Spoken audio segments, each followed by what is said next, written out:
In this video, I'll be going over spells and abilities from classes in WoW which had the longest cooldowns. Nowadays, most long cooldowns are around 10 minutes at most, but that used to be pretty short when compared to some of the ones I'm about to go over. At number 10, we have the Fire Elemental Totem and the Earth Elemental Totem. Both of these totems had a cooldown of 20 minutes each, and it was not shared. Fire Elemental Totem was meant as the big DPS cooldown a shaman could use if they wanted to push some extra damage on a boss fight that they thought was going well. Because of its long cooldown, it couldn't be used every pull, and back then, raids didn't reset your ability's cooldowns after wipes. Because you see, both of these totems were added to the game in the Burning Crusade, and they didn't have reasonable cooldowns placed on them until Miss. Earth Elemental Totem was like an emergency tank, and not really damage-oriented like the Fire Totem. So if your tank died, or if you were soloing a hard mob, Earth Elemental Totem was used for that basically. And both of these elementals were tied to their totems. So if the totem was killed, they died. Or if they went too far away from your totem, it would just go back to it and just kind of wander around since they acted as summoned guardians and not pets. So you couldn't really tell them what to do. They'd just kind of try their best to help you out. These two totems shared a 2-minute internal cooldown, so you couldn't summon both of them at once. But other than that, had two separate 20-minute cooldowns. In late Wrath, the cooldown of both totems got lowered to 10 minutes, because I guess Blizzard wanted shamans to actually use them more reliably in raids. In Cataclysm, the internal cooldown of them got removed, so you could use both of the totems at the same time. And there was also a 2-set bonus in Firelands that lowered the cooldown of the Fire Elemental Totem when they did damage, giving them the Fire Elemental as almost a full-time pet, which made shamans actually do a lot of damage. In Mists of Pandaria, they had their cooldown reduced to 5 minutes, and their durations lowered from 2 minutes to 1 minute, meaning it was an actual DPS cooldown now that could be used every fight. Then in Legion, they had their totems removed, and they were renamed to just Fire Elemental and Earth Elemental, instead of Fire Elemental Totem and Earth Elemental Totem. Number 9, Army of the Dead. Army of the Dead was the first spell revealed for the new Death Knight class, and was the one-button I win ability in BGs and World PvP, since it couldn't be used in arenas, seeing as it had a 20-minute cooldown. And you can only use abilities with cooldowns less than 10 minutes in arenas. Army of the Dead, in its first form, summoned a small army of ghouls, which would leap and taunt everything nearby, and did a ton of damage. So much so that a single DK could survive a fight against more than 2 enemy players if they used Army of the Dead first. The ability was so good, Blizzard basically nerfed it with every new patch, until late Wrath in patch 3.3, when they finally just cut its damage in half, and lowered its cooldown to 10 minutes. Since all 3 specs could tank in Wrath, and the ability required a 6-second channel time, it actually reduced the damage you took equal to your dodge and parry chance while using it, since you can't avoid while channeling abilities, which made it a good emergency tanking cooldown, as the ghouls themselves would spam taunt and everything and leap around. But then in Warlords, they lowered the damage of the ghouls even further, by 75%. Then in Legion, they removed the taunt from the ghouls and made it an unholy-only ability. And today, it's still an unholy-only cooldown, but now only has an 8-minute cooldown. So, still one of the longest cooldowns in the game, but low enough so it can be used in arenas and stuff. Number 8, Call Stabled Pet. An ability hunters had back in Wrath of the Lich King, which allowed you to swap out your current pet with one from your stable without having to run back to town and finding a stable master. The ability had a cooldown that clocked in at 30 minutes. You see, stabled pets just worked differently back then than they do today. In BFA, hunters can have like 50 pets in their stables, plus 5 pets on them at any one time. In Wrath, you could only have 4 pets in your stable total, and 1 active pet. So you could only swap between your 5 pets. Basically, Call Stabled Pet let hunters do what they do today by default, whenever they wanted. Swap to one of your 5 current pets.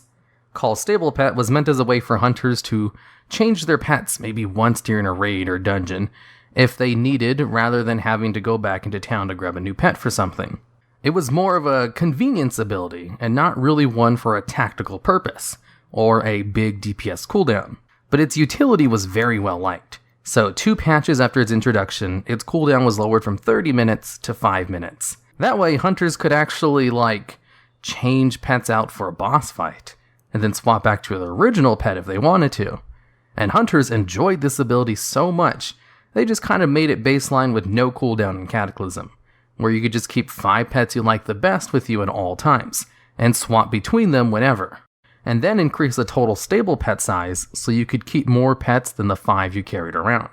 And with its function made baseline, the ability itself was removed from the game along with this change in Cataclysm. Number 7. The Warlock skill Banish. Now, this one is cheating a little bit, since its cooldown only existed during beta WoW. You see, in Banish's first form, it could be used on multiple targets at once, and would render its target unable to move and be immune to all damage. Also, it worked on any target, so it was a really solid CC that couldn't be broken, making it great for CCing an ad in the middle of a group, and working as a better Cyclone in PvP.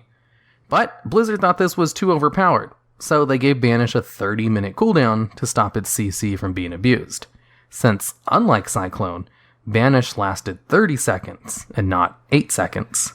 Which, yeah, that was OP considering how good Cyclone has been for Druids for their whole career in PvP. Although I'm not sure if Banish lasted its full 30 seconds on players in PvP or not in the beta. Whatever the case, Banish had its cooldown lowered to 20 minutes a beta patch later, in patch 0.7.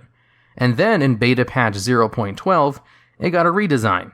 Its cooldown was removed, it could only be used on one target at a time, and it could only be used on demons and elementals, basically removing its PvP viability completely. So with its target restrictions added, it was no longer really worth having a cooldown, and that's why it remained cooldown free for basically its entire lifetime on live WoW, and only got some quality of life changes over the years, like allowing you to cancel Banish by recasting Banish on a banished target, and adding aberrations to the list of targets it can be used on, alongside demons and elementals in Mist of Pandaria. Number 6. Rebirth, clocking in at a 30-minute original cooldown. Rebirth was the only battle resurrection that could be used on other players in vanilla, and also didn't have a limit on how many could be used a boss fight like they do today. So in order to somewhat balance the battle res, they gave it a long cooldown. Funny enough, Rebirth was the only res Druids had until Wrath of the Lich King, when they were given their Revive ability. So they didn't have out-of-combat reses like the other healer classes for Vanilla or the Burning Crusade. In TBC, Rebirth had its cooldown lowered to 20 minutes, then again lowered to 10 minutes in late Wrath. With a 10-minute cooldown, some raids would stack Druids to have multiple battle reses for raid fights, to make mistakes less punishing. I remember our guild running a 10-man ICC once with 7 under-geared Druid alts, and actually doing quite well because of all of the battle reses we had available. So in Cataclysm, they added the first iteration of the B-res limit in raids, and briefly increased the cooldown of Rebirth to 30 minutes again, before lowering it back down to 10 minutes really quickly afterwards, and 10 minutes is basically where it stayed until today. Number 5. A warrior's retaliation, shield wall, and recklessness ability, all clocking in at a 30-minute cooldown, and all sharing one 30-minute cooldown. So you can only choose to use one of these 3 abilities every 30 minutes, with one of them being a warrior's best DPS cooldown, and another being their best defensive cooldown. These iterations are the principle of crappy vanilla WoW class design. 30 minutes on a core DPS cooldown is bad enough, but also being tied to 2 defensive cooldowns as well? Could you imagine Blizzard trying something like that today? It's almost comical how bad that is. Retaliation in this iteration was an ability only usable in battle stance that would instantly counterattack any melee attack for 15 seconds, with 30 counterattacks total before it would end. Since the ability had an incredibly long cooldown and an easily identifiable animation, it was almost useless in PvP, as melee players could simply stop attacking you during it and wait it out. It was a lot more useful in PvE though. Shield Wall in its vanilla form required you to have a shield equipped to use it and being in defensive stance, and it reduced all damage by 75% for 15 seconds, which was really good. I guess only taking 1/4 of the amount of damage for 15 seconds is kind of the trade-off you have to have for having a 30-minute cooldown on an ability. It was especially good for tanks. It was so good, most good warriors had macros ready that would swap to a defensive stance and equip a shield just to use it, because shield wall was really good. It was almost always picked over retaliation for the go-to defensive ability, even though it also required a shield equipped. Because you could just swap back to a normal weapon after using it, you didn't need to wear the shield for the full duration of shield wall. And Recklessness was the DPS cooldown, which increased the warrior's chance to crit by 100%, increased the damage they took by 20% as a penalty, and made them immune to fear, all for 15 seconds, and only usable in Berserker stance. This was a really good DPS cooldown and was picked most of the time for DPS warriors, and I'm sure they wish they could use it more often than once every 30 minutes. But it definitely felt like a 30-minute DPS cooldown though, for how long that crit buff lasted. All three of these abilities continued to share a 30-minute long cooldown, all the way up until Wrath of the Lich King. Then in Wrath, all three abilities got unlinked from each other. Each was given a 5-minute cooldown, and each got a slight nerf to its ability and duration. Retaliation was changed to last 12 seconds and hold 20 charges. Shield Wall was lowered to last 12 seconds as well, and only reduced damage by 50% instead of 75%, which was still really good. And Recklessness only increased the crit of the next 3 special abilities by 100%, instead of all abilities for 15 seconds. And then, all 3 got all kinds of other various changes throughout the years, with only Recklessness and Shield Wall existing in the game today, with Retaliation being removed in Mist of Pandaria. Number 4. Inferno. This was the Warlock Infernal pet, and had a 1-hour cooldown. Seeing as it was the ability the Warlock from the vanilla WoW cinematic was using, I think it was meant to be their ultimate move or something, since the spell basically summoned a meteor which then spawned an Infernal pet, and it could only be used outdoors. It was one of those weird vanilla abilities that had a weirdly placed outdoor requirement, like vanilla Entangling Roots, requiring you to be outside in order to use it as well. And since it could only be used outdoors, it saw very little use in raids or dungeons. When summoned, it would auto be placed under Enslaved Demon, so it would replace your current summon pet and could be controlled as one. Its enslavement lasted for 5 minutes and had to be re-enslaved when the seal broke. All in all, its overly long cooldown and outdoor requirement meant the Infernal didn't see very much play in vanilla WoW, and was more of a PvP gimmick, or used to solo hard open world mobs, or used to trick low-level players in major cities, as it started attacking things at random when its enslavement broke, and lasted longer than its 5-minute initial enslavement.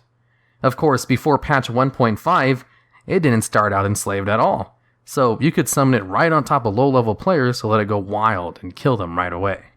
Later on in its lifetime, it got its cooldown lowered to 20 minutes, and then its outside-only restriction was removed in Wrath, making it actually usable in raids and dungeons.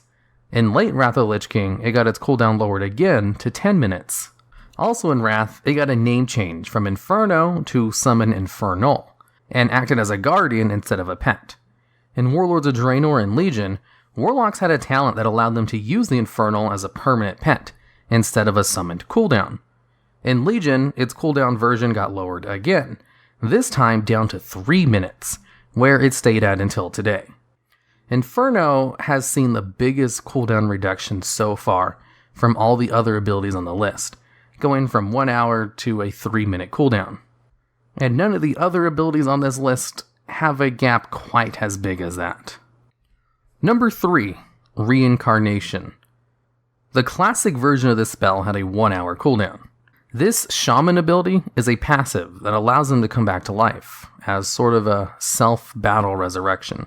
So if you die as a shaman and the cooldown is available, it'll give you the option to resurrect immediately instead of releasing your spirit. Pretty simple ability, and a pretty powerful one too, as this self-resurrection doesn't count towards the battle res timers and raids. And because they thought this self-resurrection was a little bit, maybe, too strong, reincarnation used to give shamans resurrection sickness when they used it. Resurrection sickness is a thing that reduces your stats by 75% for 10 minutes, which would have made reincarnation almost useless to use. Almost, because I guess someone doing 25% of their normal output is still better than someone doing 0%. Eventually though, in a very early patch in Vanilla WoW, they removed Resurrection Sickness from Reincarnation, because I guess they figured that a 1 hour cooldown was more than enough of a drawback as is. But then again, Vanilla was also the era of lots of incredibly long cooldowns, so I can kind of see why they thought an hour-long cooldown wasn't enough. You are still basically only going to be able to use Reincarnation a few times a raid night, or one time total in a battleground. Eventually though, in late Wrath of the Lich King, they lowered the cooldown from 1 hour to 30 minutes. And surprisingly, this is how it stayed. Today, the cooldown of Reincarnation is still 30 minutes, making it one of the longest cooldowns in the game currently. Number 2, Divine Intervention. This was an ability in Vanilla WoW that Paladins had, that allowed the Paladin to kill themselves in order to place an unbreakable bubble on another party member, which removed them from combat and made them invulnerable to damage for 30 seconds. Also, not allowing them to attack anything or move. It was basically a way to save a healer in case you're about to wipe. That way you could start rezzing people so you could recover quicker. It was also very frequently used to exploit bosses, because of the weird, unique way it worked, in that it made a target invulnerable and removed them from combat at the same time. And it was such a problem that Blizzard was designing boss fights around the notion that players would have a Divine Intervention in the raid. And in order to stop designing fights around Divine Intervention, they ended up just removing it in Cataclysm. I should probably mention what its cooldown was. It had a 1 hour cooldown. In early Wrath of the Lich King though, its cooldown was lowered from 1 hour to 20 minutes, making it much more useful as a wipe recovery tool. Then in the last patch it was in the game, for patch 3.3 until Cataclysm, its cooldown was lowered again from 20 minutes to 10 minutes. So, for the very last stretch of its lifespan, it had a pretty reasonable cooldown. In Legion, the ability saw a return kind of. Like, the original spell wasn't added back to the game, but Red Paladins were given a talent called Divine Intervention, which had the effect of auto-casting Divine Shield on them if they went below 20% of their maximum health. So it was kind of similar in theory. It was an ability that used a shield in order to save someone, but it definitely wasn't the old school version of killing yourself in order to make one of your party members invulnerable. And this new version of Divine Intervention was then removed with Battle for Azeroth, making this ability no longer in the game. And at number 1, we have another Paladin ability, and this time it's Lay on Hands. Paladins were the kings of having very long cooldown abilities. Now, Lay on Hands cooldown was only 1 hour long, which is the same cooldown as the previous 3 other abilities. And the only reason I put it at number 1 was because I kind of thought it had a 2 hour cooldown, and I even read reports of it once having a 24 hour cooldown in like one of the really early betas. But when I went to research this video and went through all of my usual sources, I couldn't find any confirmation of it ever having anything more than a 1 hour cooldown. But whatever, 1 hour is still enough for it to be in the top 4. It doesn't really matter which one's first, as they were all 60 minutes. Now, Lay on Hands is an ability Paladins have that allow them to heal someone equal to their health. So when Pallies use it on themselves, it's a full heal. And when used on someone else, it's also basically an instant full heal. In its early days, using Lay on Hands also completely drained your mana. So using it on someone else was more like a very last-ditch effort.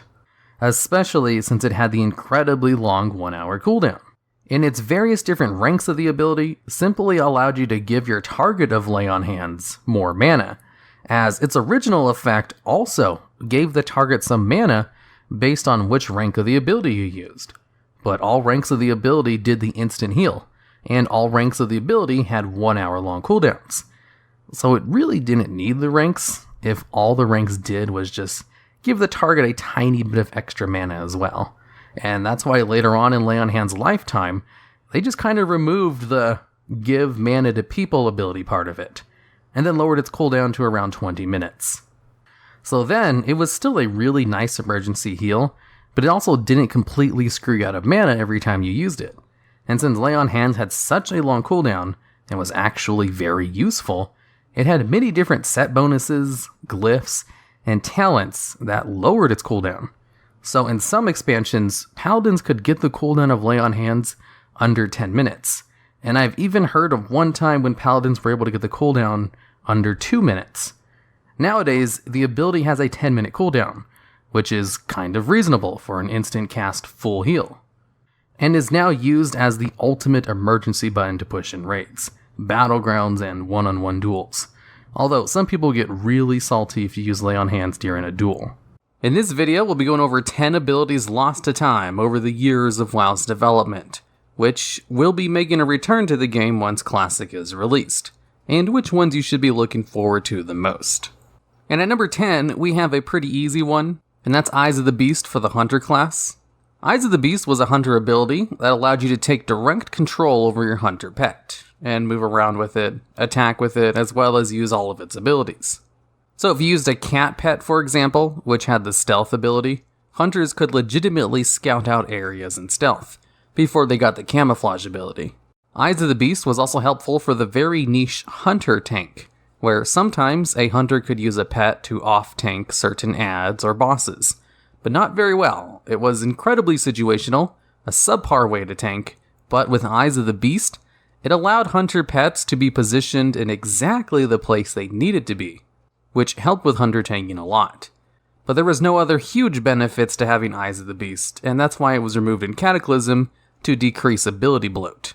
But it was a very fun ability to use, and I'm happy to see its return. And funny enough, Blizzard said that having to recreate Eyes of the Beast for Classic WoW means they have all the work done in order to reintroduce the ability to live WoW, if they ever decide to do that. As previously, they said they lost the data on how the old Eyes of the Beast work, so they couldn't actually re-add it to the game without a huge amount of effort. And at number 9, we have Detect Magic for the Mage class. Now here's the thing you probably don't know about Vanilla WoW. You can't actually see buffs on a target, only their debuffs. So a mage would have to use their Detect Magic ability in order to see which buffs the target had. And since nowadays you can see enemy buffs by default, this ability would literally be useless in modern WoW, and can only exist in the game in which stats are hidden. This is because, back in the day, information on mobs and enemy players used to be considered a valuable commodity, as some RPG games use the fact that the stats are hidden as part of balancing those games. But in the modern day, where people can look up all this information online, that kind of gameplay mechanic is rarely used, and is more left to tabletop RPGs. And that's why they removed this feature of the game very early in WoW's life, as it didn't really work very well in an MMO, a mechanic which will be returning to the game with Classic WoW, and hence Detect Magic as well. And at number 8, we have the Rogue Poison sub-profession. Did you know rogues had 2 extra professions? They had one for lockpicking, which they still kind of have today, and they had another for creating their poisons. Nowadays, only certain rogue specs even use poisons, and they're more buffs that you cast on the player than they are things you put on your weapons. But in Vanilla WoW, you had to level up your poison profession to create the best possible poisons, which you could then apply on your weapons. And poisons applied to your weapons had a limited amount of charges to them, only lasted 30 minutes instead of an hour, didn't scale with your gear in any way, and would disappear if you entered a different zone, which meant you had to reapply them after every wipe. So it was possible for your weapons to run out of poisons mid-fight with the old mechanic as well. Luckily, Classic WoW will be running on the 1.12 client, and they fix poisons despawning from your weapons when changing zones in patch 1.11. So Classic WoW players will not have to deal with that. Now, in order to level up your poison profession, you would do it just like any other profession, and just make a ton of low-level poisons. And you can get the materials from vendors, lockboxes, pickpocketing, and herbs. So from rogue-related activities and herbalism. The poison sub-profession was removed from rogues in Wrath of the Lich King, so it only really existed for 2 expansions. And at number 7, we have the Shaman Sentry Totem. This is another fun ability like Eyes of the Beast that didn't really have too many battle-related benefits, so it was removed over the course of the game just to get rid of ability bloat. Now what Sentry Totem did was allow you to look through the eyes of the totem. So for example, if you set the Sentry Totem outside of a building, and then ran inside of that building, You could click on your sentry totem in order to look outside of that building, so it was kind of a scouting tool in certain circumstances. The most useful feature this totem had was scouting in battlegrounds, to see when enemy players were going to make a push into your base. And there was also a bug with it that would reset your character's fall distance if used in the air. So it could be used to prevent fall damage. This was not intended though, so I doubt Sentry Totem will do that in Classic WoW. And also its most useful feature, that had nothing to do with combat or fall damage, was its ability to allow you to take great screenshots of either your character or your guild's first boss kills. And at number 6, we have the Warlock's Detect Invisibility. This was a spell Warlocks had that they could use on themselves and friendly players, which would allow them to see invisible targets. Not stealth targets, mind you, only invisible targets, which basically just included invisible ghosts out in the world, like the ones in front of Undercity, and mages who use the invisibility spell. It also had niche uses to allow you to see invisible succubus pets, or incredibly rare mobs or bosses that went invisible. That is to say, it didn't have very many uses, and was incredibly situationally useful spell, so it was more of a fun, flavorful ability.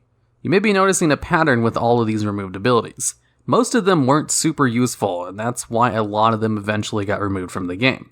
And with the removal of Detect Invisibility, players kind of lost the ability to see invisible stuff without special items for a long time.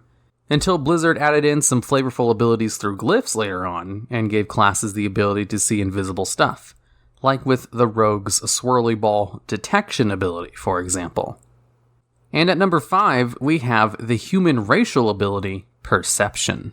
Perception was a pretty weird racial ability that gave humans an increased chance to see stealth targets on an activatable ability that lasted for around 20 seconds. Now, being able to spot stealth rogues in PvP was a little bit easier back in the days when stealth was a lot worse than it is in live, and this racial ability allowed humans to see them even better. Now, unlike Detect Invisibility, this one specifically only worked on stealth targets, and does not in fact allow you to see invisible targets. Stealth and invisibility are two separate things in WoW. Now, what made Perception different from most other racial activatable abilities was this one gave you a pretty niche buff, whereas other ones would give you damage boosts, defensive abilities, or other combat-related stuff. Perception was kind of an odd one out, and nowhere near as useful as something like Blood Fury or Stone Form, for example. So later on in WoW, Perception was turned into a passive ability, and then removed from the game in Cataclysm. And at number 4, we have Scare Beast and Turn Undead. These are two fear abilities that only worked on two incredibly specific types of mobs. Hunters have Scare Beast, which was a castable CC with no cooldown, which could fear beasts for a pretty hefty amount of time. And the most useful application this ability had was in PvP against druids, who, while shapeshifted into some of their forms, were counted as beasts. And paladins, with their Turn Undead, could fear undead mobs, which were normally unfearable. Of course, later on in WoW, Turn Undead was turned into Turn Evil and worked on more targets than just undead. But both of these abilities no longer exist currently in WoW. But, funny enough, there are still incredibly specific CC abilities in the game. Druids have Hibernate, for example, which allows them to put beasts and dragon types to sleep. And priests have Shackle Undead, which allows them to incapacitate undead-only mobs. And these two abilities are incredibly similar to Scare Beast and Turn Undead. So it's a wonder why those two abilities aren't in the game anymore, while Hibernate and Shackle Undead are in the game. But whatever the case, they'll be making a return with Classic WoW. And at number 3, we have Mana Burn abilities. Specifically, Mana Burn, Viper Sting, and Drain Mana. In Cataclysm, Blizzard removed 2 of the 3 Mana Drain abilities, and then the final one with the start of Miss, because they didn't like the arena strategy of just trying to survive while you burned your opponent's healer's mana. Mana Burn was the Priest Mana Burn ability, which had a long cast time and would destroy 10% of your opponent's mana per cast, and then do damage based on the amount of mana you destroyed through the ability. So if you use Mana Burn 10 times, theoretically, that would be enough to completely wipe out someone's mana. In Vanilla WoW, before arenas were added to the game, Mana Burn abilities weren't really a big deal, as they only really applied in Battlegrounds, and in those kinds of settings, mana drains aren't the most important thing in the world for a variety of reasons that just don't apply to arenas. Especially since mana burn had such a long cast time and could be interrupted by just about anything. Drain mana was kind of in the same vein, except it was a channeled ability and would give the mana it stole to the Warlock, but could also be interrupted or stopped with any kind of CC. Whereas Viper Sting was much different than the other two, as it was instant cast. You could just throw it up on a healer, and that would drain their mana over time. And if the healer didn't have the ability to dispel poisons, they couldn't get rid of it on themselves. And since Viper Sting was the easiest one to apply, it drained the least amount of mana out of all of them. And like I said a little earlier on in the video, mana drain abilities are only really a problem in arenas, which vanilla WoW won't have. So they shouldn't be as much of a nuisance as they were in the Burning Crusade or Wrath of the Lich King when they were in full force. And at number 2, we have the Warlock ability, Ritual of Doom. This is a very flavorful RP ability that Warlocks had, where they performed a ritual with 4 other party members in order to summon a Doom Guard. And when the Doom Guard is summoned, one of the 5 people who channeled the spell would be sacrificed in order to summon that Doom Guard, which could include the Warlock himself. And then once the Doom Guard was summoned, it was a neutral demon who would go around and start attacking people. So if you wanted it as a pet, you had to tame it with Enslaved Demon, which only allowed you to use the Doom Guard for 5 minutes, unless it broke the seal early. And while the Ritual of Doom was a very neat ability in theory, in practice and usefulness, it was just a tad bit too inconvenient to use in any practical matter.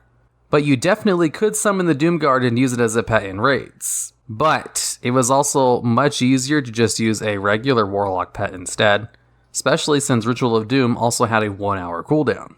Ritual of Doom was removed from the game later on in WoW, and currently it is incredibly difficult to summon a Doom Guard, as they only randomly spawn if a random talent that only one spec of Warlocks can take is able to get the killing blow on a target. So it doesn't really exist in the game anymore, and especially not in the way it did in vanilla WoW, where you had to perform the ritual with 4 other people. And I think the Warlock Ritual of Doom is the perfect example of a vanilla WoW-like ability, where Blizzard was really experimenting with what they could do with the game, and trying to figure out what was cool and what was useful, and sometimes those two things didn't really mix. Or sometimes they were too useful and had to be removed because of that, like the number 1 spot on this list. And at number 1, we have the Paladin ability, Divine Intervention. On a 1-hour cooldown, the Paladin could kill themselves in order to place an unbreakable bubble on a party member, who would drop them out of combat and make them not be able to do anything until they clicked off the bubble. And it was supposed to fulfill the Paladin fantasy of sacrificing themselves in order to save someone, as it did this very well, and was mostly used in raids as a wipe recovery tool, where the Paladin can sacrifice themselves in order to save a healer who could start rezzing people, while at the same time saving them a repair bill. The problem with this ability, though, is it was a little too good at saving people, and the bubble placed on people was a little too good at making them immune to everything and drop out of combat.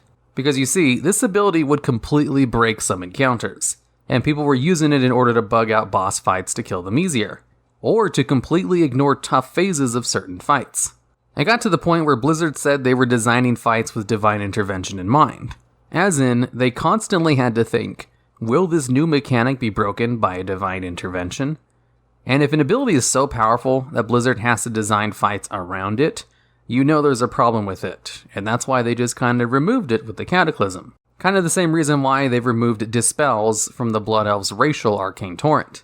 Blizzard doesn't like to design fights around one specific ability, but with Classic WoW, all of the boss fights have already been designed with Divine Intervention in mind, and there's a good probability that they would have fixed the few fights that Divine Intervention broke, like Razorgore and Blackwing Lair, and it's kind of one of those abilities that can only exist in Classic WoW, as there's no way it'll come back to live version of the game in its Classic WoW form. In this video, we're going to be going over abilities in the game that started off as talents, but were changed by Blizzard to be made baseline for the classes later on. And at number 10, we have Evocation. In the very early versions of WoW, Evocation started off as a talent in the Arcane Tree, which required 10 points invested in the Arcane Tree to obtain, meaning earliest you can get it was level 20. It had originally increased mana regeneration by 1500% that were channeled over 8 seconds, and had a very long cooldown of 10 minutes. Which is pretty long by today's standards, but was kind of the norm for long cooldowns back in vanilla. However, if the mage was attacked during the channel, the ability would be interrupted and be wasted, so knowing when to use it was a requirement. But with the release of patch 1.11, it was changed from a talent in the arcane tree to instead being taught at a mage trainer at the same level, and had its cooldown reduced by 2 minutes, which was still pretty long. The ability did see a lot of use as mages were amazing at AoEing packs down to mobs with Blizzard, and using this ability when it was available allowed the mage to keep farming longer without having to stop to drink in between the trash packs, or even mid-pool after freezing their enemies, if the mage found themselves out of mana. And at number 9, we have Mana Tide Totem. This totem is a water totem for restoration shamans that was added in vanilla, and in its first form, it just restored mana to the entire party every 3 seconds as long as they're within its range, with a 12-second duration and 5-minute cooldown. Since mana was an issue for classes in the early game, having an ability that restored mana, especially party-wide, was very powerful, and sometimes shamans were brought along just to drop the totem for their other healers. A downside of this was that the totem only had 5 health points, and would be one-shot by any mob or player if the shaman dropped it at the wrong time. It also had the second shortest duration of the totems available, but to come Cataclysm, Mana Tide Totem was changed to no longer give mana, but instead massively increase the spirit stat of those affected, which did hinder the ability just a tiny bit for DPS like arcane mages, but not enough to make it bad by any means. In Mists of Pandaria, the ability was made baseline for restoration shamans, and it was buffed, increasing the range which people could benefit from the totem. It was given 10% of the shaman's health instead of just 5 hit points. However, while Mana Tide Totem was removed in World of Draenor, it was reintroduced in Shadowlands, overall reworked. Of course, still giving mana though, and staying as a baseline ability for restoration shamans. And at number 8, we have Dispersion. Dispersion is an ability for Shadow Priest that was added in Wrath of the Lich King that originally made the priest reduce all damage taken by 90%, but they couldn't attack or use spells and would regenerate mana every second for 6 seconds. It also had some other benefits like making them immune to CC effects, and could be used while stunned, along with it having a 3-minute cooldown, although thankfully, this was reduced down to 2 minutes soon after. It had a ton of use in PvP combat, as having the CC immunity and damage reduction was quite nice. In Mists of Pandaria, the talent was made baseline for Shadow Priest instead, and did the exact same thing it did before. Later on, when soak mechanics became more prevalent and having immunities was actually becoming a meta-defining benefit of a class, Dispersion was as close to an immunity as you could get with its 90% damage reduction, which Blizzard hated the idea of, so they nerfed it into the ground to stop Shadow Priests from having the best damage and a quasi-immunity in Legion, when Shadow Priests were at their absolute most broken ever, by making it only reduce damage by 60% instead of 90% with all of the other previous downsides. In BFA, they realized they over-nerfed the ability a bit and changed it to a 75% damage reduction, while also giving it a speed boost baseline when you used it instead of having to take a talent for it, which is still kind of how it works in the modern day. And at number 7, we have Bestial Wrath. This is a talent in the Beast Mastery tree for hunters in Vanilla WoW, that when used, caused the hunter's pet to do 50% more damage for 18 seconds on a 2-minute cooldown. While the pet was under the effect of Bestial Wrath, it couldn't be crowd controlled at all and was only stopped if the pet was killed. This talent was not really taken by hunters, since the other talent trees were just a lot better, paired that with the bad pet AI, that still plagues the game to this day, although not as bad as it used to be, was a big issue for earlier versions of the game, and having a lot of talents for your pets to do damage often resulted in a DPS loss. In the Burning Crusade, when BM was the best DPS spec, it was obviously taken. But in Wrath of the Lich King, when the talents made it so it also affected the hunter, it became bonkers in PvP, and was even a little bit overpowered, especially when comboed with Bloodlust and the Shaman Spirit Wolves in Arena, especially as it was found in the Beast Mastery tree, a tree that also allowed you to get the new, even more powerful exotic beasts. In Mists of Pandaria, it was made a baseline ability with the redesign of the talent trees, since BM hunters always took the talent anyway, and it could be considered a staple part of the BM spec. And at number 6, we have Penance. This is an ability for priests that was added during Wrath of the Lich King to the Discipline tree. It originally had a 30-yard range with a 10-second cooldown and gave you a good chunk of healing to an ally every second for 2 seconds, or a bit of damage to an enemy if used on them instead, also with a decent mana cost. The ability saw quite a lot of usage for healing, but not so much for damage, as the damage that it did was very low compared to the mana cost needed to cast it, and Priest didn't want to waste a global on damage when its healing was so much better. And while it did get a 2-second cooldown increase nerf, it didn't change much. That is until Cataclysm, when the ability was made baseline for Discipline Priests, and did the same thing that it did during Wrath, but with a slightly reduced cost in mana, and they did at least add a prime glyph to reduce its cooldown by 2 seconds back to its original 10. In Mists of Pandaria, when they allowed penance to proc atonement, it became one of their most cast spells in their toolkit overnight,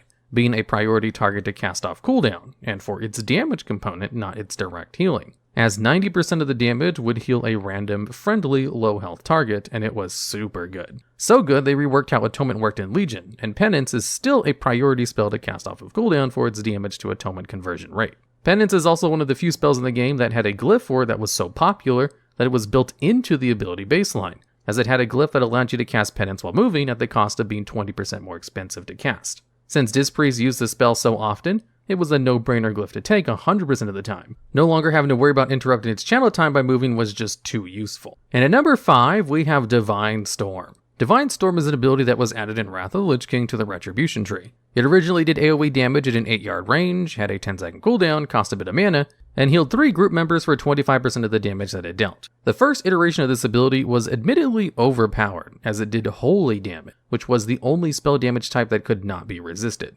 meaning the target would take the full damage from the ability. This was quickly changed, seeing as the PvP community complained, as they normally do, to instead deal physical damage, which put this ability more in line with all the others at the time while still retaining the power behind it. In Cataclysm, it saw slight changes with the introduction of the Holy Power system, but when Mists of Pandaria launched, this was made a baseline ability and reworked a bit again.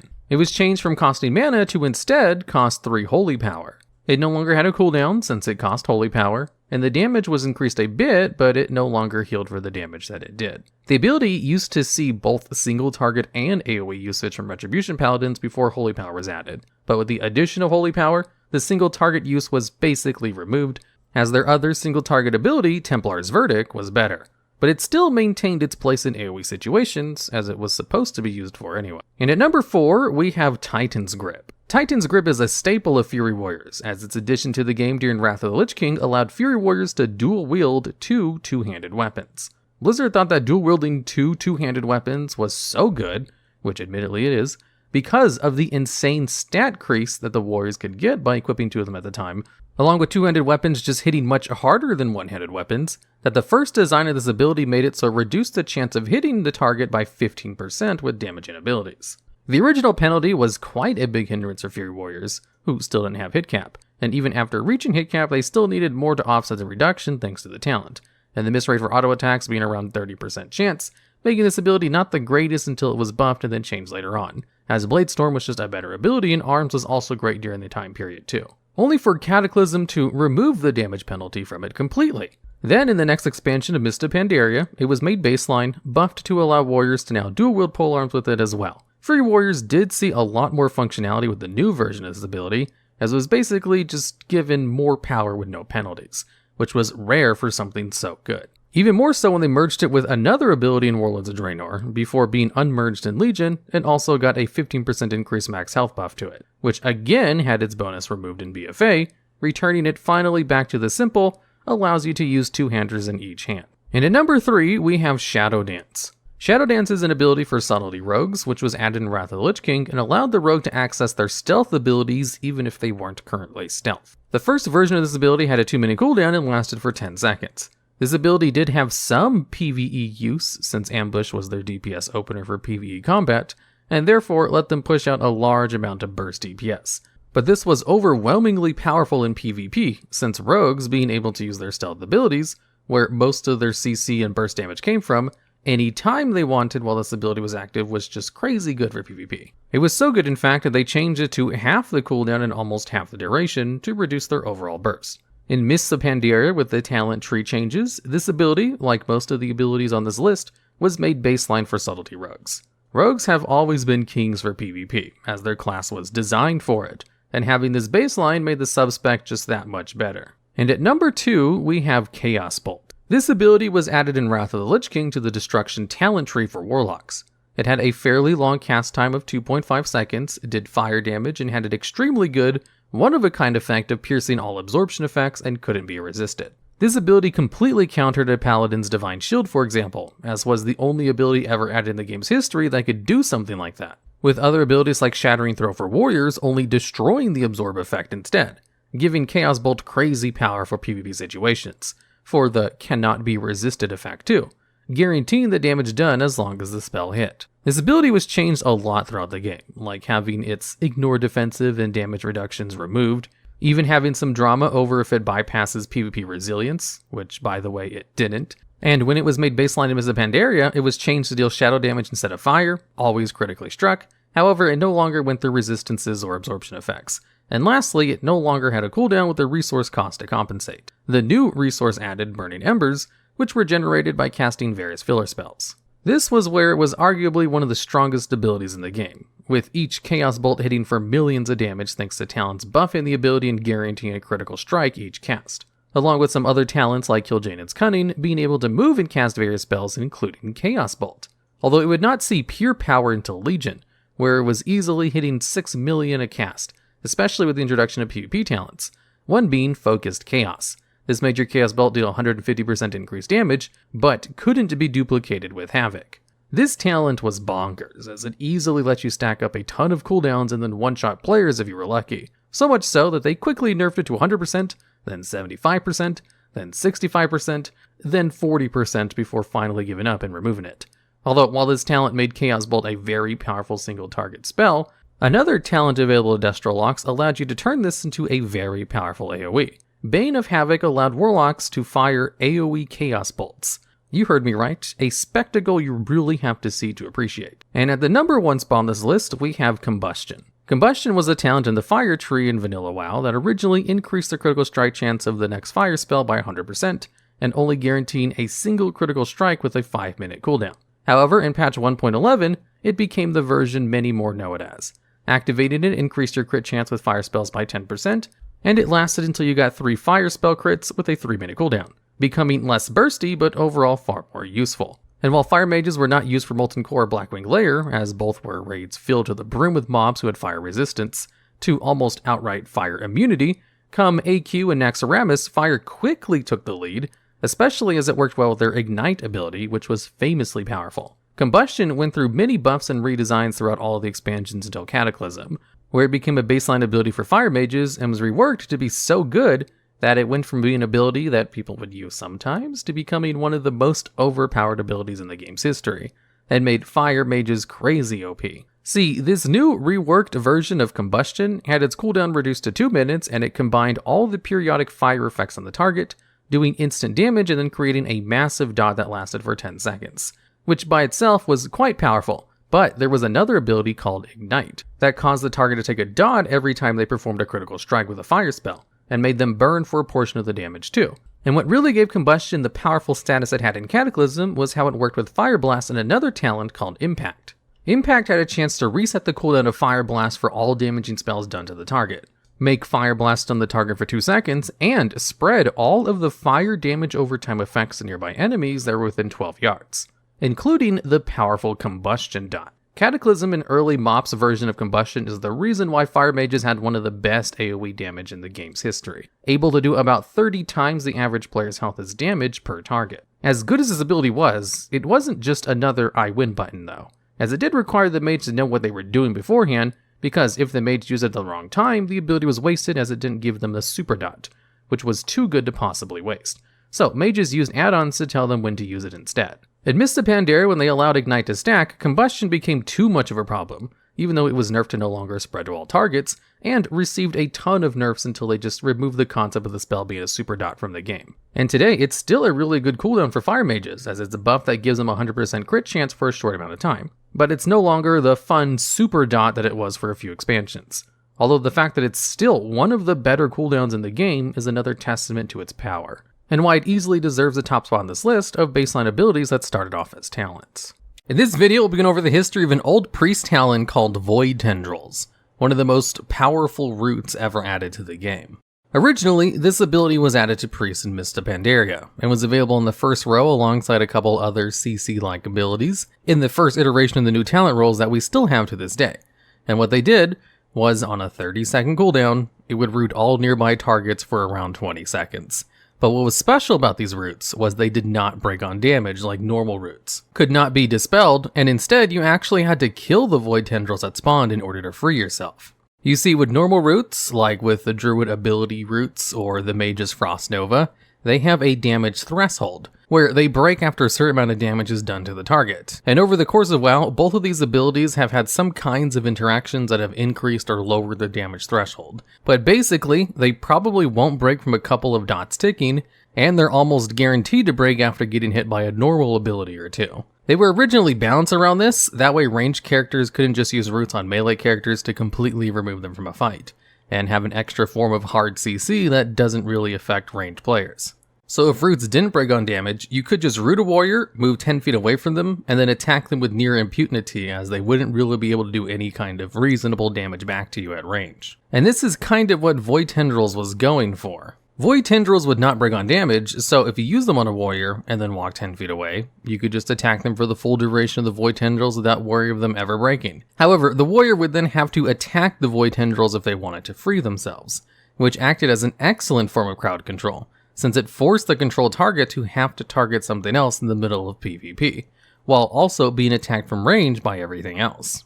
You see, swapping targets in PvP is kind of difficult for the average player, and it really separates the higher skilled players who are able to change targets quickly. So sure, there was an out to the Void Tendrils by attacking them, but having to change targets in the middle of a high stress situation like an arena match added an extra layer of difficulty to dealing with them, especially while you're being attacked and probably crowd controlled by other things while you're trying to DPS the Void Tendrils. It was just a really strong form of CC, which wasn't really meant to be as strong as it ended up being. But since Void Tendrils were added to the game in Mist of Pandaria, and this is the expansion in which crowd control was at its peak, where basically everyone had really broken crowd control abilities, it kind of flew under the radar as not even the strongest thing in that expansion. Although, in the very next expansion, Warlords of Draenor, Blizzard took a hard turn on that philosophy, and nerfed all previously broken CCs to the ground, including Void Tendrils. What they did to Void Tendrils was a threefold nerf. First off, you still need to DPS down the tendril in order to break the CC, but if the target took damage while in the Void Tendril, then the damage would be applied to the roots as well, essentially adding a damage threshold to the tendrils like pretty much all other roots. They also lowered the health of the roots in half, and moved the location of the roots to a higher talent tier so they weren't as easy to pick up. And in this new version, the roots were kind of bad. So they went in and increased the health of the roots by about 30%, and then in Legion, the next expansion, they just removed the roots from the game with the priest redesigns. So while Void Tendrils were strong in their original form, they were also a great case study of why roots break on damage, and also not creating obstacles that players need to attack down in order to free themselves from a crowd control, because it just adds an extra layer of difficulty to non-pro players. Sometimes in World of Warcraft, they'll introduce new abilities or talents to the game, which are too difficult to balance, so they just completely alter them to something else, or remove them completely from the game. And in this list, we'll go over which one of these abilities were removed the fastest in this way. And at number 10, we have Void Tendrils, which existed in the game for 2 expansions before being removed. And this will be absolutely the longest out of all of the abilities on this list, since the ability was still in the game for 2 expansions even after it was heavily altered and nerfed. You see, what Void Tendrils did was it was a very innocuous priest CC ability, which would root nearby targets to the priest for the standard PvP duration, or 20 seconds in non-PvP scenarios. And what was unique about these roots was that they did not break on damage, like pretty much every single other root in the game, because they had a little gimmick to them. You see, in order to break the roots of Void Tendrils, you had to literally attack and kill the Void Tendrils which were rooting you in place. And since the root was counted as a target you had to defeat, they couldn't be dispelled either, which gave them all kinds of advantages over normal CC abilities. This ability basically removed melee characters from the fight, and allowed you to attack them with impunity from range, which is kind of why other roots break on damage.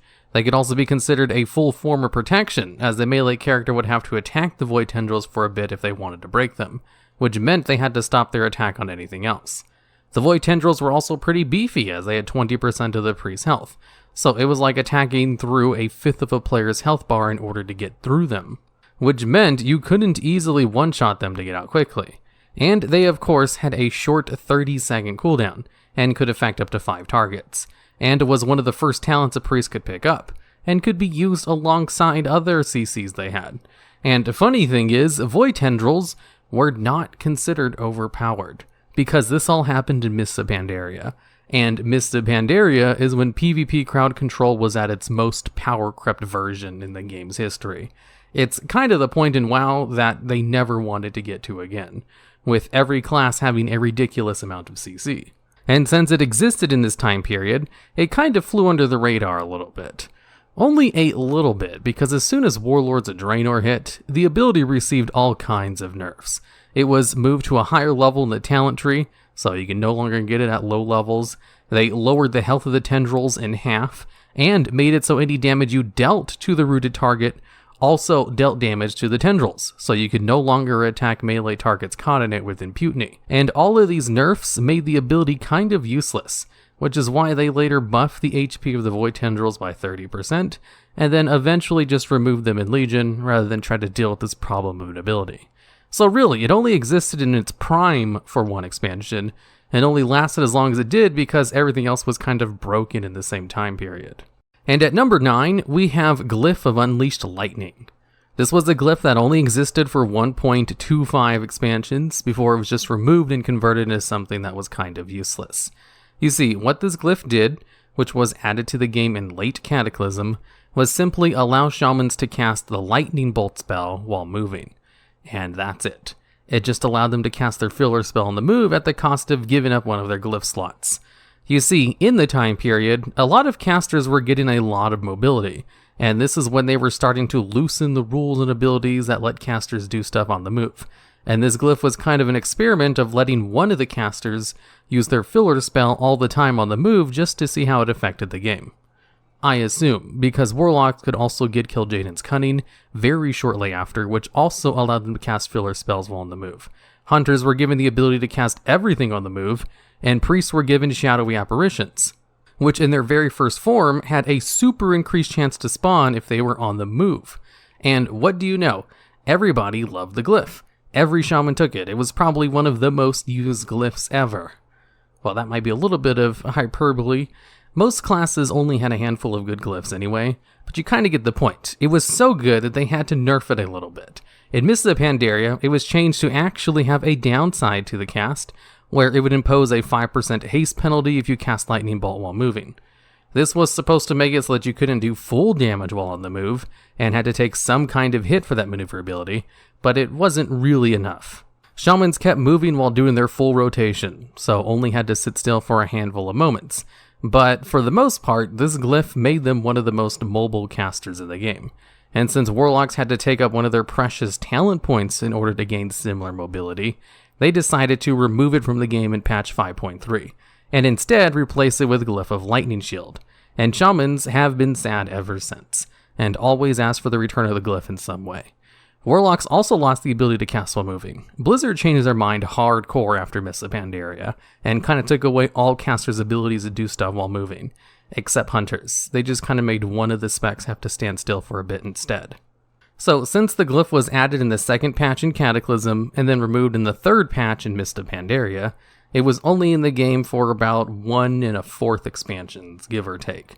I'm not doing actual math on this since this is the only ability on this list which was added and removed mid-expansions. And at number 8, we have Clash, a Brewmaster Monk ability. This ability, added with the Monk class when they were introduced to the game, simply allowed the Monk to charge a target, while also death gripping the target to their location, and then they would meet like halfway and then stun everything else around them at the point of impact.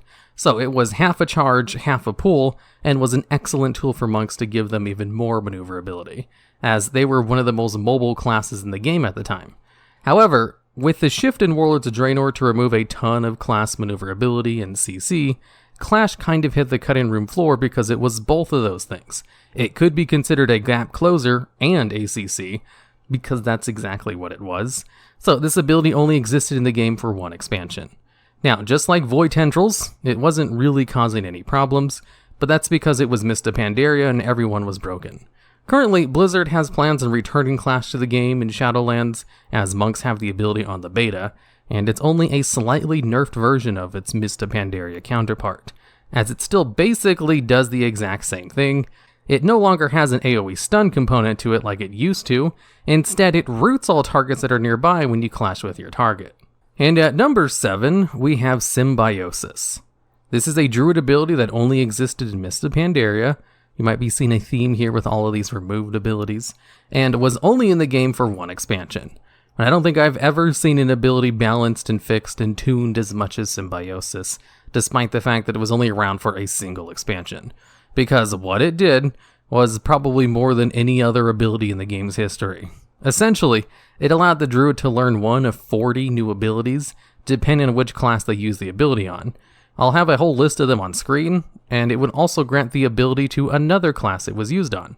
It was an ability that required a flowchart to make best use of, and it was a nightmare to balance. They constantly made changes and adjustments to it throughout its entire history, before just giving up on it and removing it in the very next expansion. If anything, I'm sure they wanted to remove it even faster than that, but since it was one of the hallmark abilities that druids were supposed to obtain with that new expansion, they were probably obligated to stick it out until the end of the expansion. This one was definitely removed because of balancing nightmares, and not because it was overpowered. I'm sure most groups thought it was just a fun, neat little thing druids could do, that most people never really bothered with. It didn't really impact World First races that much, and since everything else was broken in PvP in that expansion, it didn't really stand out on that front either. Now, I actually bring this ability up a lot in other videos that talk about removed abilities, because this ability was so unique that it just kind of gets brought up a lot in these kinds of things. And at number 6, we have Gladiator's Resolve. This was a town that only existed for one expansion in Warlords of Draenor, and basically gave Prot Warriors a new stance called Gladiator Stance, which increased the damage reduction of their defensive stance by 5% if they wanted some use of it outside of its new Gladiator Stance. But while in Gladiator Stance, which replaced a Battle Stance, it increased their damage by 5%, gave them a 50% increase to their mastery, and replaced their shield with a shield charge ability. And there was also a little caveat to the ability where you could not change into or out of the stance during combat. So if you picked Gladiator Stance, you were stuck in it. So why was this ability removed?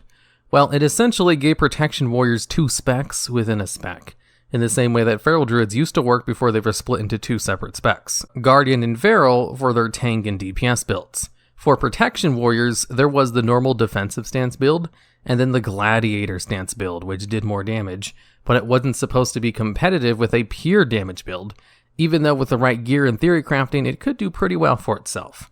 And a lot of people loved the Gladiator Stance, as it was essentially providing a 4-spec to warriors. But in Legion, they were removing stances from the game, and it was a nightmare to balance. So instead of trying to incorporate it into the game as a 4-spec like they did with druids, they just kind of got rid of it since it wasn't really that different anyway. And at number 5, we have Dematerialize, a monk passive ability which only existed in the game for one expansion in Mists of Pandaria.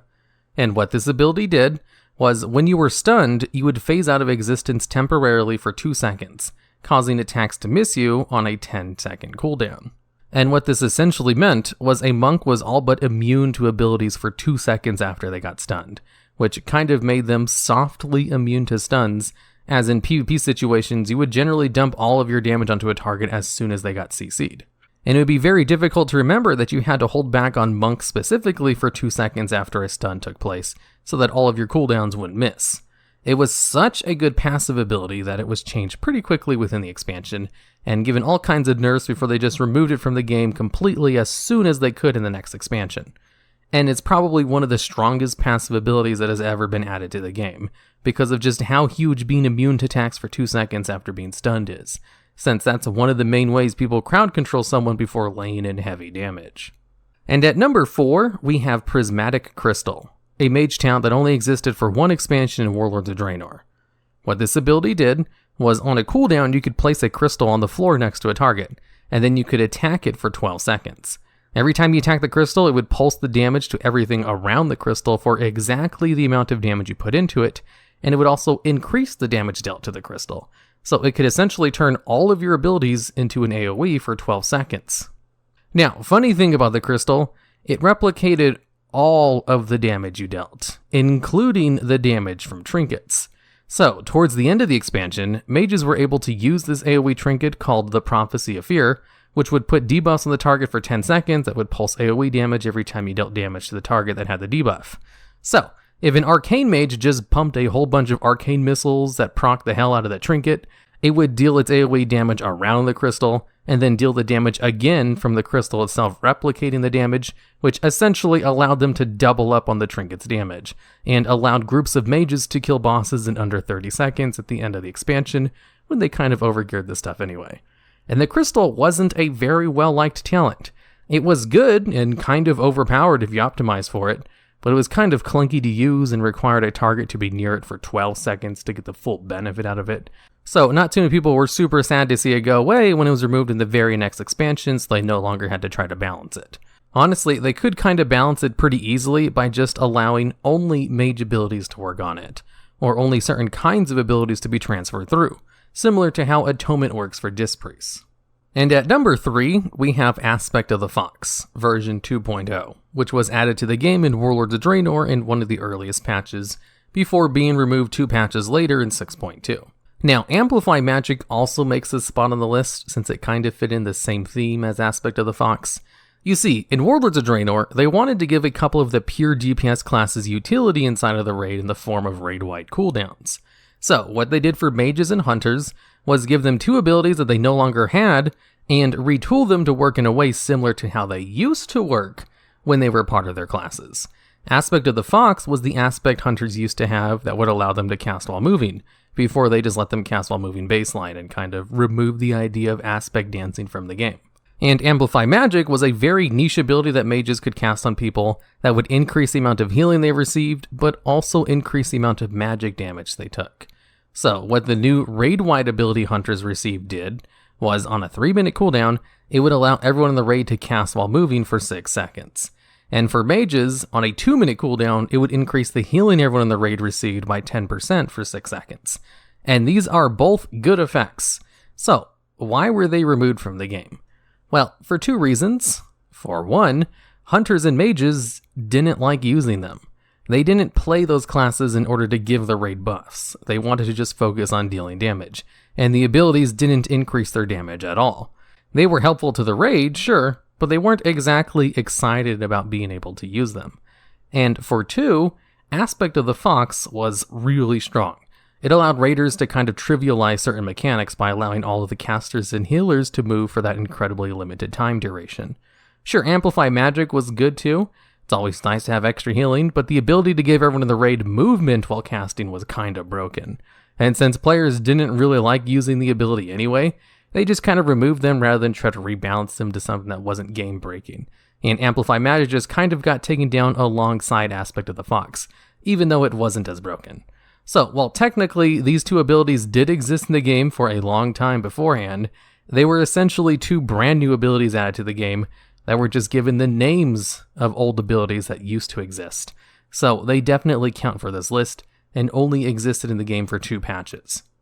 And at number 2, we have Blood Fear, a warlock talent that only existed in early MoP for 2 patches. This ability was in the game for a slightly shorter amount of time than Aspect of the Fox, which is why it gets a higher spot, despite them both technically being in the game for 2 patches each. You see, what this ability did was it would replace the Warlock Fear ability with a new ability called Blood Fear, which basically did the exact same thing. It would fear a target for 20 seconds. However, with 2 differences, it had a 5-second cooldown, where the original Fear had no cooldown, and it was instant cast, instead of having a cast time. And the fact that this version of Fear was instant cast was kind of broken. Of course, this ability existed in Mist of Pandaria. This ability is kind of the hallmark of how crazy PvP was in that expansion, where they thought giving warlocks an instant fear was an okay thing to do. Here's the thing about spammable CCs with no cooldowns: they're kind of balanced around the counterplay of that cast time, and the fact that they have diminishing returns. So with a cast time, there is the opportunity to play around it by running behind a pillar, or just interrupting the ability. And even then, those abilities are super strong, and historically classes that have spammable CCs, like Warlocks and Mages, have seen tons of play in Arena and other PvP because of how strong those things are. So if you take an already strong ability like Fear, and make it even stronger by removing the only counterplay option you have to it, then what you have is one of the most broken CCs in the game's history, which is called Blood Fear. Not the most broken, mind you. That would still probably be Glyph of Death and Decay, the glyph that early Wrath Death Knights used to have, but definitely on the same scale. Basically, the ability was so strong that it was just removed from the game in the middle of the expansion that had the most amount of CC out of any expansion. And you know something is broken when it's considered too strong for Mista Pandaria PvP.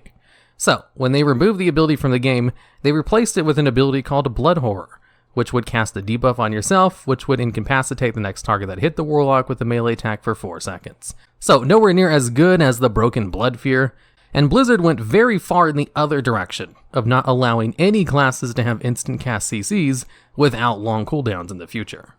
And at number 1, we have Shadow of Death, a Death Knight talented ability from early Wrath of the Lich King, which was only in the game for a single patch. Definitely the shortest amount of time an ability was removed for being too powerful. So, what did the ability do? Well, if the Death Knight died, they came back to life as a ghoul for 45 seconds. And in Wrath of the Lich King, Death Knights used to have this ability to raise other party members as ghouls after they died, before they were just given a normal battle res, which gave them their own little ghoul action bar and allowed them to do some decent damage for a bit. It was kind of like playing a hunter's pet with its own set of abilities and cooldowns. And since Death Knights would just gain this ability passively when they died, it allowed basically any Death Knight who took this talent to stay in the fight and keep performing raid mechanics after they normally would be dead and not doing any DPS. And it also allowed Death Knights to just tank mechanics which would normally kill the raid, because they can come back as ghouls and help out anyway. It also worked in arenas for some reason, where Death Knights were already the most powerful class ever added to the game. And if you did manage to kill the overpowered early Wrath Death Knight, they came back as a ghoul for 45 seconds to finish you off anyway.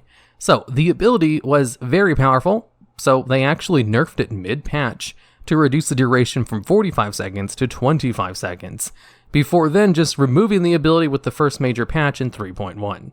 They also nerfed a whole bunch of the other Death Knight abilities because they were very overpowered in early Wrath. But most of the abilities still stayed in the game in just nerfed versions. Shadow of Death was one of the ones that was just straight up removed rather than trying to balance out an ability that allowed them to self-res every time they died without an incredibly long cooldown like Reincarnation.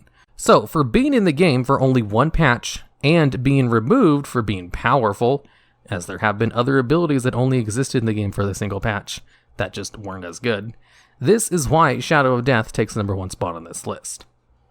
In this video, we'll go over 10 abilities that either became talents or part of the baseline class, which originally started as a tier set bonus, from either a raid, PvP, or dungeon set.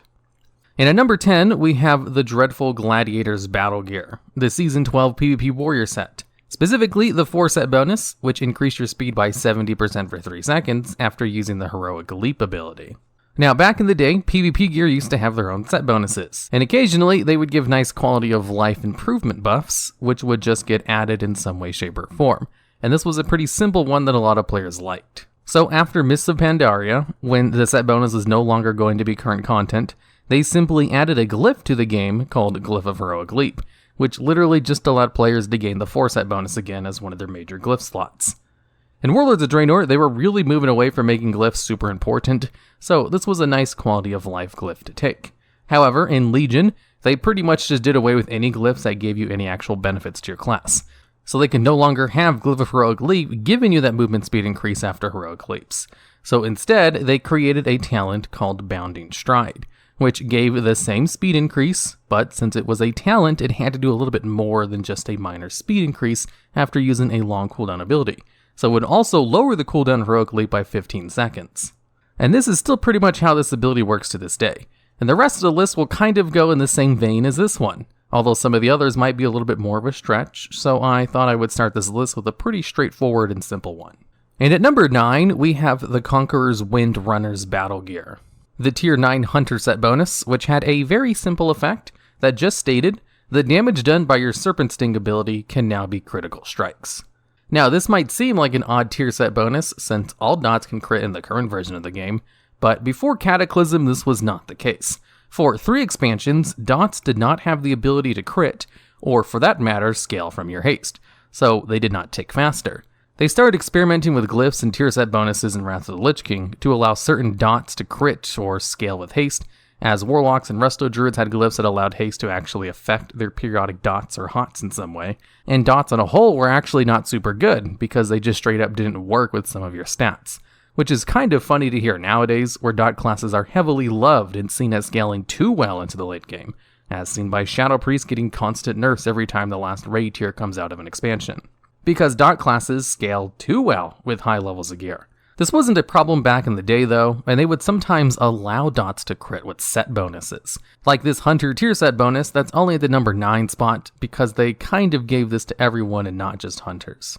And at number 8, we have the Dreadnought's Battle Gear, which was the Warrior tier 3 set, and specifically we'll be talking about their 8 set bonus, which has the effect that when they drop below 20% health for the next 5 seconds, healing spells cast on you would help you cheat death, increasing the healing done to you while you have this cheat death buff up.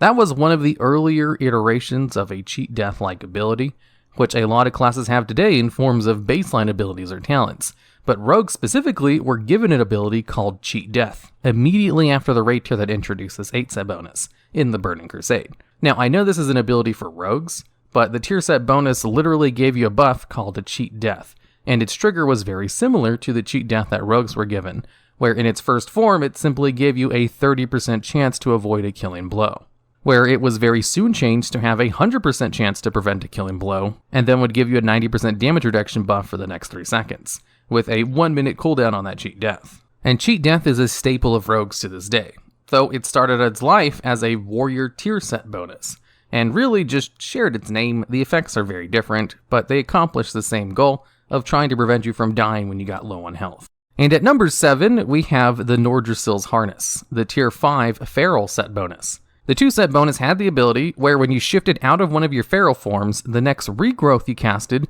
would take 2 less seconds to cast.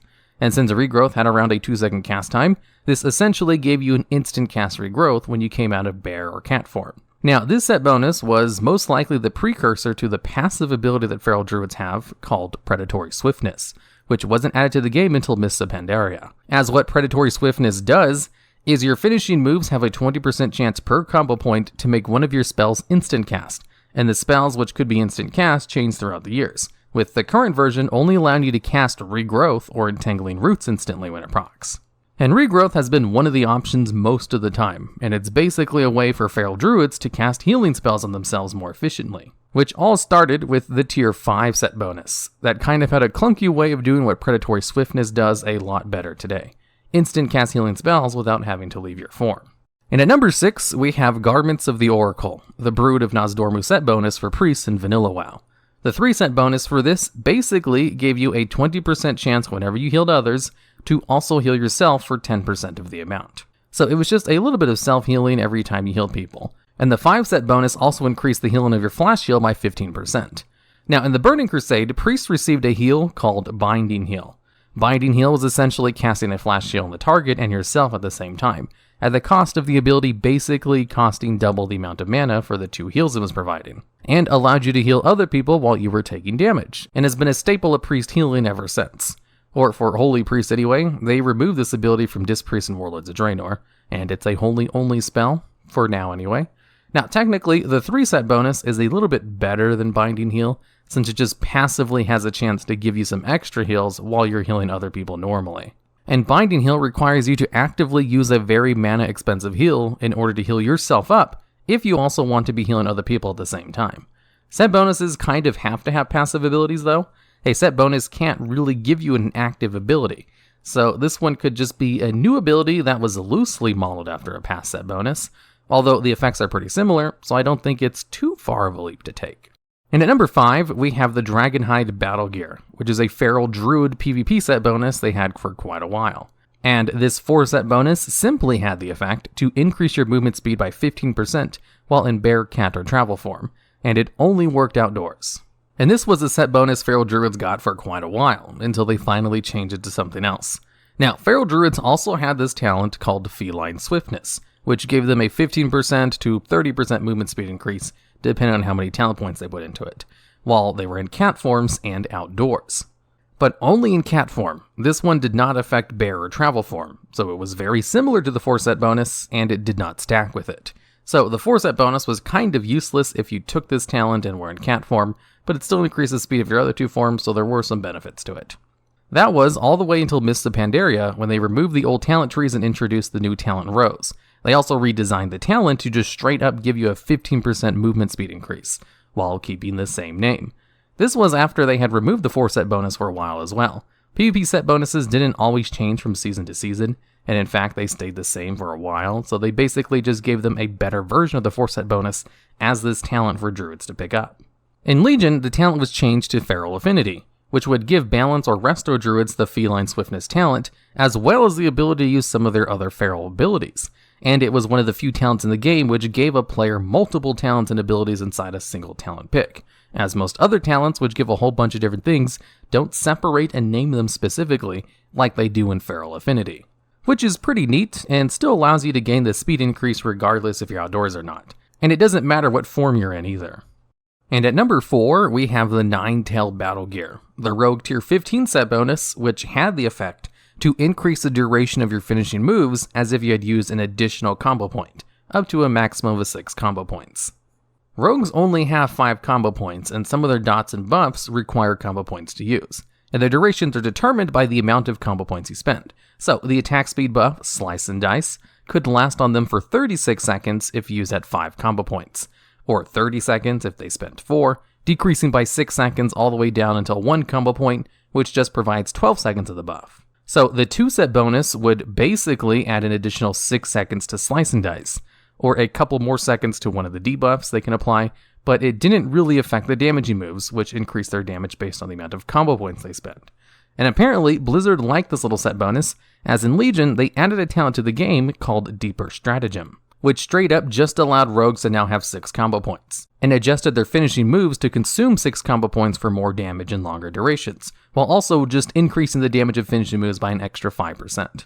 This is a pretty direct translation of a tier set bonus into an ability in the game, just with a slight buff since they turned it into a talent and it has to be a little bit stronger than a 2-set bonus.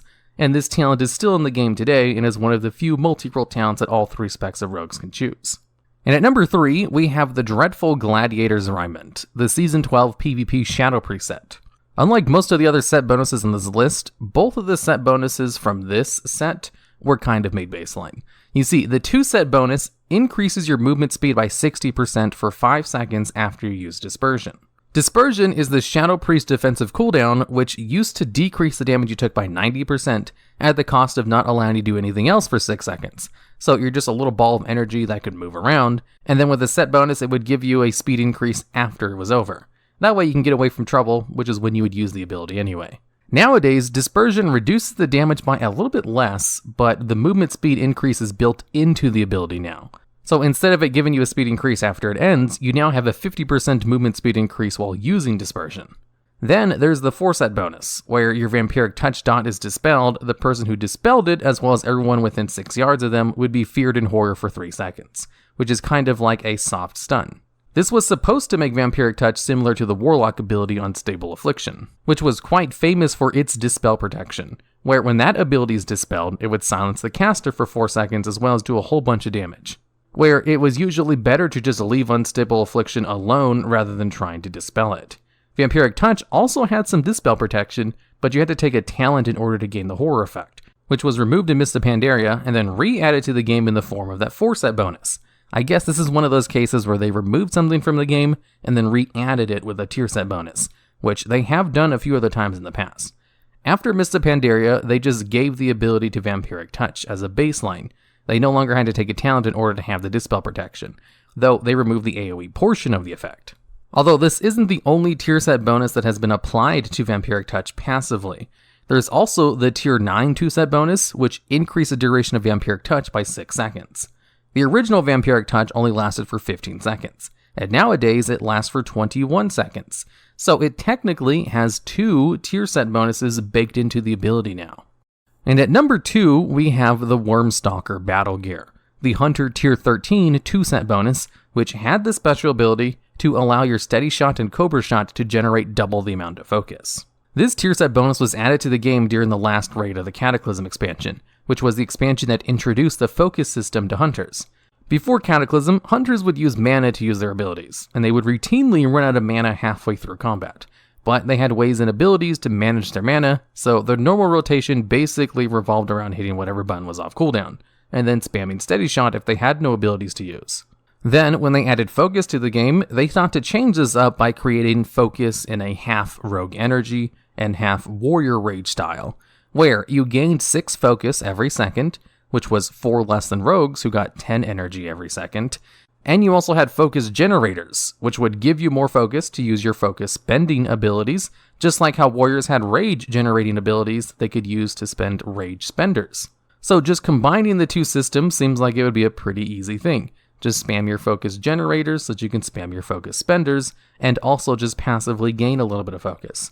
But it was actually a little bit clunky. The focus regeneration was a little bit too slow, and the spenders cost a little bit too much focus to actually use. And they still had their cooldown-based abilities from their mana days, and where in the past they used to be able to use these cooldowns as soon as they came up, now they had to plan their focus bar around that ability coming off cooldown. And it just kind of created a system of gameplay where you were just constantly conserving your focus and spamming steady shot half the time to get to that focus threshold that you could then save. That way you could use your ability once it was available. It was a system that worked. Hunters did good damage in Cataclysm. It just wasn't a very fun DPS method because of how constantly focus starved they were. But then, when they introduced this 2-set bonus at the end of the expansion, which just straight up doubled the amount of focus they got from their generators, it all of a sudden made the class come alive and made the gameplay feel a lot more dynamic and fast-paced. It was almost like Hunters were designed around this system of focus generation. The 2-set bonus kind of fixed their clunky playstyle, and Hunters were clamoring Blizzard to make this baseline since it actually made the class fun to play. So, after Cataclysm during Mists of Pandaria, they didn't keep the double focus, but they did increase the focus generation by 50%, where before you got 9 focus for every steady shot, you now got 14 focus. And they never would have increased the base focus generation if it wasn't for that 2-set bonus. And I think this is one of the few times in the game where a set bonus actually fixed a part of the class that players didn't actually know was a problem until it was fixed. Although nowadays, they've kind of redesigned Hunters to work in their own special way, where they can't even be compared to Cataclysm or Mist Hunters anymore, because they work so much differently and they're no longer reliant on the focus generator and spender style of gameplay anymore. Focus isn't even really a big issue, so it's more like this 2-set bonus guided the class design for maybe an expansion or 2, or maybe even 3 expansions before Blizzard redesigned it again. They still use focus, they just made it less of a tedious resource to manage, where doubling the focus generation of your generators today wouldn't really change anything as drastically as it did back then. And at number 1, we have the Earth Shatterer, the Shaman Tier 3 8-set bonus, which was literally turned into its own unique ability in the Burning Crusade. The 8-set bonus simply gave you 20 mana per 5 seconds while your Lightning Shield was active. Lightning Shield was a short-term duration buff shamans can apply to themselves, which would only do damage to something that attacked them with a physical ability. So generally, you could keep it up during raid fights, and you wouldn't be getting attacked by mobs or the bosses. And since most shamans were healers back in vanilla, having the 8-set bonus just giving them mana per 5 seconds was actually pretty good, and gave them a reason to actually have Lightning Shield up, since it gave them pretty good mana return. So then, in Burning Crusade, they added an ability to the game called Water Shield, which worked exactly the same as Lightning Shield. It was a short-term duration buff that had a couple of charges on it, except instead of doing damage to the attacker when they were hit with abilities, it would instead restore mana to you. In addition, while the shield was up, it gave you mana per 5 seconds, which was better than Spirit since it wasn't subject to the 5-second rule. For those of you who don't know about the 5-second rule, since Spirit is no longer in the game, it used to be you wouldn't actually generate mana in combat unless you stopped casting for 5 seconds. After 5 seconds of not casting a spell, your mana regeneration would then start, and your mana regeneration could be increased by Spirit. So unless you had some kind of talent or special ability that allowed you to gain your mana regeneration during battle, which they used to also have on tier set bonuses, then you would just not gain any. So a lot of healer specs had talents that allowed them to gain like 50% of their mana generation during combat. And then the special stat, MP5, kind of ignored Spirit and would just give you mana every 5 seconds regardless of the 5-second rule. And Shamans used to be the kings of MP5, as that was their best healer stat, before they kind of removed that mechanic from the game. They also did remove Water Shield from the game as well in Legion, but the ability will be making a return in Shadowlands, and honestly, if it wasn't for the fact that it's coming back to the game, I probably wouldn't have put in this list at the number 1 spot. But as it stands, this is pretty much the only tier set bonus which was directly turned into an ability in the game, rather than some kind of passive or talent. Well, besides Binding Heal, but that one is kind of a loose stretch. and Water Shield is a lot more direct of a tier set incorporated into an actual ability in the game.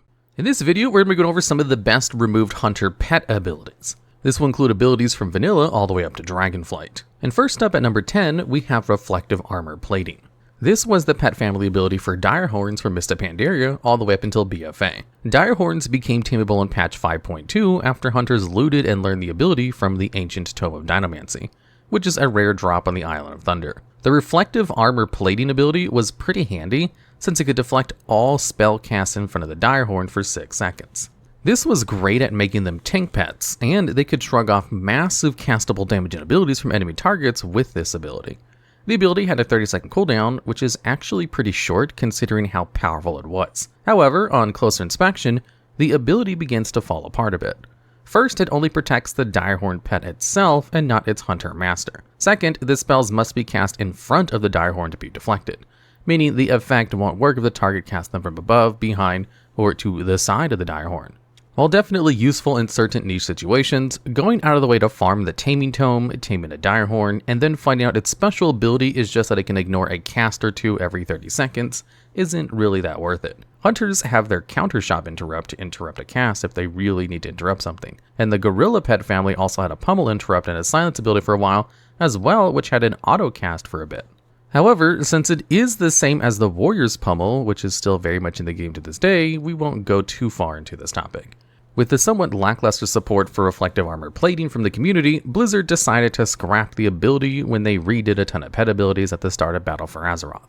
Now, the Direhorn special family ability is just Gore, which provides the Mortal Wounds effect, which decreases healing received. It may sound dull and was implemented poorly, but the idea of a pet being immune to unfriendly casts, even for a brief period of time, certainly did lend itself to the tenacity spec of pets being the tank class of pets. Additionally, no pet ability like it has ever returned to the game, and a pet that couldn't be affected by nasty spells from the front was particularly useful in PvP. Aside from its niche uses, Reflective Plating Armor wasn't really that dynamite, so we place it at number 10 on this list. Next up at number 9, we have the ability Wolverine Bite. This ability comes from the Cutting Pet talent tree and requires at least 12 points before it can be unlocked. Pet talent trees were added to the game in Wrath of the Lich King, and continue to exist for another 4 years or so, until they were removed with a complete talent overhaul at the beginning of Mists of Pandaria. Wolverine Bite existed for the entire duration of both the Wrath and Cataclysm expansions, and it remained almost completely untouched throughout that time. While mainly a simple DPS ability that does X damage and the damage that scales with the player, the Wolverine Bite ability is notable because it cannot be dodged, blocked, or parried. Not only was this far more of a bigger deal in the early days of the game, but this ability was particularly useful in PvP, in which opposing players usually did have a lot of dodge or parry and block with cooldowns. The Wolverine Bite had a 10-second cooldown, and could even be learned at level 30 at the earliest. The one major downside of the Wolverine Bite ability was that in order for it to be able to perform this attack, the pet must have landed a crit on the target first. So the Wolverine Bite is a proc ability that is dependent on the pet even landing a crit in the first place. Because of all this, Wolverine Bite really is limited to niches and gameplay.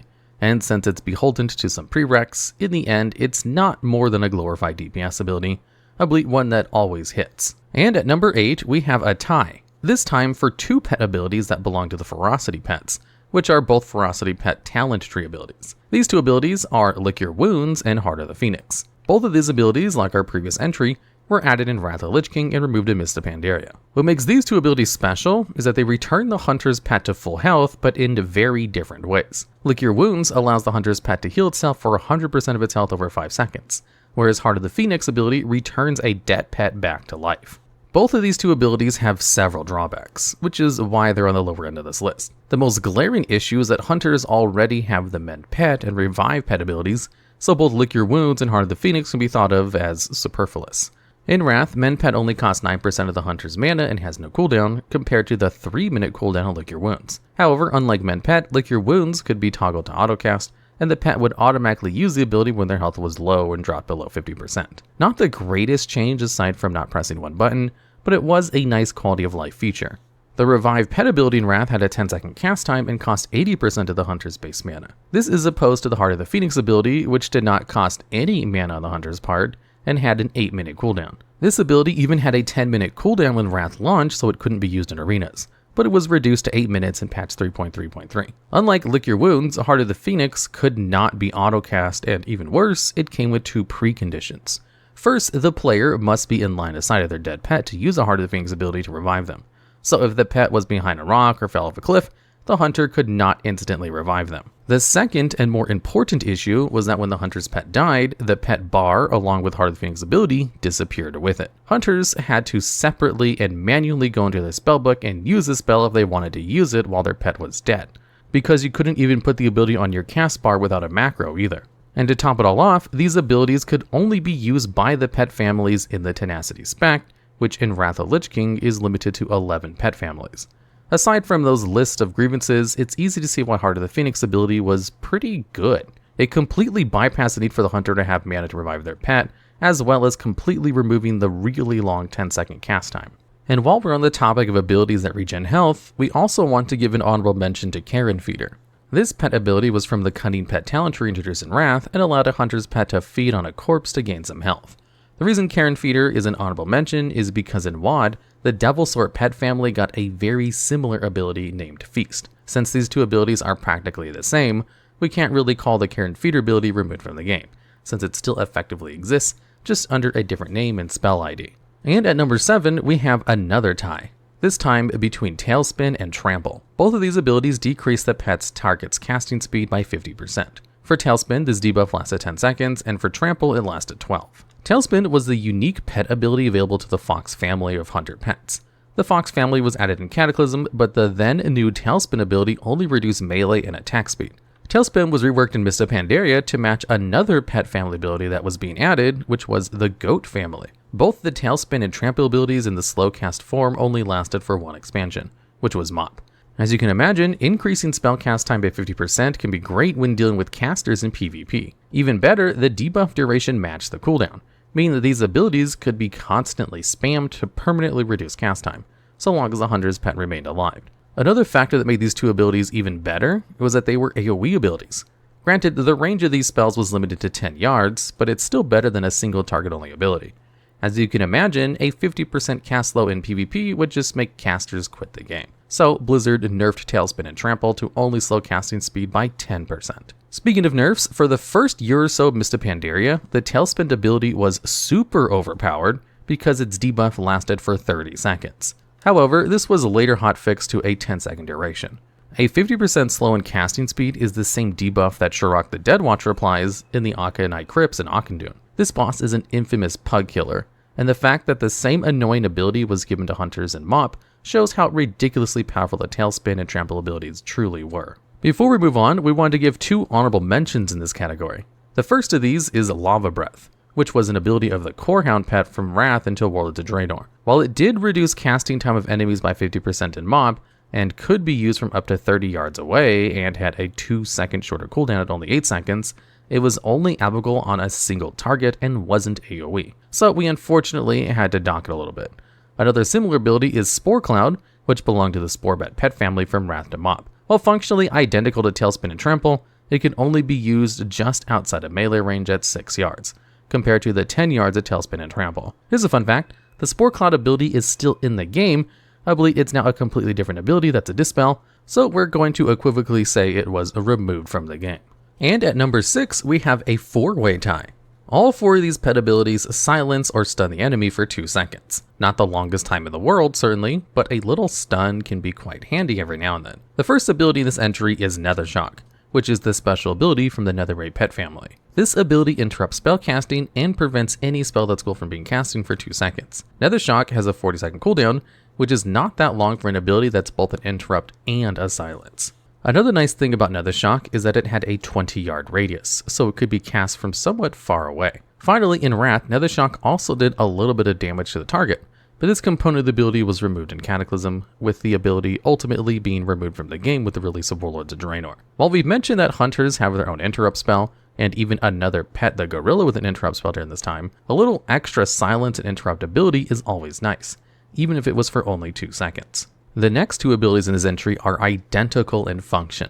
Both the Sonic Blast and Sting abilities stun the target for 2 seconds.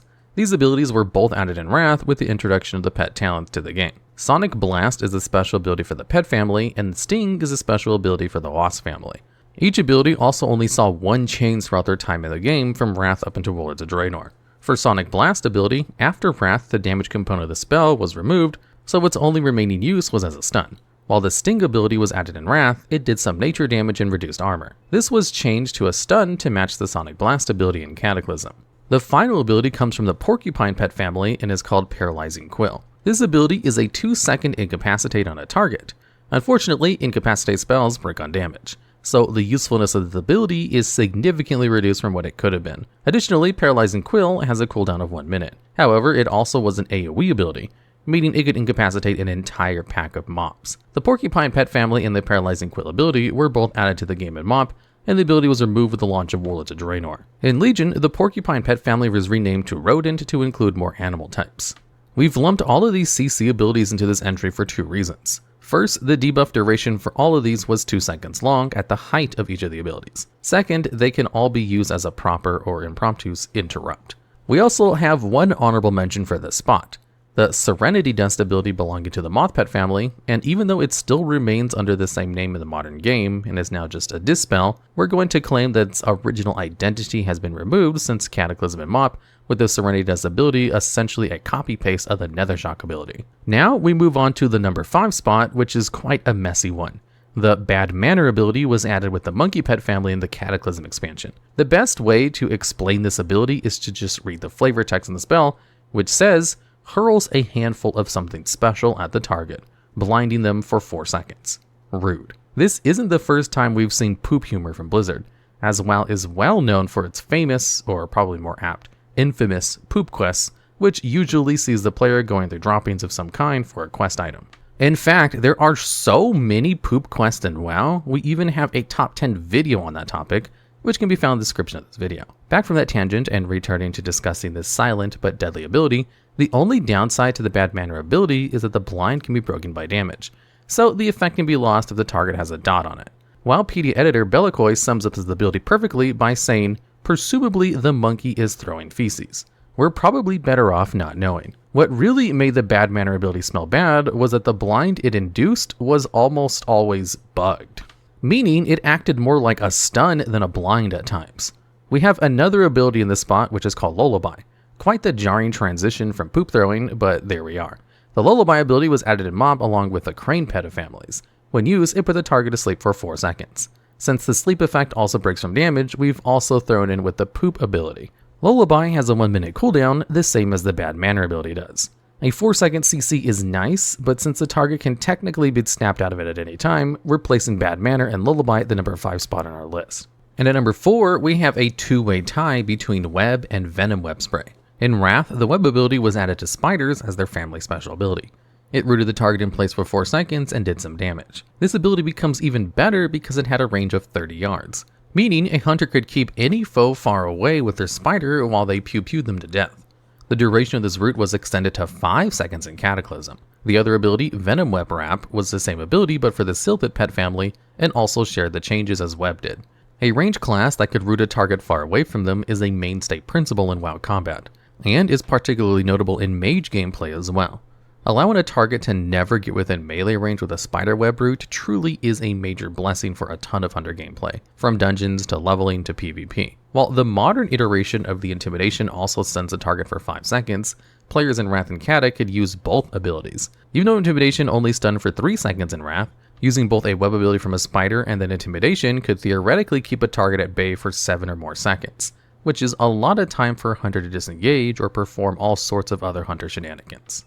While stunning players is fun, is there anything better than disarming melee classes so they're almost helpless in PvP? 2 abilities in our number 3 spot are here to help with that in a big way. Snatch was added in Wrath to the Birds of Prey pet family. It did some pet damage and disarmed them for 6 seconds.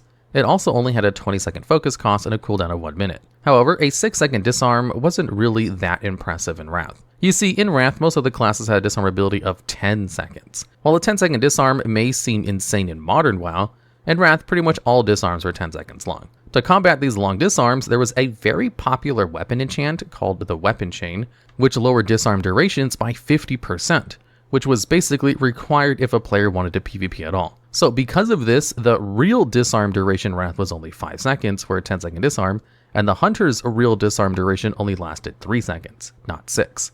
A disarm 2 seconds shorter than average was considered laughably bad compared to just about any other Hunter pets in Wrath, and so Hunter disarms were never really used in Wrath. Things changed a lot when Cataclysm rolled around. First, while the damage part of the snatch ability was removed in Cata, the disarm duration was buffed to 10 seconds to make it in line with the other disarms. Additionally, it was also made so the ability no longer required any focus, so it was essentially a free ability that cost no resources. Also in Cata, another pet got the same 10-second disarm effect, this time an ability called Clench from the Scorpid pet family. So in Cataclysm, not only did Hunters have access to 2 10-second disarms, they could also now be used whenever they wanted since they had a 0 focus cost. This led to some wacky shenanigans in Cataclysm.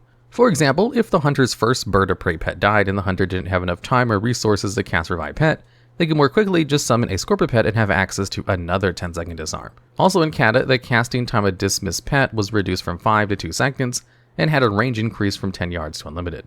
This meant that Hunters could disarm a player, dismiss their first pet, and summon a second pet to disarm the enemy player. And while the CC reduction is a thing, can you imagine enemy Hunters theoretically being able to make you weaponless for 20 seconds straight? It's enough to make you shudder, or even drop dead if you happen to be on the wrong end of a bow or gun. While disarms are notorious in PvP, they can also be used in dungeons and raids, and essentially make a boss do very little DPS for 10 seconds, if the boss is only doing physical damage with the weapon, which is quite frankly simply absurd. It appears the madness of Deathwing Fight had gotten a hold of some of these wild devs in Cata, because what on earth could convince them to give Hunters 2 10-second disarms?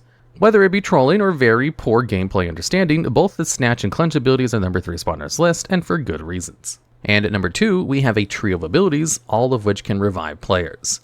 Yes, that's right, Hunters got revives in Warlords of Draenor, and had the choice of 3 to choose from. The first ability is called Dust of Life and was a moth pet ability. Next came the Crane's Gift of Chi-Ji, and finally came the Quillen's Eternal Guardian ability. All of these spells were exactly the same in WoD. They were instant cast, could be cast from 20 yards away, and had a 10-minute cooldown.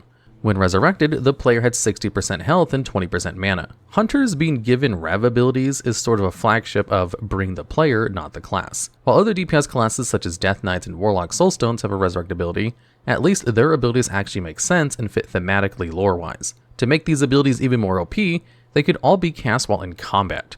Previously, only Druids could do that with the Rebirth ability, and poor Paladins had to wait until Dragonflight to get a battle res in the form of Intercession. Even then, those abilities have a cast time and aren't instant cast. Instead, Hunters just randomly got instant battle reses in WoD, something which had not been in the game before. Granted, Shamans did have Reincarnation and Warlocks had Soulstones before WoD, but these items worked on themselves. Warlocks did sort of have a battle res with the second rank of Soulstone and Legion, but that was also after WoD. Well, you can imagine how crazy this ability is. Hunters could now res any friendly target as long as their pet was alive, making PvP a tough boss fight and a lot more easier, but thankfully only in Battlegrounds. And while it may seem like these battle reses came out of nowhere, they do make more sense when you think about Blizzard's pet ability design in Warlords of Draenor to make pet abilities give buffs to raids and groups, and even giving them bloodlusses, or heroes if you insist, with the Netherwinds and the Ancient Hysteria pet abilities. Battle resurrections, buffs, and bloodlust are pretty much the bread and butter of raiding. And maybe Blizzard was trying to make amends with Hunters because they felt so bad about tearing away so many interesting pet abilities from MoP. But let's be honest, most, if not all, of the buffs from pets in WoD were meh at best, and giving Hunters a battle res was a mistake that was quietly removed in Legion. Hunters have never gotten another resurrection ability since then, even with the complete talent revamp in Dragonflight. Hunters aren't known to be the sharpest quiver in the arrow, and there's a reason the clueless dumb Hunter who pulls an entire zone's worth of mobs in 3 seconds is a cliche that has survived as long as WoW has been around. And then Blizzard goes ahead and gives the guy the free battle reses.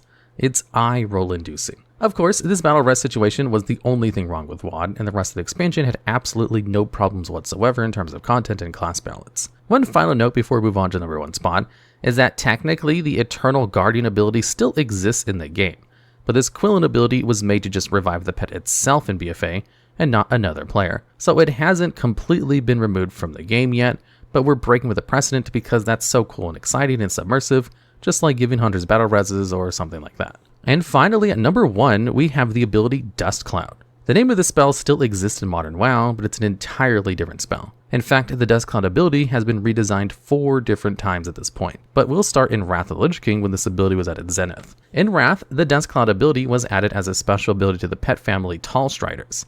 Its description from Wrath is, your Tall Strider kicks up an obscuring cloud of dust, causing all enemies within 10 yards to miss their next attack. Lasts for 8 seconds. Now, there's a lot to unpack here, but first, this is an AoE ability, which means it can target any mob that is more than 10 yards away from the Tall Strider pet. While it only works to make the target miss one attack, the debuff lasts 8 seconds, meaning it can be timed to fit certain thresholds and time windows. Finally, it only costs 20 focus and has an insanely low cooldown of 40 seconds. So, why is this ability so OP, you ask? It's because attacks include any type of damage, the spell hits or physical hits. This means it can be used as an interrupt of sorts. With a duration of 8 seconds and the ability being properly timed right, it can be a mass AoE preemptive disrupt and reduce the target's damage to 0 for a short time. In Old War, and a huge trash pack is coming your way with wide wiping casts, pop this bad boy and every cast is nullified within 10 yards of the tall bird boy. You can see how this is probably used to achieve some boss fights mechanics in both raids and dungeons, particularly if the boss is about to deliver a huge attack, like for example during a massive soak and there aren't enough players left alive. Dust Cloud activates both miss the next attack, no big deal. This ability was just as useful in PvP. Seeing a player cast an ability that's going to one-shot you, Dust Cloud the target. The cast miss and you still have other interrupts. The Dust Cloud ability could be used in nearly all aspects of combat gameplay, and it did stack with other debuffs that cause the target to miss attacks, such as the Scorpion Sting ability hunters had in Wrath. The only downside to this ability is the fact that if the enemy under the Dust Cloud effect unleashes an AoE, it will only miss the first target it hits, but every other target will still be hit as normal. A preemptive interrupt combined with what is essentially a disarm is such a potent combination that even when going from Wrath to Kata, when very few pet abilities were changed, the Dust Cloud ability was nerfed. In Kata, the ability simply reduced melee and attack speed by 20%. In Mop, it was changed again, this time to just weakened armor. And it was finally re-added in BFA, but just as a movement slow, and under a different spell ID and icon. If we want to get really technical, the root cause of this ability being so OP is because in the beginning of Wrath, spell hit rating had been merged into hit rating, which was now combined into one attribute called hit chance. This meant that spells that missed a target now showed up as a miss instead of resist. Since the Dust Cloud ability from Wrath just makes all enemies miss their next attack, it applies to both cast and melee damage. Whether this was an oversight or a bug they could do nothing about, the Dust Cloud ability remained in the game throughout the entire expansion, and when it was so OP it was removed that early in the game's history, you know it had to have been bad. Of course, none of this is factoring in other pet talents or hunter abilities which could further augment the Dust Cloud, such as the Longevity Rank 3 talent, which decreased the cooldown of pet special abilities by 30 seconds. To say the Dust Cloud ability in Wrath was OP is somewhat understated. And who could have thought that an AoE ability that combined a preemptive interrupt and allowed for damage mitigation made it to the top of this list of the top 10 best removed hunter pet abilities. Finally, we have one last honorable mention, which is the Rhino ability Stampede. This ability was a knockback ability, but since hunters already had disengage and were able to target their foes at a distance, we figured it was somewhat redundant. Of course, this was used extensively in PvP, especially near cliffs. And to make matters worse, it was also initially an AoE ability. However, a 15-yard knockback is nothing to laugh at, unless you count it as a gnome being punted. It was so overpowered that it was nerfed within one patch, with the knockback ability being removed entirely. We only gave it an honorable mention because they actually brought it back in Kata, but in a much more diluted form. Defensive dispels are abilities that remove harmful debuffs on friendly players and NPCs, as opposed to offensive dispels which remove helpful buffs from enemies. The two main requirements that we're looking at when making this list is how many debuffs the ability dispels, and how many players it can actually work on. And at number 10, we have our first and only appearance of ability from Vanilla and Classic WoW. The Abolish Poison ability is an ability available to all Druid specs at level 26. It costs 45 silver and can be learned from all Druid trainers. In Classic, its description says, attempts to cure one poison effect on the target and one more poison effect every 2 seconds for 8 seconds. What makes this ability unique and why it deserves a spot on this list is because it was the first dispel ability in the game that could, at least in theory, dispel multiple poison debuffs. In theory, Abolish Poison can dispel 5 poison debuffs, with the first dispel being instant and the next 4 being every 2 seconds in the 8-second duration of the ability's buff. With a range of 30 yards, this ability could also be cast from pretty far away, relatively speaking. It costs 16% of the Druid's mana to cast, which is the same amount as the Cure Poison's ability. However, the Cure Poison only dispels one poison debuff and no more, so casting the superior Abolish Poison that can cure multiple debuffs makes more sense. Abolish Poison is also particularly useful against stacking poison debuffs. The ability saw 3 changes during its time in the game. First, in mid-TBC, its range was increased from 30 to 40 yards. Second, when Wrath launched, it was also made so that Abolish Poison could be cast while in Moonkin form. Finally, in 3.1, Secrets of Ulduar, the duration of Abolish Poison was increased to 12 seconds up from 8, but its dispel tick was now every 3 seconds instead of 2 seconds. Abolish Poison was eventually removed from the game in Cataclysm, when the 2 Druid abilities of Abolish Poison and the Druid's former Remove Curse were combined into a new ability called Remove Corruption. And what a perfect segue, because Remove Corruption is one of the 9 abilities in the number 9 spot. All of these abilities are in the number 9 spot because they both cure not 1, but 2 different types of debuffs. The Druid ability Remove Corruption was added in Cataclysm and remains in the game even today. This ability nullifies corrupted effects on friendly targets, removing all cures and poison effects. Remove Corruption retained the 40-yard range that both its previous components' abilities had. Its mana cost is also reduced to half to 6.5%. So what makes Remove Corruption so great? Well, aside from being essentially a 2-in-1 dispel ability, it also has a cooldown of only 8 seconds, which is the same for pretty much all dispels in the game. Remove Corruption became a lot better in Mists of Pandaria when it was made so it removed all curses and poisons on its targets and not just one. Another change that was applied to pretty much all other dispels at this time. Another ability number 9 is Cleanse Toxins. This Paladin ability was added in Legion and is only available Protection Retribution specializations. This ability is almost identical to Remove Corruption, with the exception being that it removes poison and disease debuffs but not curses. This ability also has a 40-yard range and 8-second cooldown, the same as Remove Corruption. Although the Survival Hunter is a memed upon spec, it has an ability named Mending Bandage, which is a PvP talent that removes all poison and diseases from the target.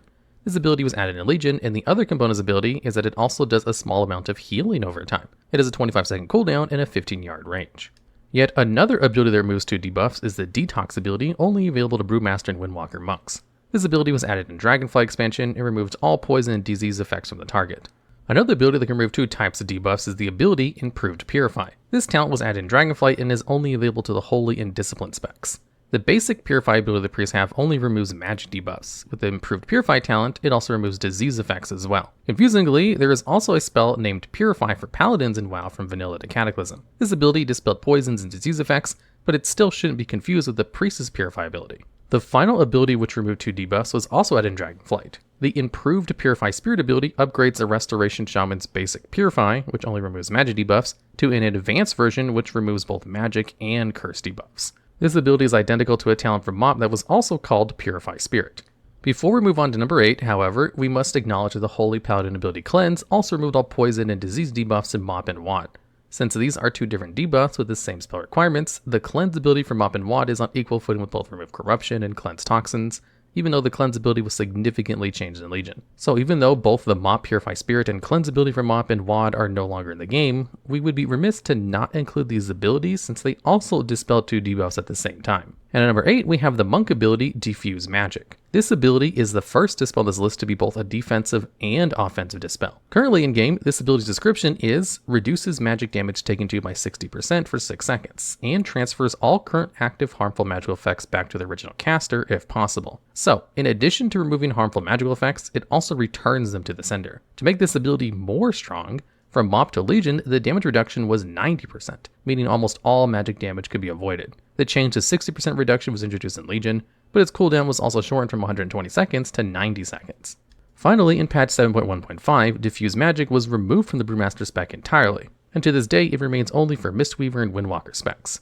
Since it not only negates a magic debuff, but also gives it back to its caster, as well as reducing magic damage, Diffuse Magic comes in at number 8 on this list. And at number 7 on this list, we have the Demon Hunter PvP talent ability, Reverse Magic. This is another build on this list that is both a defense and offensive ability. Added in Legion expansion alongside the Demon Hunter class, when used, this ability removes all harmful magic effects from yourself and all nearby allies within 10 yards, and sends them back to the original caster if possible. This ability is super strong in PvP, making it so any magic ability can be reversed onto the enemy player. For example, if the Demon Hunter is polymorphed or entangled, all the Demon Hunter has to do is use Reverse Magic ability, and suddenly the opposing mage is polymorphed and the opposing druid is entangled by their own roots.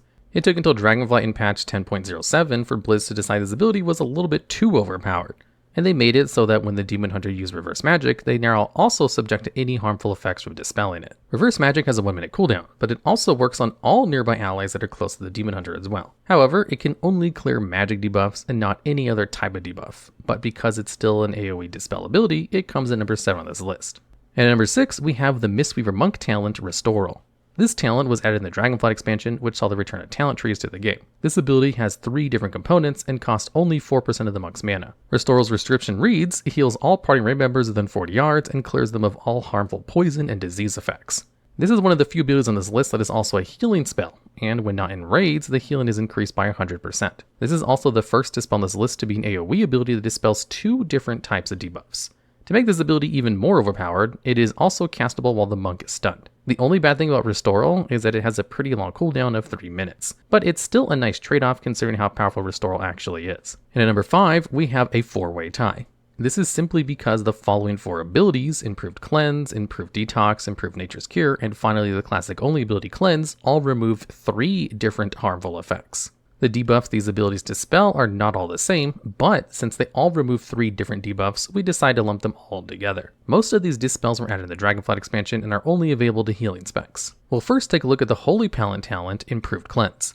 The basic Holy Pally ability Cleanse only removes harmful magical effects, but with the Improved Cleanse talent option, Cleanse now also removes disease and poison effects for a total of 3 effects. This is probably a callback to the original Paladin ability Cleanse that lasted from Vanilla WoW until Cataclysm. This ability is essentially the same as the new Improved Cleanse, removing the same 3 effects and having the same spell requirements. However, since Blizzard has to even out the playing field to all the healing specs, each healing spec also received an ability that removes 3 debuffs when Dragonflight launched. Because of the time difference, we're counting Improved Cleanse and the original Cleanse as 2 different abilities that can remove 3 different debuffs. The basic Mistweaver Monk ability Detox only removes magic debuffs, but with the Improved Detox talent it also removes poison and disease effects. It is therefore exactly the same as the Improved Cleanse ability the Holy Paladins have, since they remove the same 3 debuffs. Confusingly, Brewmaster and Windwalker Monks also have an ability named Detox, but this ability only removes poisons and disease effects.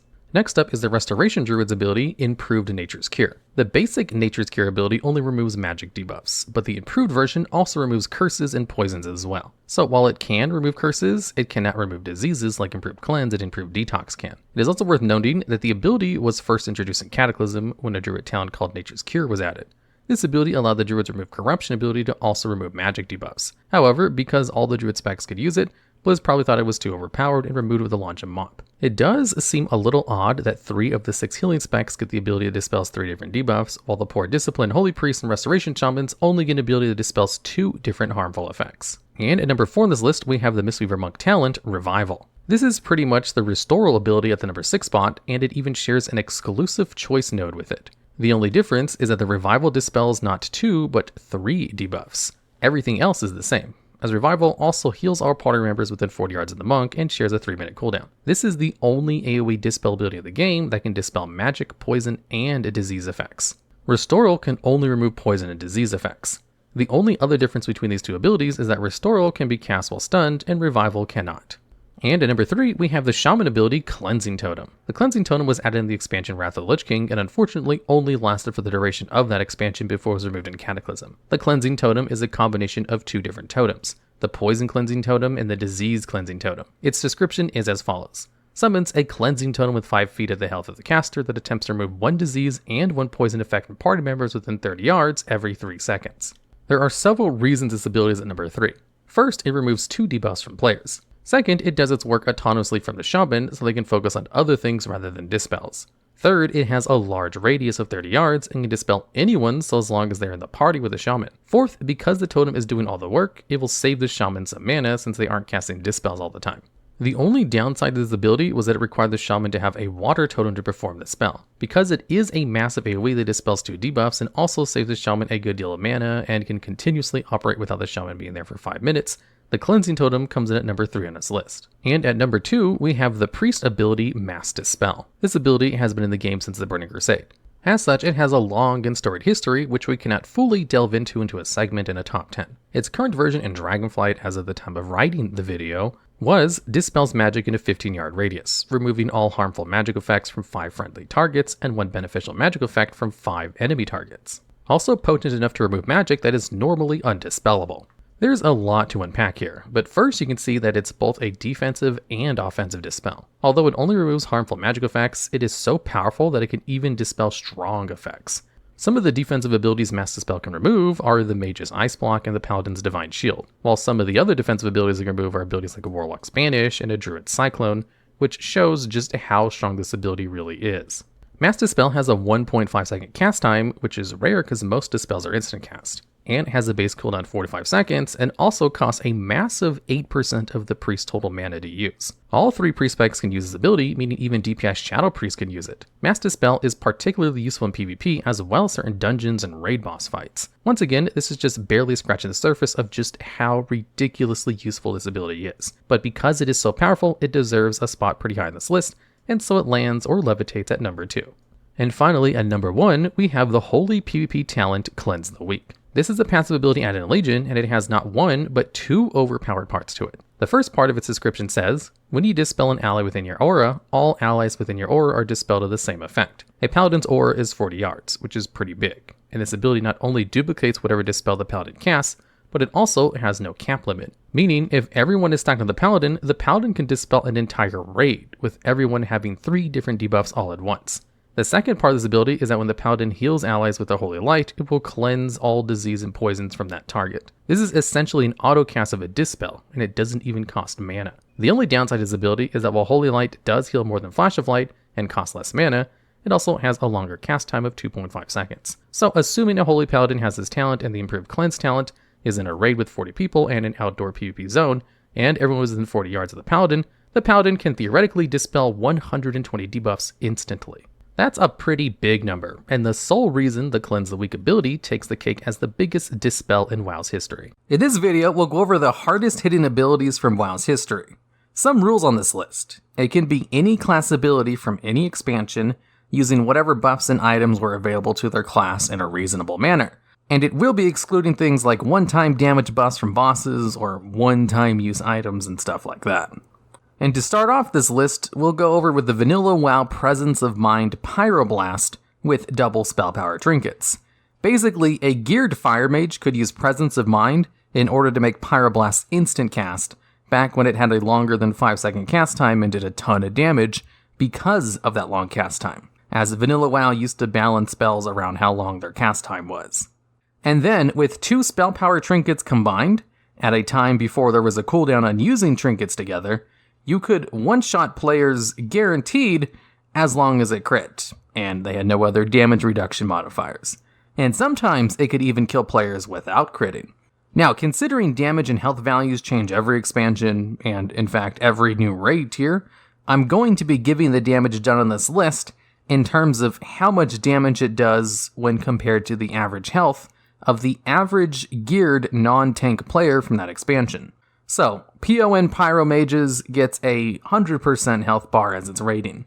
One of the few times in WoW's history where a player could one-shot another player pretty easily with one button, and in an official settings too. And at number 9, we have an ability which couldn't actually be used on players, and that's Vanilla WoW's Curse of Doom.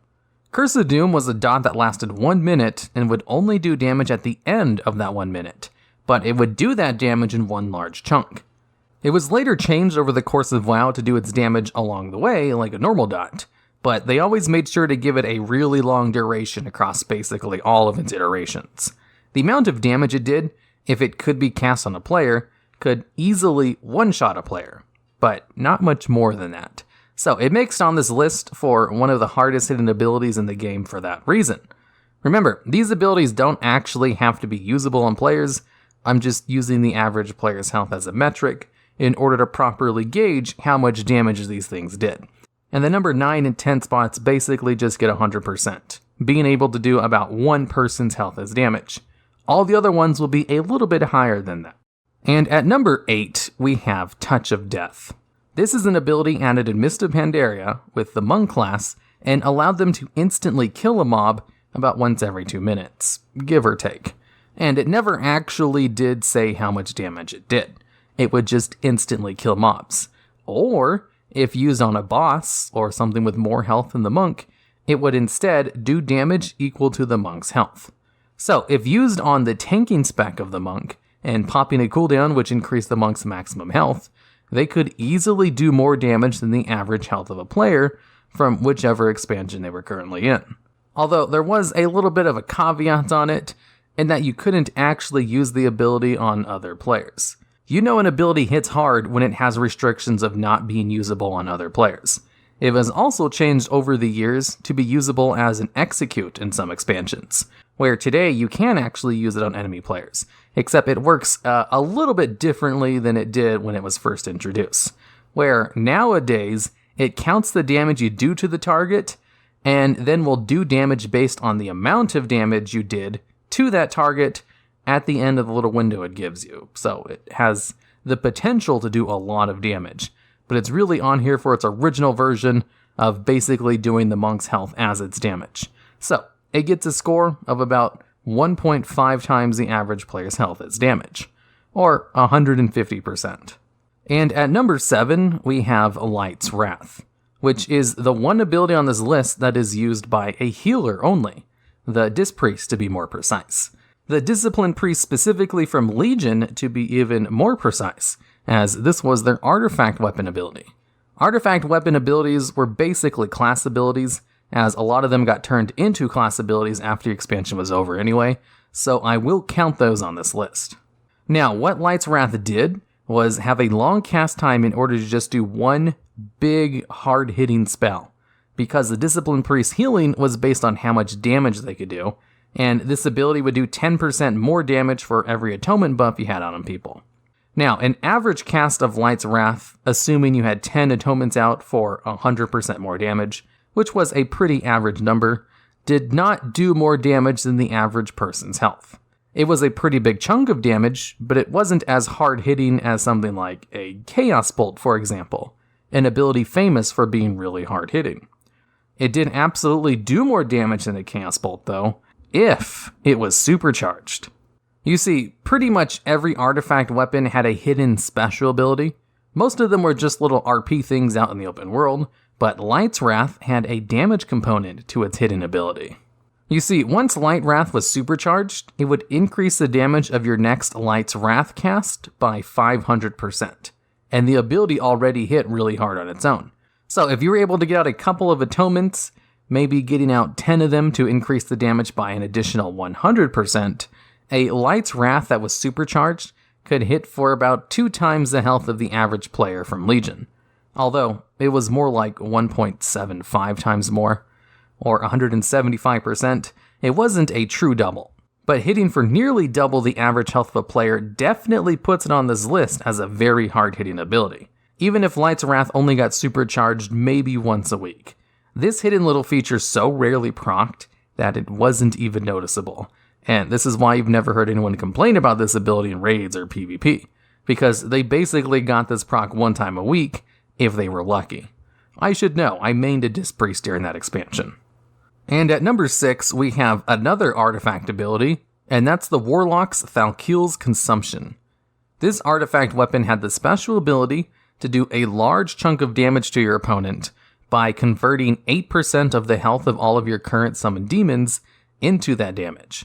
So, Warlock players using this in order to get the highest hitting attack possible would just have a crap ton of demons out, as Demonology Warlocks could summon a lot of demons, and then buffing those demons in order to increase their health, as well as using a legendary item that buffed its damage by a ton more, and a few other things. I won't get into specifics, but basically, they could do about 2 times the average player's health as damage, or more about 190% more.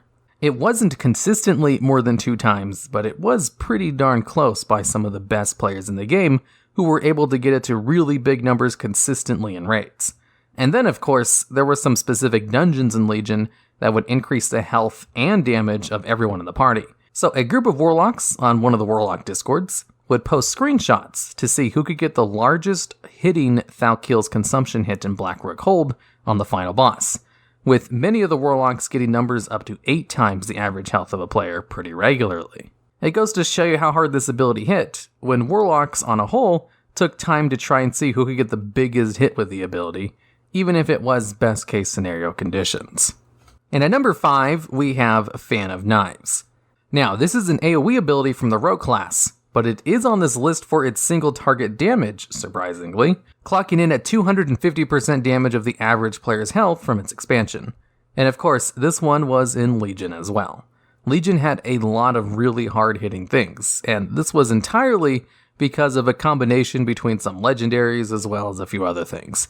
Basically, rogues had access to a legendary item which would increase the damage of Fan of Knives by 35% every second, until it capped out at about 30 stacks, or about 1050% increase to the damage. They had another legendary which gave them a 100% chance to crit while stealth, and for 5 seconds after leaving stealth, and a PvP talent which increased the damage by an additional 150% if it hit 3 targets or more. And a few other damage increases allowed this ability to always crit, do a ton of damage to a single target, as long as you hit 2 other targets as well. And these combos did work in World PvP, so rogues would sometimes go around to small groups of people and just one-shot them with a single Fan of Knives. And if the Fan of Knives didn't kill them, then the number 4 spot on this list probably would. And at number 4, we have another rogue ability from Legion, and that's Death from Above / Eviscerate. Under best case scenarios, a rogue could hit with this ability for about 375% the average health of a player, or a whole 100% more than Fan of Knives. Death from Above was a cooldown-based finisher that rogues used to have, which would do a little bit of damage at first, and then launch the rogue into the air, and then have them slam down and use a buffed version of Eviscerate, which is why I include Eviscerate in this part of the list, because it was literally a part of Death from Above. So, what a rogue could do in order to buff the damage to do as much damage as possible was use a combination of a whole bunch of abilities and items and stuff. Basically, sub-rogues had a few abilities which increased the damage of their finisher moves, including their artifact weapon. They had an ability which just straight up increased their total damage done, which was further increased by a tier set bonus. They made use of the legendary, which gave them 100% crit chance when coming out of stealth, and used the damage bonus from Shadow Dance. So basically what they would do is use all of those buffs, get maximum combo points, and then use Vanish in order to enter stealth, and then they would actually use Death from Above. And as they were launched into the air, you actually had one more global cooldown before the ability would do its second hit. So they would use Shadow Dance as they were about to land the ability in order to get the Shadow Dance bonus. And with all of this, they were able to get near 4 times the average player's health as damage. Of course, all of this was incredibly difficult to align together, assuming best case scenario, but that's kind of what this whole list is about. And at number 3, we have the Prot Warrior Vengeance Execute from Mist of Pandaria, pre-nerf. Now, normally execute abilities are the hardest hitting abilities in the game, but the average execute ability only does about 50% of the average player's health as damage under best case scenarios, which is still a lot of damage, but not enough for most of them to make this list. But despite execute abilities historically hitting the hardest, this is the only one which will appear on this list, and this one is probably the hardest single hitting ability in the game's history, as you'll see once we go over the first 2 spots. But let's go over why this particular execute from this particular point in time in WoW's history hit so hard. Vengeance was a mechanic they added to the game as kind of a way to increase the tank's threat by increasing their damage. So, as the tank took damage, they would get an attack power buff through Vengeance. So, the more the tank got attacked, the more attack power they got. And it used to be there wasn't really a cap on this. Or if there was a cap, it was an incredibly big cap. Because Prot Warriors in this particular time period of a nearly uncapped Vengeance had access to the Execute ability, which has historically been one of the hardest hitting execute abilities, as shown by the fact that execute abilities are named after it, and could hit with Execute for about 1,800% the average health of a player, or 18 times the average player's health as damage. Now in this time period, that was a lot of damage. A little bit too much damage, one could say. That's more than 4 times more damage than the previous spot on this list. Prot Warriors could easily top the DPS charts once it got to the execute phases. So, Blizzard added a cap to Vengeance, or lowered it if it already existed, to a point where numbers like this were no longer possible. But for a while, in the early days of Mist of Pandaria, Prot Warriors had the second hardest hitting ability in the game. And at number 2, we have Combustion.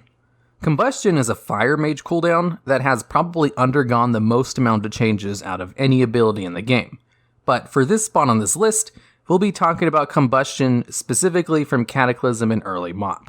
What Combustion did in this time was combine all of your dots on the target into one super dot, which would then tick over the next 10 seconds. Now, this one is kind of cheating a little bit, since I'm going to be talking about a dot for this spot on this list, but this was one of the hardest hitting abilities in the game's history, so I'd be remiss if I didn't mention it and also put it at a high spot on this list, because this super dot could tick for 3,300% the average health of a player, or 33 times the average player's health as damage. This dot did so much damage, a single tick of it would qualify it for this list. And this Combustion super dot existed in the same time period as the Super Prot Warrior Execute from the previous spot on this list. And here's the thing about this dot. There was also an ability in the game at the time that allowed you to spread all of your dots to all nearby targets.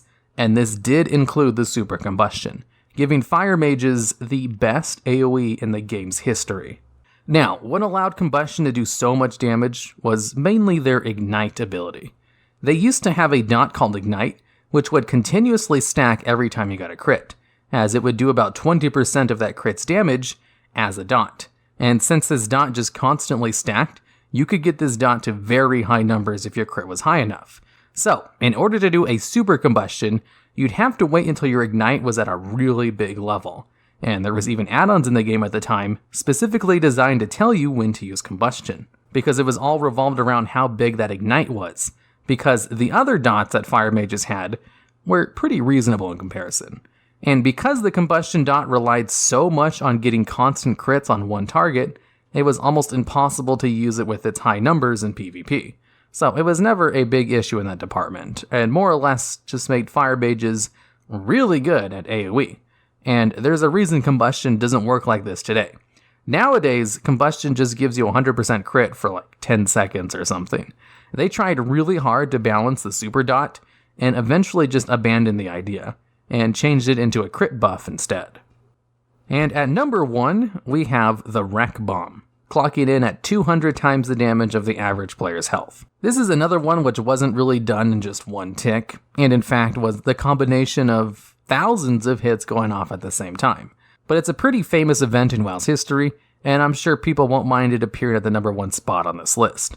Basically, Paladins had this talent in Vanilla WoW called Reckoning, which allowed you to store an extra attack every time you were the victim of a critical strike, except there was no cap on the amount of extra charges you could store. So one Paladin spent 3 hours intentionally getting crit on by mobs in order to store up nearly 2,000 shards of Reckoning, and then went to the world boss, Lord Kazakh, and just smacked him a few times and killed him.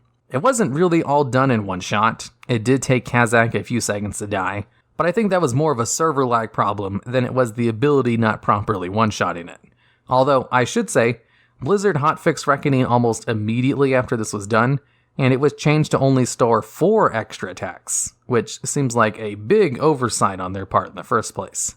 This was the first and only time a player was able to one-shot a raid boss from that current expansion, and that's why it's at the number 1 spot on this list.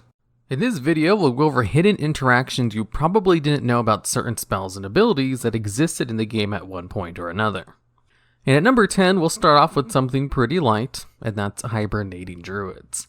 You see, druids have this ability called Hibernate, which on a quick cast time allows you to put a beast or dragonkin to sleep.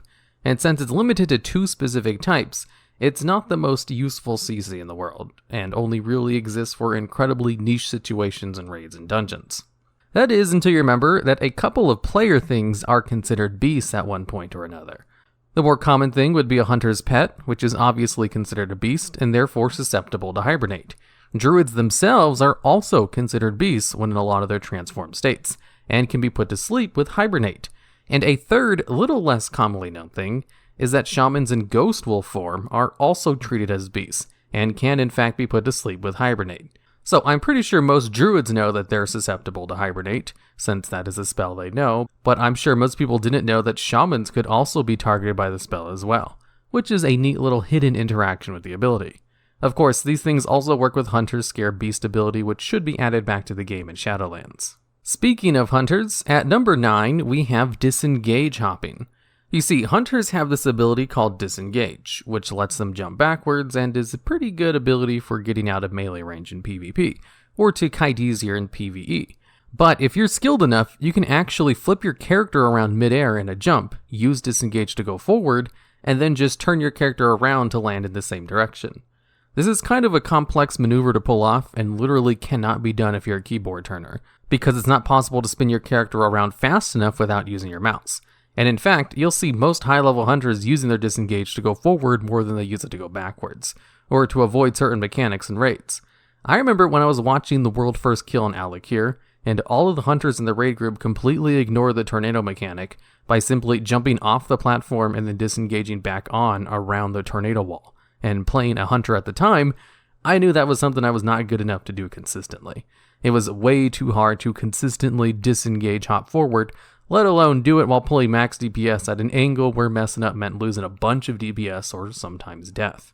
Although this is a pretty well-known interaction, it's just a hard one to do, which is why it's kind of lower on this list.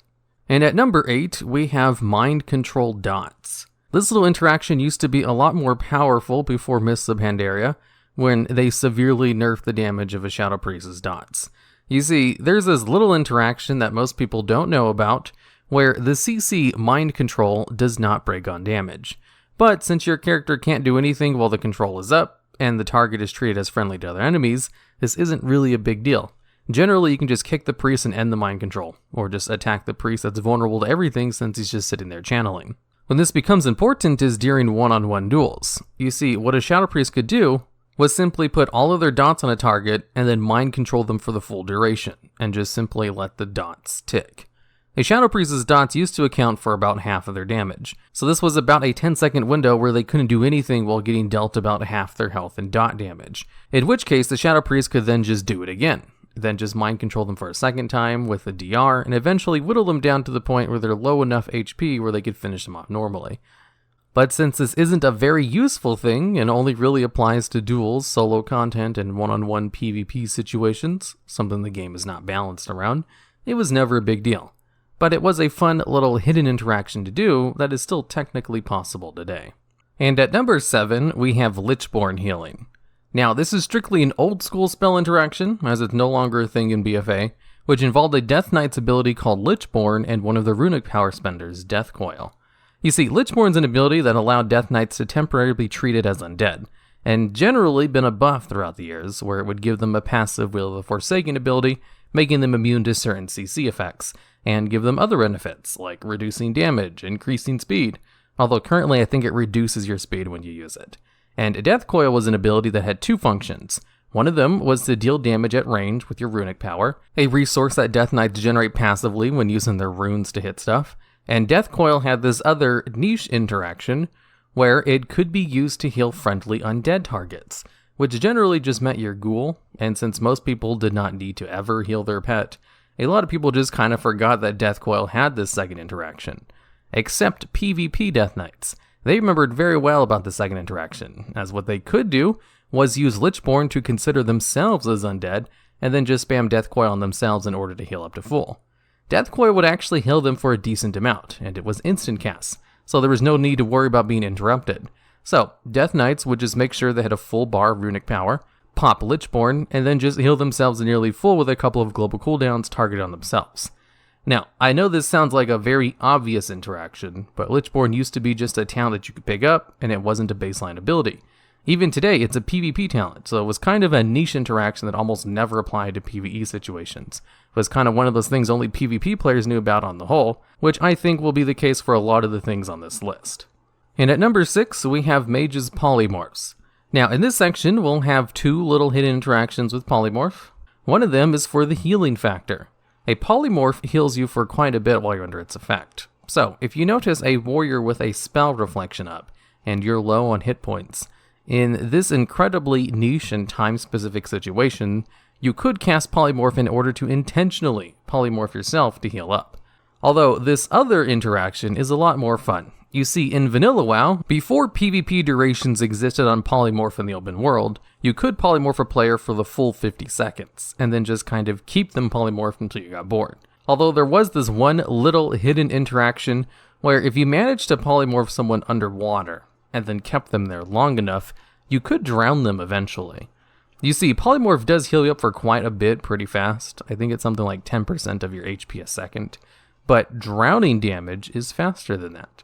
So devious mages could easily keep someone underwater for the full 60 seconds needed to drown them, and then eventually watch them die. Now, this was kind of fixed pretty early on in the game, and it was quite a long feat to accomplish. But then again, people who like to world PvP are all about wasting other people's time, so I doubt that was too much of a concern. And at number 5, we have Distracting Cliffs. Rogues have this ability called Distract, which allows you to turn mobs around to the location that you put the distract to. And its most useful application is to allow you to sneak past mobs a little bit easier, or to get patrolling mobs to stop patrolling so that you can sneak by easier. In PvP though, Distract isn't as useful, since it only works on targets who are not in combat. So the best thing you could do is to turn someone around, or to turn them to the side to maybe let them know that a rogue is nearby, to put them on their guard, which isn't super useful. What is useful is doing this when they're running across a bridge or near a cliff, as if they're not attentive enough, you can turn them towards the cliff and then they'll just run off themselves. This little interaction turns Distract, which is usually kind of a useless ability in PvP, to potentially a 1 global cooldown kill ability in the right situation. And at number 4, we have Cyclone Healing. Cyclone is a druid ability, which is probably one of the best CCs in PvP, as what it does is it allows you to cast an ability that puts an enemy player into a cyclone for around 7 seconds, where during this duration, they're immune to everything and can't act. The only way to get out of Cyclone is with a full-on immunity or PvP trinket, as there's no way to really dispel it with any other kind of ability in the game. It's a pretty extreme form of crowd control, which is very useful for locking down other players when you kill someone else. Although there is this little hidden interaction with it that a lot of druid players know about in arenas, where players who are caught in a cyclone are immune to everything, but buffs and other short duration effects still continue their timers, and you also cannot be healed while in a cyclone. So what some druids would do, under incredibly situational circumstances, was actually use cyclone on targets who were low on health.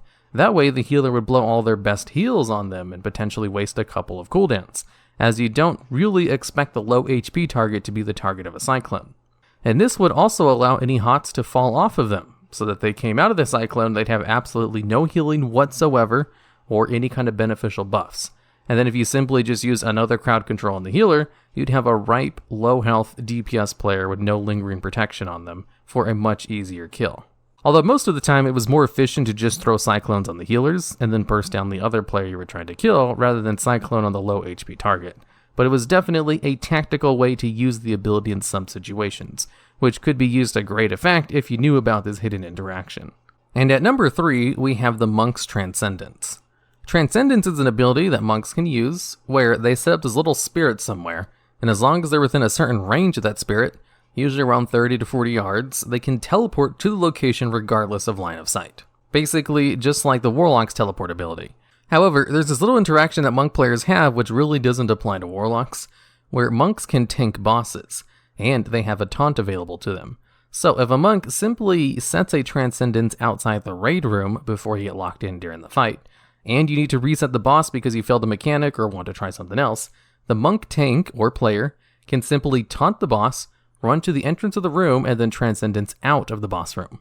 And most of the time, this will just cause the boss to reset, as most bosses are designed to reset if they leave their boss room. Because players exploited the fact that bosses didn't used to do this in Cataclysm with the Atramedes fight, in order to completely trivialize it by avoiding all of the fight's mechanics inside the hallway before the boss room. Now, resetting a boss fight isn't the most game-breaking thing in the world, and it doesn't work on every boss, and it requires the monk to actually not be one of the first ones to die, but it can be a convenient way to get more boss attempts in if that boss is a particularly difficult first phase of a fight or something. And at number 2, we have Feign Death Pet Naming. Feign Death is an ability that hunters have, which allows them to play dead, and removes them from combat, and also, more crucially in PvP situations, forces players to untarget them. So feign death can be used to cause spell interruptions if you're able to feign death before cast goes off, because they'll no longer have a target. And another more niche situationally useful part of this is that most of the time in some stressful PvP situations, players will just auto-target something else whenever they're spamming their abilities. And it's kind of hard to forcefully click on the dead hunter's body if you're not in a PvP situation where you can just click on their raid frames. So if you simply name your pet exactly after your hunter's name, you could trick someone who's just spamming tab to target you again, or gets auto-target after they lose the target, to maybe attack your pet once or twice before they notice they have the wrong target. It doesn't work on everyone, but I've done this a lot in the past, and it's really easy to fool people with this in battlegrounds or other less competitive PvP situations. Which is why half of the pets on my old hunter main are named after my hunter, because people will just auto-target my pet and then never swap back to me. And at number 1, we have the Shadow Word Death trick. Shadow Word Death is an ability that priests have, which when using a target that it did not kill, it would do the damage back to the priest equal to the damage it dealt. Now, this damage was never very much and was kind of meant as an execute ability over the years, and constantly got changed every expansion to do something else. But for a long time, it kept this little interaction where it would deal some damage back to you. So what priests would do in PvP was tactically use this blowback damage to break certain CCs on themselves, because the damage dealt back to you was not immediate. There was about a half-second delay from when it dealt damage to when it dealt the damage back to you. So if you knew a mage was about to polymorph you, you could time your Shadow Word Death to attack the mage the instant they finish their cast, which would then do the instant damage to the mage, and then half a second later do the damage back to you in your polymorph state, which would then break the polymorph since it breaks on any form of damage. And this is kind of like disengage hopping, where it was an incredibly high-level thing to accomplish. But if you were a good priest with great timing, you could essentially break certain forms of CC on yourself every 10 seconds, which was the cooldown of Shadow Word Death most of the time. Currently in BFA, Shadow Word Death is only a Shadow Priest talent that deals no damage back to you, and can only be used on targets that are on low health. However, in the Shadowlands Alpha, currently Shadow Word Death works like its old version where it can be used on any health mobs, and deals the damage back to you about half a second later. So this little interaction might be returning to the game sometime soon, assuming they don't change something. In today's video, we're going to go over some of the most overpowered PvP talents added to WoW's history so far. These talents are all powerful on their own and don't take into consideration any buffs from conduits, legendaries, tier sets, and more. And at number 10, we have Counter-Strike Totem. This is a totem available for shamans that causes 100% of all direct damage done within 20 yards of the totem to reflect back to the person who attacked. If this totem was placed within a large teamfight, like Isle of Conquest when fighting at mid or docks for example, it'd be nearly impossible to see it, and just cause everyone to die as they're essentially doing 100% of the damage back to themselves. It's possible to create a weak aura that alerts you when the totem is dropped, and a lot of players would just use that to see it. But for those players who don't have the weak aura or didn't use it for this, having to pay attention to when the shaman dropped this ability and kill it before it could do anything could be difficult.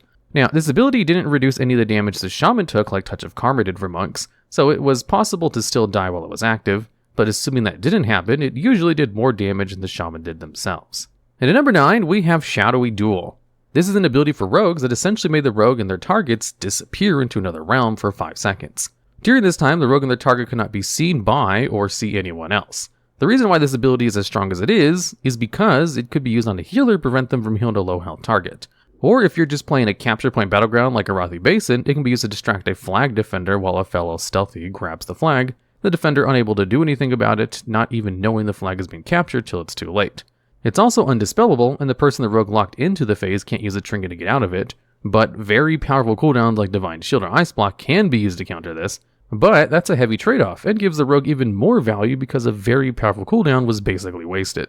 It was also a great way to troll other players because it was possible to use Shadowy Duel on a tank in Alteric Valley and have the boss go around and just wipe the raid. And at number 8, we have Grounding Totem. This is another totem for shamans that redirects all harmful spells cast on nearby party or raid members to the totem itself, but doesn't work with AoE spells. The reason why this ability is so strong is because if placed at the right time, it can eat an entire Convoke cast from a Balanced Druid, Chaos Bolts from Warlocks, Pyroblast from Mages, and all the other spells as long as it's not an AoE, giving this totem extremely strong potential if used correctly. This also can be used back to back, assuming the other shamans in the group are using it too, so when one expires, the other shaman can drop theirs, and you can have a very long time of no spells hitting anyone, unless someone goes through the hassle of purposely targeting the totem and then killing it with a single target ability. The Grounding Totem would see the best usage when dropped in a giant fight to hide amongst mass players, and make it difficult to notice, pick out, and target, but even when dropped into a solo situation, this could very easily be the difference between dying or getting a kill. And at number 7, we have Thorns. This is a temporary buff for druids that when used on themselves or a friendly target, deals a ton of nature damage back to the melee attackers and causes the melee attackers to have a 50% reduced movement speed for 4 seconds. In Legion, this ability was over the top broken because the visual effect it had around the player who had Thorns active on them was so small it wasn't very noticeable until it was too late, making melee attackers without add-ons kill themselves with their own attacks. In Shadowlands, this was changed to be much more noticeable, but still has the same stats as it did before. Thorns is a great ability to place on someone such as a healer being ganked by a rogue, for example, which would allow the healer to get some time away with their movement speed reduction applied to the attacker and force them to stop attacking, allowing for an easy getaway. It was also used quite a lot in open world content as well with war mode enabled, seeing as mobs would die significantly faster while questing. And at number 6, we have Ultimate Radiance. This is a talent for Disc Priests that made their Powered Radiance instant casts and increased the healing done by 150%. Powered Radiance is one of the first learned abilities for Disc Priests and is used often in PvE, but it has a 2-second cast time. It's very strong and spreads their atonement around quite well, but at a reduced duration since it heals 5 people in total. And making it an instant cast with the 150% increase to healing by using the talent is just too strong for a Disc Priest to pass up, since they can use it to burst heal while also being able to heal while moving, which not a lot of classes can do without a cooldown, such as Ancestral Grace for Shamans, and just gives them more options to heal with the instant cast, which is one of the most important things for PvP casting. The ability to heal without having to use a cast time is pretty big in PvP. So being able to convert one of your lesser used PvP heals into a free instant burst heal is so good, it's easily the most picked PvP talent for Disc Priests. And with their atonement being spread around more with the spell, it can also increase the healing done overall too, since they can follow up with a penance and heal everyone that has atonement on them, even if atonement healing is pretty minor in PvP. Being able to spread it out to your whole team instantly is just too good to pass up. And at number 5, we have Ultimate Sacrifice. This is a talent for Holy Paladins that reworked Blessing of Sacrifice a bit. See, Blessing of Sacrifice originally reduced the friendly target's damage taken by 30%, but in turn, the Paladin would suffer all the damage that was prevented during the time over a dot effect. It lasted for 12 seconds, or until the damage was so strong the Paladin would fall below 20% of their health. What Ultimate Sacrifice did is cause the target to transfer all the damage they received as a dot, and also no longer cancel if the Paladin reached 20% health, essentially turning the ability into a Divine Shield where the person was cast on. While speaking of Divine Shield, the ability could be then used by the Paladin to block out the damage, meaning they could prevent a teammate from dying while also ignoring all the damage they got over the dot for 6 seconds. It was mostly used in emergency situations and could very easily turn the tide of an entire fight into the Paladin's favor, seeing as the prevention of someone dying was pretty strong by itself, and being able to do that once every 2 minutes is even stronger. Since the ability couldn't be dispelled or removed in any other fashion, the only thing the enemy could do is reset if it was an arena, or run away if it was a regular battleground. And at number 4, we have Shadow Rift. This is a talent added 9.1 for Warlocks that conjures a large dark circle around an area and transfers all players inside of it to the Warlock's demonic circle. It may not sound like much on paper, but one hidden effect of this is it places the player in the direction the Warlock was facing when the Warlock cast their demonic circle, meaning that Warlocks can place demonic circle off the edge of a cliff, use it on a player, and force the player to fly off the edge of that cliff, instantly killing them. This is very popular in Eye of the Storm near the cliff's edge by the flag, or Arathi Basin overlooking woodworks, things like that, along with trapping players inside some spots in certain battlegrounds like the trees of Warsong Gulch, and making them commit suicide as the only way to exit, or spots in World PvP, most popular in the Maw at the cliff's edge near the spawn, and being able to displace any player who was inside the ring, and a bit around the ring as well, since the hitbox is actually larger than it shows on screen, gave this ability a lot more value than players think that it does, trolling aspects aside, usable for stacking enemies together to allow for easy AoE, or redirect enemy players away from their healers, or the opposite. And at number 3, we have Turbo Fists. This is a talent for Windwalker monks, which buffs Fist of Fury from a single target ability with some AoE to a full AoE damage and defensive ability. It now causes Fist of Fury to do full damage to everyone hit by it instead of full damage to one target. It also reduces the movement speed of everyone hit by Fist of Fury by 90%, while also making you parry all attacks while Fist of Fury is being channeled, making Fist of Fury create a massive snare while also allowing the monk to apply pressure to the enemies, punishing melees who get out of position, or those who use their abilities at the wrong times. While being able to parry all attacks during the channel makes this talent required for fighting against other melee specs. This talent can not only be a lifesaver and a game winner, but it can also be used in very specific situations, like parrying the hunt from demon hunters and all melee bursts if used at the right time too. And not only is it really strong because of that, but it prevents the escape of other melee specs unless they're willing to pop an entire cooldown for it. Fist of Fury being one of the spec's main damaging abilities, which it uses very often, This PvP talent is not only amazing in PvP as an all-around ability, but it's also amazing in world content, a tad bit of a broken talent, although only in melee counter situations. And at number 2, we have Starburst. Not to be confused with the candy, Starburst is an insane talent that was added in 9.1 for Balanced Druids that causes Starfall to have these astral orbs fall around the map. When a friendly player runs over them, they pick it up, causing it to float around them for 15 seconds, and when it connects with an enemy, it launches the enemy into the air at quite a high length, gives 15 astral power to the druid, and hits them with a higher rate of astral damage. Now, these stars do not need to be picked up, as an enemy simply running into one of these star landmines will cause it to explode. The star's explosive capability has no cap on the amount of people one of these stars can hit, allowing these stars, landmine, or orbiting bomb to do insane AoE damage as long as the enemies are stacked close enough together, which is usually the case in teamfights.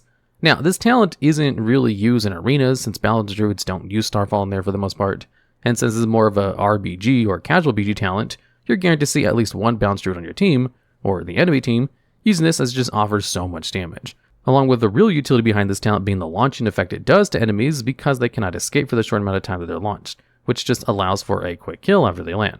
And with War Mode being an option, it's possible to also have this while leveling once it's unlocked, as Starfall is a regular ability that is used by Balanced Druids in PvE combat as well, so having 100% uptime of this talent in both PvP and PvE is pretty good. And with Balanced Druids being one of the most popular spellcasters in the game, this gave them even more power than they quite honestly didn't need, seeing as they already had very strong and amazing mobility to begin with. And at number 1, we have Arcanosphere. Added in patch 9.1 as well, this is a talent for arcane mages that makes them create a giant ball of arcane energy that's basically just Arcane Orb but on PI, and annihilates anything it touches. The unique part about this talent is that it goes through all objects and all enemies it hits, with the orb that it shoots having a huge radius as well. With all other spells in the game that's not a targeted cast, this spell will either go over, with, or under the terrain, but Arcanosphere goes directly through everything instead, allowing for potentially insane damage and one-shots if lined up correctly. If the mage used the burst combo of Radiant Spark, Touch of the Magi, then Arcane Missiles to get 4 stacks of Radiant Spark, dropped Rune of Power, and then cast Arcanosphere, it can do anywhere from 20 to 60k damage depending on how geared the mage is, which was enough damage to nearly one-shot a lot of players in PvP. The downside of this talent was the very long cast time at 4 seconds, which is one of the longer cast times in the game's history. The longer you charge the cast, the more damage the orb will do. However, if you start casting Arcanosphere, then immediately stop, it will still provide the launching effect and some damage anyways, making it great to use as a fast way to knock enemies away from you in an emergency situation if you needed, which gave arcane mages just that much more utility, as the only other launching effect that arcane mages could get is through another talent called Supernova, which isn't as popular of a pick because they lose out an arcane orb. And Supernova only launches enemies into the air, not away from them. And the sheer amount of damage Arcanosphere can do even without any buffs, along with its knockback utility, makes it one of the most overpowered PvP talents that's been added to the game so far, as it can very easily kill a player or an entire team in one single cast. In this video, we'll be looking at some of the more fun and overpowered racials that were removed from WoW up until Dragonflight. This will include a handful of abilities that are in the modern game, but only in name only, since those abilities in the past are completely different from how they are in the modern game. First up at number 10, we have Plains Running. This is one of the Tauren's racial abilities added in the WoW's alpha, but never made it to the actual live game. Now, let's hoof it and delve a little deeper into the Plains Running ability. Taurens live in rolling grassy plains of Mulgore, which surround their capital, Thunderbluff. Given their shamanistic lifestyle, appreciation of nature, and massive stature, the original intention was for Taurens to not have animal mounts, and instead be able to run as fast as a mount. However, the massive limitations this placed on Taurens versus regular players with mounts became too hard to ignore. A particular grievance was the fact that Taurens had to run straight for 10 seconds before the speed boost kicked in. And every time the Tauren was hit or would stop, the buff would immediately be lost and the Tauren would have to run for another 10 seconds to reapply it. Despite Plains Running being scrapped, being able to run as fast as a mount is still pretty cool. And Blizzard later returned the idea of Plains Running with Worgen added in the Cataclysm expansion.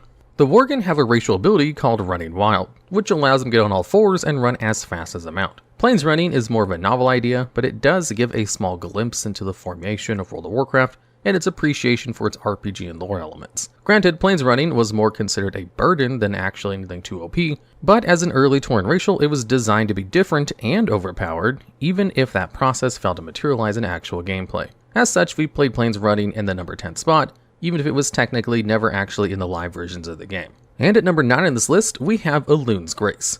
In Vanilla, Classic, and the Burning Crusade version of WoW, priests had 2 specific racial abilities, and these abilities being different based on what race you played. The Night Owl Priest racial Elun's Grace is the interesting one we'll be discussing right now, introduced in Vanilla WoW, and which was removed alongside all the other priest racial spells at the end of the Burning Crusade. With its 5 ranks maxed out, it reduced the damage you took from ranged attacks by a set amount of 95, while also increasing your dodge chance by 10%, allowing you to escape danger or stand your ground for just a final few casts, at least for its 15-second duration. And this was a pretty big spell too, as it had an entire 5-minute cooldown between each use. Yeah, actually not that long for Vanilla WoW, considering how long their cooldowns usually were. With the launch of the Burning Crusade, this spell was changed from 5 ranks to 1, and its effect was simplified, now giving you a 20% chance to avoid direct attacks, ranged or melee, making it an overall buff. Especially so with its duration staying the same, but its cooldown almost halving, going down to 3 minutes.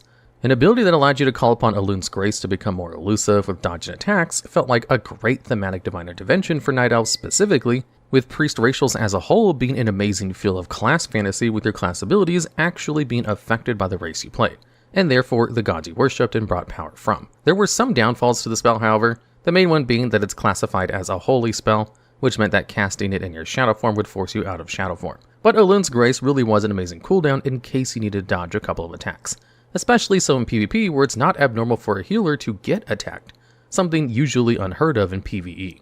And at number 8 in this list, we have the Blood Elf racial ability called Magic Resistance. Blood Elves were introduced as a playable race in the Burning Crusade expansion. In TBC, Magic Resistance gave Blood Elves +5 to all magic resistances, which included Arcane, Fire, Nature, Frost, and Shadow. Pretty much everything that you could normally gain resistance to except for Holy, which was a lone exception in WoW. While +5 is nice, in the grand scheme, even by TBC, 5 resistance wasn't anything a gem or enchant couldn't cover. Blizzard saw how even bigger numbers in Wrath would make this racial pretty much useless, and so decided to change the magic resistance racial. For example, in Wrath, Priest's Shadow Protection buff gave a +60 to Shadow resistance. And so in Wrath, Blizzard changed the passive racial ability to be an all-encompassing hit resistance by 2%. Blizzard needed to make sure the magic resistance spell still fit thematically with the Blood Elf's extensive use of magic, as well as actually being useful. But in Wrath, by the time the Blood Elf player acquired gear, gems, enchants, and pots, a 2% hit reduction chance didn't really matter too much at all in the grand scheme of things, with numbers rapidly rising tier by tier and season by season. As such, the magic resistance ability was replaced by the ability Arcane Resistance when the Cataclysm expansion came out, which gave you a straight out 1% arcane damage reduction. And Arcane Resistance remains one of the Blood Elves racials in the game to this day. While 1% is barely anything, by Cataclysm, Blizzard had started normalizing the power balance in racials in an attempt to fix the racial imbalance that plagued the game. But it did feel nice to get an extra 1% less arcane damage taken, I guess, and at least made sense lore-wise. And at number 7, we have an ability called the Human Spirit. This is a passive racial trait for all human characters, well, aside for the Kulturan humans, that is. The Human Spirit has been in the game since the very beginning, and in its original iteration in both Classic and Vanilla, it increased the Spirit attribute of players by 5%.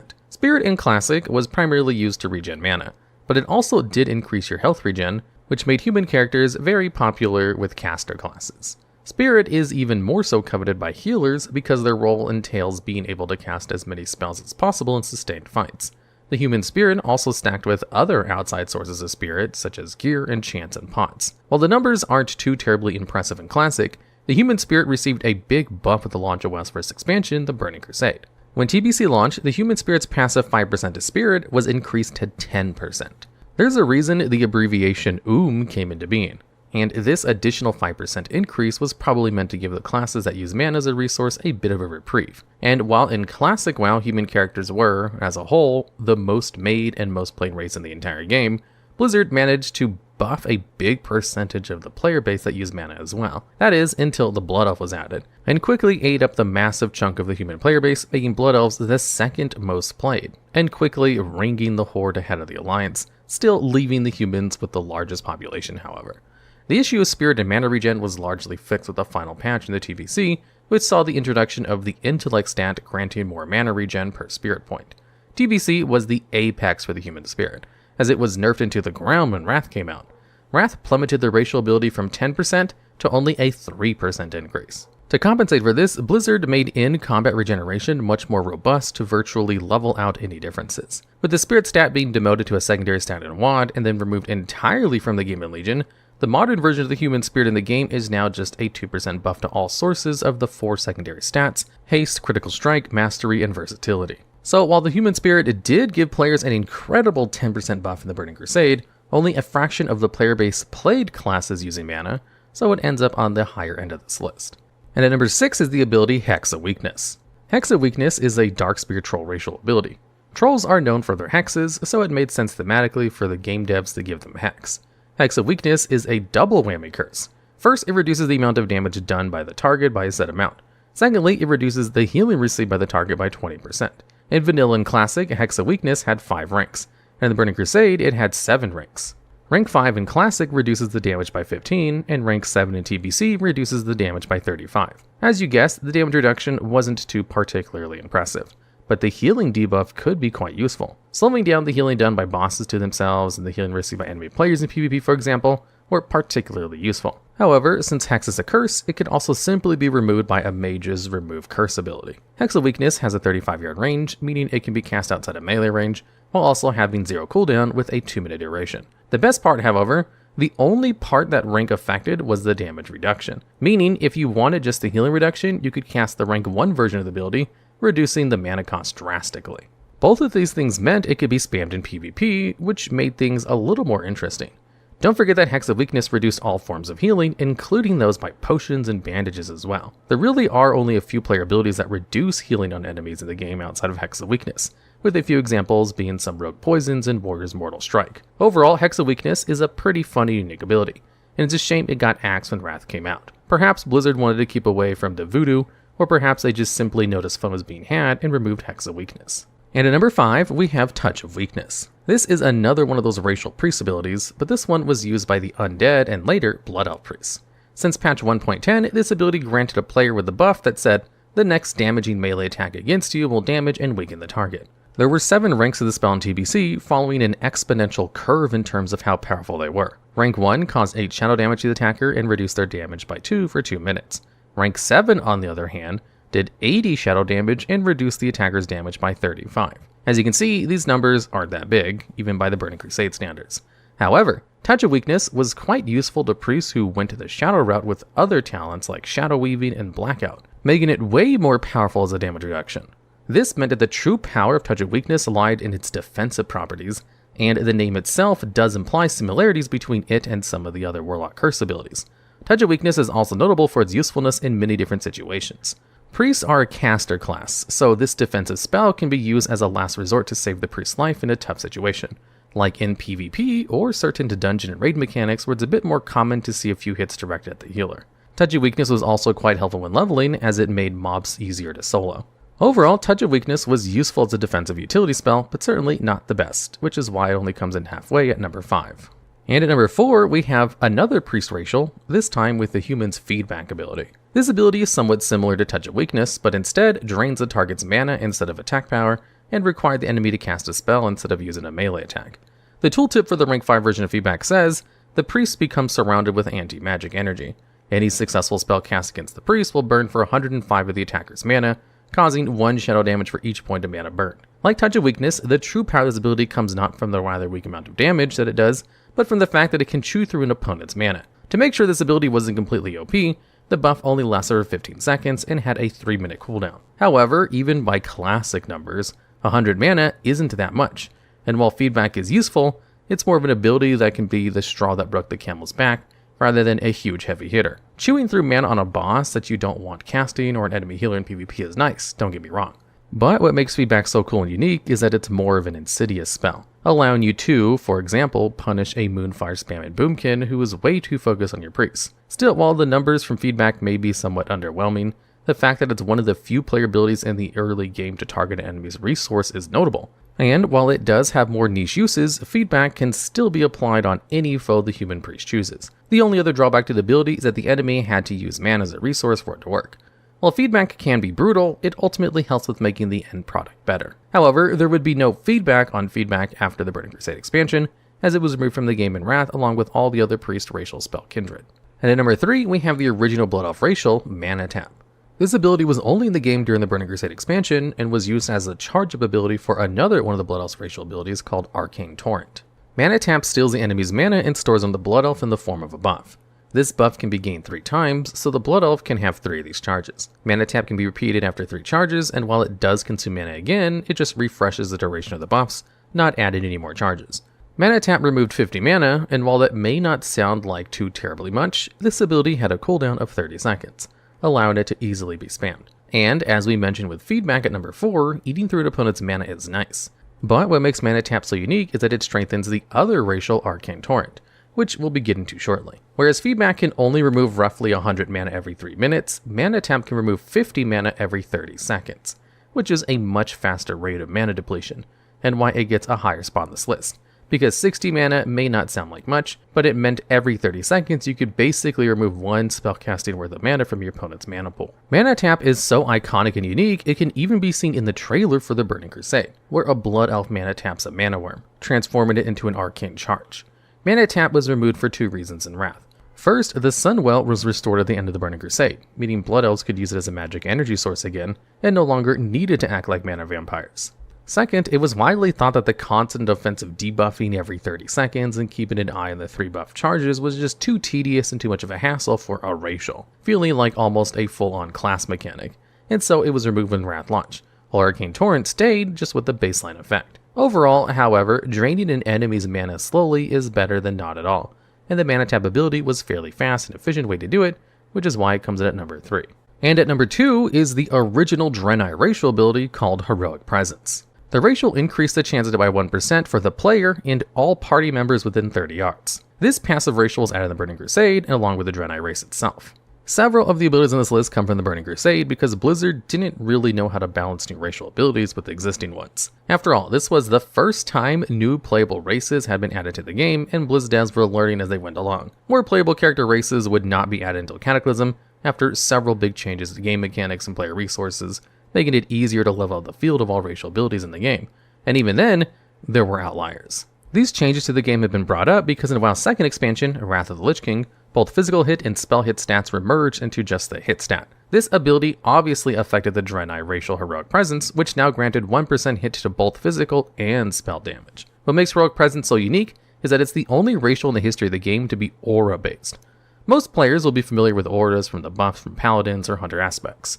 An aura is an instant buff that is automatically applied from the player to all the other players within a certain distance of them, and in both TBC and Wrath, the 1% hit buff applied to all players within 30 yards of the player. This meant that as long as an alliance party had any Draenei in their group, they could calculate a 1% extra hit rating to their gearing, so long as they remain within 30 yards of that Draenei. Wrath saw the height of this racial ability since Heroic Presence now also included spell hit. Heroic Presence became significantly less heroic when Cataclysm came out, and the racial no longer applied to other party members, but only to the Draenei players themselves. Finally, the hit mechanic was essentially removed entirely from the game in WoD, and just increased strength, agility, and intellect by a certain amount that scaled with level. This WoD version of the ability has remained the same ever since. And finally, at number 1, we have the Blood Elf racial Arcane Torrent. Although we briefly touched on this while discussing the Mana Tap in the number 3 spot, we held off on the description for a reason. Arcane Torrent has a long and interesting history. First added in TBC for obvious reasons, Arcane Torrent is both a silence and an instant resource generator. While in the Burning Crusade, it became more effective with a higher number of buffs from Mana Tap, ranging from 0 to 3 stacks, increasing its effect. This ability was also instant cast and required no resource other than the optional consumable buffs from Mana Tap to make it stronger. In the Burning Crusade, when Arcane Torrent was cast without any Mana Tap buffs, it would silence all enemies in 8 yards for 2 seconds, and return no mana to the player. Consuming 1 or 2 charges of Mana Tap strengthened Arcane Torrent by making the silence grow longer, its AoE grow bigger, and its resource regeneration grow as well. And if all 3 buffs were consumed, all enemies within 25 yards would be silenced for 4 seconds. And in addition, you also got a surge of mana back, making it very useful for the mana-thirsty Blood Elf classes, but this also meant it was useful for all those Blood Elf rogues as they would give you energy back as well. So not only did the Arcane Torrent ability have so many different aspects of its mechanics, it also changed gameplay depending on what class the Blood Elf was as well. All of this is a bit complicated to remember, but don't forget Mana Tap also had a cooldown of 30 seconds, meaning it would take at least 90 seconds to build up all 3 charges, assuming the cooldown of Arcane Torrent was ready. All of this makes it really easy to see why Blizz devs ended up removing Mana Tap and gave Arcane Torrent a flat effect in Wrath, as it really was so complicated it could be its own class mechanic instead of a racial. In Wrath, Arcane Torrent's tooltip was changed to silence all enemies within 8 yards for 2 seconds and restores 6% of your mana. Non-player victim spell casting is also interrupted for 3 seconds. So, what makes Arcane Torrent so overpowered? Well, first, it's a huge AoE silence. and also is instant cast, meaning it can't be interrupted, which was true for all interrupts, but the fact it was AoE made it terrifying. Second, it also counts as an attack, meaning it could break most CC effects as well as even pull enemy rogues and druids out of hiding. Over the years, Arcane Torrent largely remained unchanged, with new resources being added for the new Blood Elf classes and specs. Arcane Torrent was completely changed when the Battle for Azeroth expansion launched, however. In BFA, Arcane Torrent was completely reworked, so it only removed one beneficial effect from all enemies within 8 yards, and restored 3% of the player's resource, which these days means literally nothing for anyone but arcane mages and healers. This remains the ability's description as a Dragonflight with the time the script was made. So, what happened to cause such a beloved and OP instant cast silence to be lost forever? Well, in short, Mythic Plus happened. The AoE interrupt from Arcane Torrent was just too overpowered for Mythic Plus specifically, since it made quick work of trash packs and all the casts and mobs in a wide area, as an AoE interrupt alone is very powerful, but having it set to your race meant you could have tons of interrupts if you had a whole group of Blood Elves. In fact, the very first Mythic Dungeon Invitational occurred shortly after this change to Arcane Torrent. Let us not forget the fact that a vast majority of Horde players played Blood Elves, and this change removed an interrupt from gameplay for a large portion of the Horde. While Arcane Torrent was not the only racial CC in the game, for example there's War Stomp for the Torrents, it was the only instant cast one, so it had to go. Many Blood Elf players are still bitter about this change, and for good reason. It was arguably one of the most overpowered racials in the game, and it had the longest running time as a removed racial in the game's history as well. As an interesting aside, this change to Arcane Torrent in BFA made it very similar thematically to our original Blood Elf Priest racial, Consume Magic, which had existed in TBC, removing beneficial effects in order to gain mana, and for Blood Elf Priests, it was especially useful to use this with your Touch of Weakness spell to gain back mana if it was no longer needed. So at least Blizzard tried to lessen the punch by bringing back an older ability, but in a different way. Among the most powerful of any player abilities in World of Warcraft is the stun. And today we'll be taking a look at the top 10 stuns that have been removed from players and their pets. And this list was made with the two criteria of the duration of the stun and the number of enemies it could stun. First up at number 10, we have the Shaman ability Earthquake. Earthquake was added in Cataclysm and is a pretty simple AoE damage ability. However, Earthquake comes with the added benefit that it has a 5% chance to knock down and stun enemies caught in it for 1 second. While a 5% chance is indeed a small percent, it's still better than 0%. With the stun aspect of this ability, it meant that in theory, Earthquake could stun every enemy in its radius. So although it would be very rare, it did have the potential to be an AoE stun. Earthquake remained untouched throughout all of Mist of Pandaria. However, in World of Draenor, it was changed so that only one stun could occur on the enemies in the ring. It sounds like fun was detected and Blizzard acted accordingly. As such, while this ability and stun still exist in the game, Earthquake was technically nerfed rather than completely removed. However, the potential for multiple stuns was removed, so we're counted it as the first AoE stun removal on this list.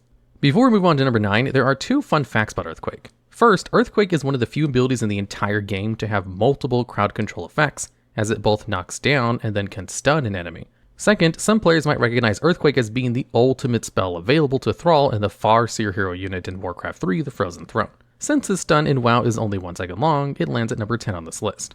And at number 9, we have the Paladin ability Seal of Justice. This ability has been in the game from Vanilla all the way until Legion. However, it has been changed several times and it only stunned during Vanilla, the Burning Crusade, and Wrath. The description of the ability reads, fills the Paladin with the Spirit of Justice for 30 seconds, giving each melee attack a chance to stun for 2 seconds. Seal of Justice was completely reworked in Cataclysm, so it could no longer stun a target, but slow them instead. Seal of Justice was completely removed from the game in Legion, and this was after it had only become a Retribution Paladin ability in Mist of Pandaria. The reason Seal of Justice comes at number 9 is for 3 reasons. First, its proc chance is pretty low, and second, the proc itself only lasted 2 seconds. Although a cooldown of 30 seconds is nice, the chances of one stun, let alone several, is very low for a duration of 2 seconds. Third, Paladins can only have one seal at a time, and there are probably other seals that are more suited to whatever the encounter may be. However, while we don't know for sure exactly why this seal was removed, Blizzard had been long since removing random stun abilities from players' kits over the years, so a seal whose whole MO was random stuns was bound to get hit eventually too, with it finally being removed in Legion. Seal of Justice is the last proc stun on this list, and the rest of this video will be abilities that always have a 100% chance to stun. Next up at number 8 is a tie between two Hunter pet abilities, Sonic Blast and Sting. Both these stuns have lasted for 2 seconds and were both added in the Wrath of Lich King expansion and removed in Warlords of Draenor. The first of these two abilities, Sonic Blast, is only usable by pets that are in the Bat family. Presumably inspired by echolocation, Sonic Blast has a pretty long range of 20 yards and has a 1-minute cooldown. When Sonic Blast was removed in WoD, it was replaced by a 5% buff to multi-strike chance, which really can't even be compared to the usefulness of the stun that was lost. The other Hunter ability stun that was removed in WoD was Sting, which has an ability only pets from the Wasp family could use. Although Sting was added in Wrath, it wasn't until Cataclysm the Wasp could actually stun an enemy. With this rework of the Sting ability, Wasps are also made slightly more advantageous with their stun, since the cooldown of Sting was only 45 seconds. Compared to the 1-minute cooldown of Sonic Blast. While pets can be utilized strategically in different situations and don't require the player to directly control them all the time, the stun these pets have are only 2 seconds long, and the stuns in the rest of this video are going to continue to increase in duration, meaning the 200 pet abilities Sonic Blast and Sting are number 8 on this list. And at number 7, we have the first warrior abilities removed from the game. The warrior stun Intercept is a baseline ability that's been in the game since vanilla. This ability is pretty much another charge for the warrior, although one that can be used in combat, and the stun it produced could last 3 seconds. While the charge ability itself also had a stun all the way up into Warlords of Draenor, this stun was very short, with its max length being 1.5 seconds in Wrath. The original Intercept had an 8 to 25 yard range and a 30-second cooldown. Intercept's first nerf came in Cataclysm, when its stun duration was cut in half to 1.5 seconds. Blizzard tried to make this not as bad with the Glove of Intercept, which made the stun 2.5 seconds, but it seems Blizzard abandoned the Intercept ability in Mist of Pandaria when it was removed from the game. Mainly because by this point they were allowed to use charge in combat, so there was really no point in having 2 charges that could be used in combat. Intercept did make a return to the game in Legion and BFA, but its stun ability did not return unfortunately. Although this defensive ability did come with a short root. This new Intercept ability was then also removed from the game in Shadowlands, but also when they added back the ability Intervene. Intervene does not root or stun targets at all in the modern game, and only allows you to charge to an ally to intercept an attack. A 3-second stun on a 30-second cooldown was probably considered just too overpowered by Blizzard, and so they nerfed it when the rework for many classes came in Cataclysm. Still, 3 seconds is 1 second longer than the 2-second stuns that the Hunters had with some of their pet abilities, so it rushes in at number 7 on this list.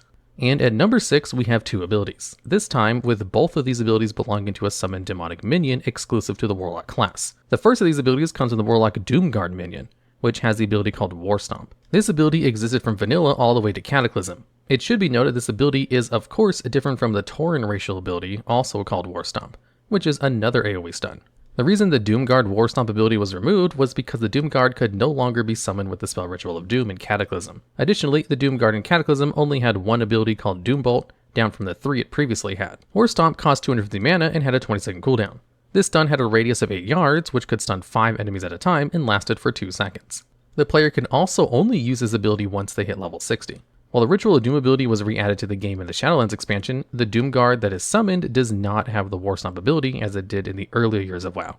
If you want a full history of the Doomguard minion, we actually already have that as a video on this channel, which will be linked in the video description below. The next stun that was removed from the game in the Cataclysm expansion came from another Warlock minion, the Felguard. This ability was called Intercept, but it shouldn't be confused with the Warrior ability of the same name. This Intercept ability was added in the Burning Crusade and only stunned one target, unlike the Doomguard's AoE Stomp stun. This stun had a range of 25 yards, since the Felguard would just first charge towards its enemy before stunning it. The stun lasted for 3 seconds and had a 30-second cooldown. As mentioned, the ability was removed in Cataclysm when the Intercept spell was reworked. This new ability was called Pursuit, and while the charge component remained, Pursuit only does damage and gives the Felguard a haste buff. The Pursuit ability has remained unchanged in its mechanics ever since then. Like the Doomguard, there is a video on the history of the Felguard minion, which will also be linked in the description below. The first expansion to remove stuns from the game was Cataclysm. So why remove these 2 stuns from Warlocks? There are probably 3 main reasons why. First, with a 20-second and 30-second cooldown, both of these stuns could be used way too often and were considered too overpowered by Blizzard standards. Second, both of these abilities had the same name as other abilities in the game, and Blizzard just wanted to rename them to avoid confusion. Third, because Blizzard decided to change the way Warlocks worked in Cataclysm, these 2 Warlock minions abilities come in at number 6 on this list because the Felguard stun is 1 second longer than the Hunter's Pet stun in the number 8 spot, and because the Doomguard stun is an AoE stun compared to the Intercept, which only stuns 1 target. And at number 5, we have another tie.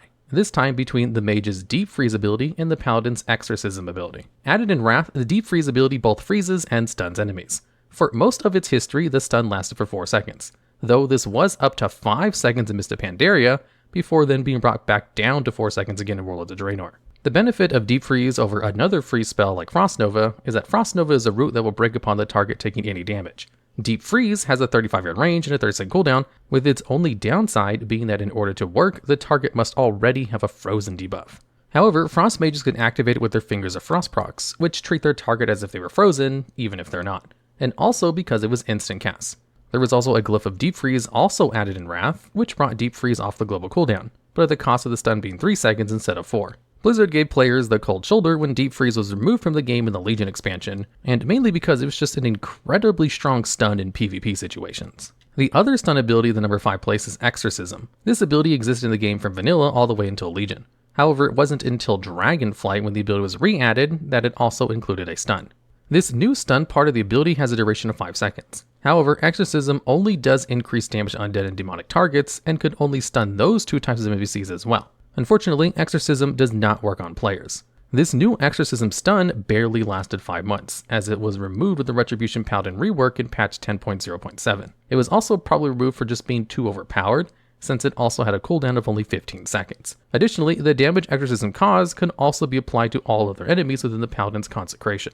Both Deep Freeze and Exorcism are put together here because both have a stun of 5 seconds at their max power, and both require a specific target to work. For mages, their target must be frozen, and for paladins, their target must be undead or demonic in nature. A 5-second stun is among the longest in the history of the game, but there is another stun that has Deep Freeze and Exorcism beat. And at number 4, we have another warrior stun ability that was removed in Mist of Pandaria. This ability is called Concussion Blow, and it was a talent that had been in the game since vanilla. With the updated talent trees introduced in Mist of Pandaria, Concussion Blow was axed. While the ability's attack damage has changed over time, this ability had a 5-second stun from vanilla all the way through Cataclysm. In both vanilla and the Burning Crusade, the cooldown of this ability was 45 seconds, but in Wrath it was brought down to 30 seconds. Although it was removed in Mist of Pandaria, Concussion Blow seems to have been replaced by the new ability added in MoB called Stormbolt. Stormbolt also had a 4-second stun, but does less damage than Concussion Blow did. Concussion Blow is ranked higher than the other 5-second stuns of Deep Freeze and Exorcism, since it can stun any target, not just specific ones. Concussion Blow marks the final single target stun ability on this list, and from here on out, the rest will be AoE stuns. At number 3, we have the first Monk stun to be removed from the game. The Monk ability, Fist of Fury, is one of the most iconic abilities of the class. Fist of Fury reached its zenith in its stun ability Mist of Pandaria when any target caught within 5 yards of the ability would be stunned for 4 seconds. With a cooldown of only 24 seconds, as well as being a significant DPS ability, Fist of Fury was a powerhouse spell. In Mist of Pandaria, it was even buffed. Yes, buffed so that monks could cast it while silenced, and so that silences did not cancel it. It wasn't until Warlords of Draenor when the first major nerf to Fist of Fury happened. Similar to the Shaman Earthquake ability all the way from number 10 spot, was first nerfed spectacularly to only be able to stun one target. The stun component was then finally removed from the ability in Legion, with the only thing Monk's players receiving is a small update to its damage and ranged 8 yards, up from the previous 5. Fist of Fury's stun only had one weakness in the fact that it could only stun targets in front of the monk. While Fist of Fury does still exist in the game to this day, it's a simple DPS ability, even a hard-hitting one, but it is certainly nowhere near as good without its 4-second stun. And at number 2 spot, we have another monk ability, Clash. Added in Mist of Pandaria and removed in Legion, this spell required the Brewmaster spec and was seriously overpowered. Its flavor text says, you and the target charge each other, meeting halfway, then stunning all targets within 6 yards for 4 seconds. This was a massive AoE stun, of which there are only a handful in the game, with similar abilities being the Shaman's Capacitator Totem and the Warlock's Shadow Fury. Clash also had a cooldown of only 30 seconds, so it could be used quite frequently. Blizzard probably considered this ability simply too good, and so removed it entirely at the beginning of Warlords of Draenor. While Clash was re-added to the game in Shadowlands, it only roots enemies now instead of stunning them. This ability was not only overpowered because of its stun, however, since it also served as half of a charge, meaning monks could rush forward and then stun massive trash packs, as long as the monk's target and the monk met near the trash pack. The 6-yard stun is also a radius from the player, meaning the entirety of the stun on the ground was 12 yards in length. As you probably have guessed, monks were pretty overpowered in Mist of Pandaria, and the number 1 spot will confirm this. And finally at number 1, we have the Charging Ox Wave ability. This monk talent was added in Mist of Pandaria, and its description reads, a mighty ox effigy rushes forward 30 yards in front of you, stunning all enemies within its path for 3 seconds. This stun was available at level 60 and had a cooldown of 30 seconds, although when first implemented, it did have a cooldown of 60 seconds. Charging Ox Wave was sadly removed from the game in Legion, probably deemed too overpowered since monks already had another major stun with their leg sweep ability, which was also another AoE stun for 3 seconds. While the Charging Ox Wave could stun targets further away from the player, it also only stunned players in front of the player.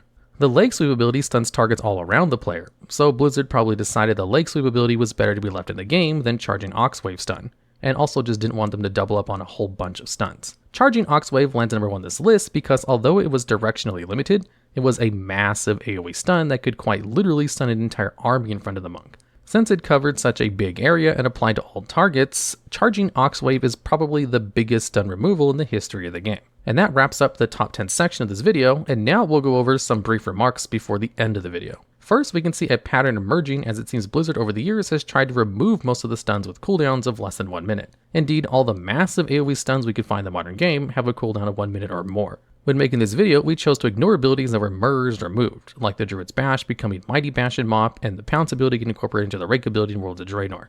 Today, we'll be looking at the best vertical mobility abilities that players can use in the game, or abilities that allow your character to move in ways that are different from just a normal run speed increase.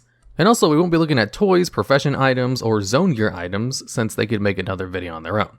These abilities are very handy when trying to get anywhere high or low without taking fall damage. And this video was written while the writer was trying to reach treasures in Zereth Mortis before flying was available.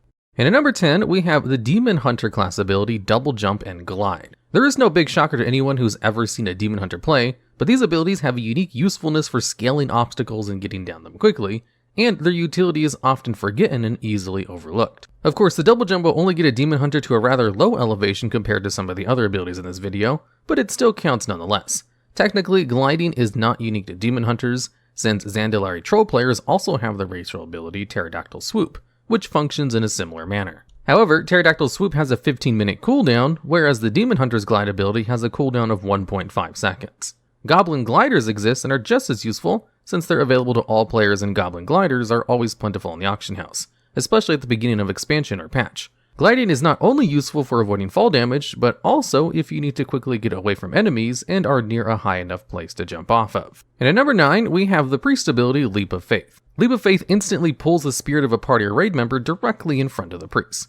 Only disciplined and holy priests could use Leap of Faith. Added in Cataclysm, Leap of Faith is also sometimes called Life Grip, to contrast it with the DK's ability Death Grip. Leap of Faith can be quite handy if a priest is already high up on a tall spot, and can pull a party member on the ground up to them. Leap of Faith has a 40-yard range, which is quite long, and additionally has a relatively short cooldown of only 90 seconds. The cast time of Leap of Faith is instant, but the act of moving the player is actually not instantaneous, since it takes 1 second. However, Leap of Faith's usefulness is limited to a very small handful of niche situations for movement, since it is principally just an ability for a priest to save a player from dying for whatever reason, be it a mob aggro or falling off of something. There is, however, a Shadowlands legendary called Vault of Heavens, which allows you to do a reverse Leap of Faith, jumping to an ally quickly instead of moving them to you, which makes it much more useful as a movement ability for the priests themselves.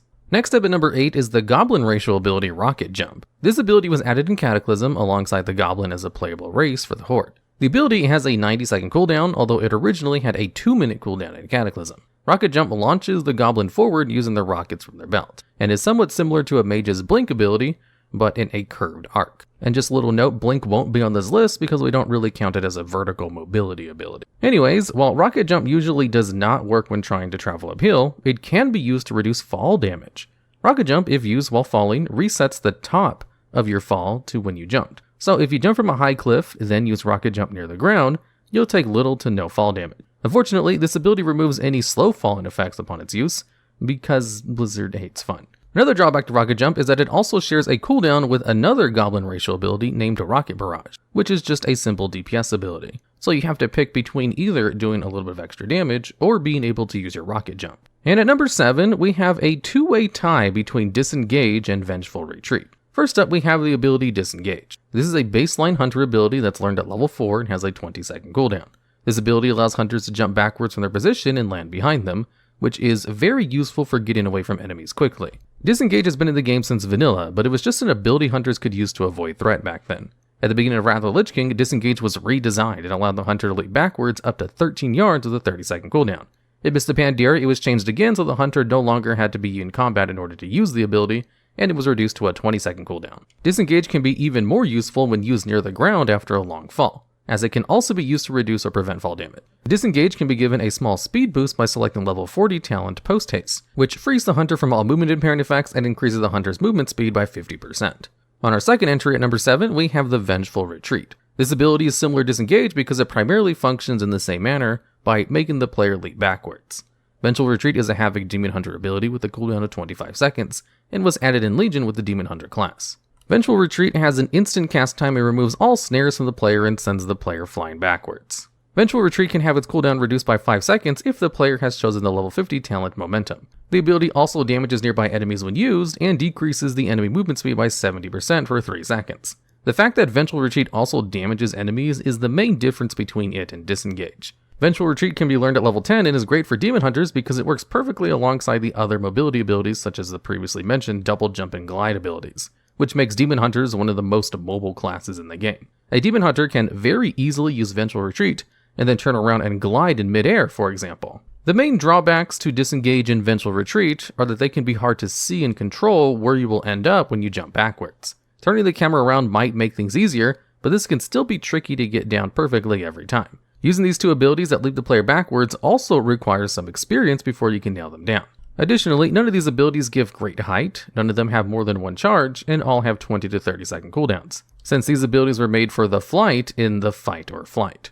Finally, both Disengage and Vengeful Retreat usually cannot work going uphill. It can be argued that these abilities are cheesed since they were not intended to be used in this way. Due to their very nature, they land at the low end of this list due to their somewhat unpredictable and slightly off-kiltering feeling when used in this manner. At the end of the day, they are mobility abilities which can give you some elevation, so there's no qualms about trying to use them to your advantage. And at number 6, we have a handful of 3 rogue teleportation abilities, which are Killing Spree, Shadow Step, and Shadow Strike. The first ability is Killing Spree, which was added in Wrath. This is a level 50 outlaw talent which allows the rogue to teleport to an enemy and damage it.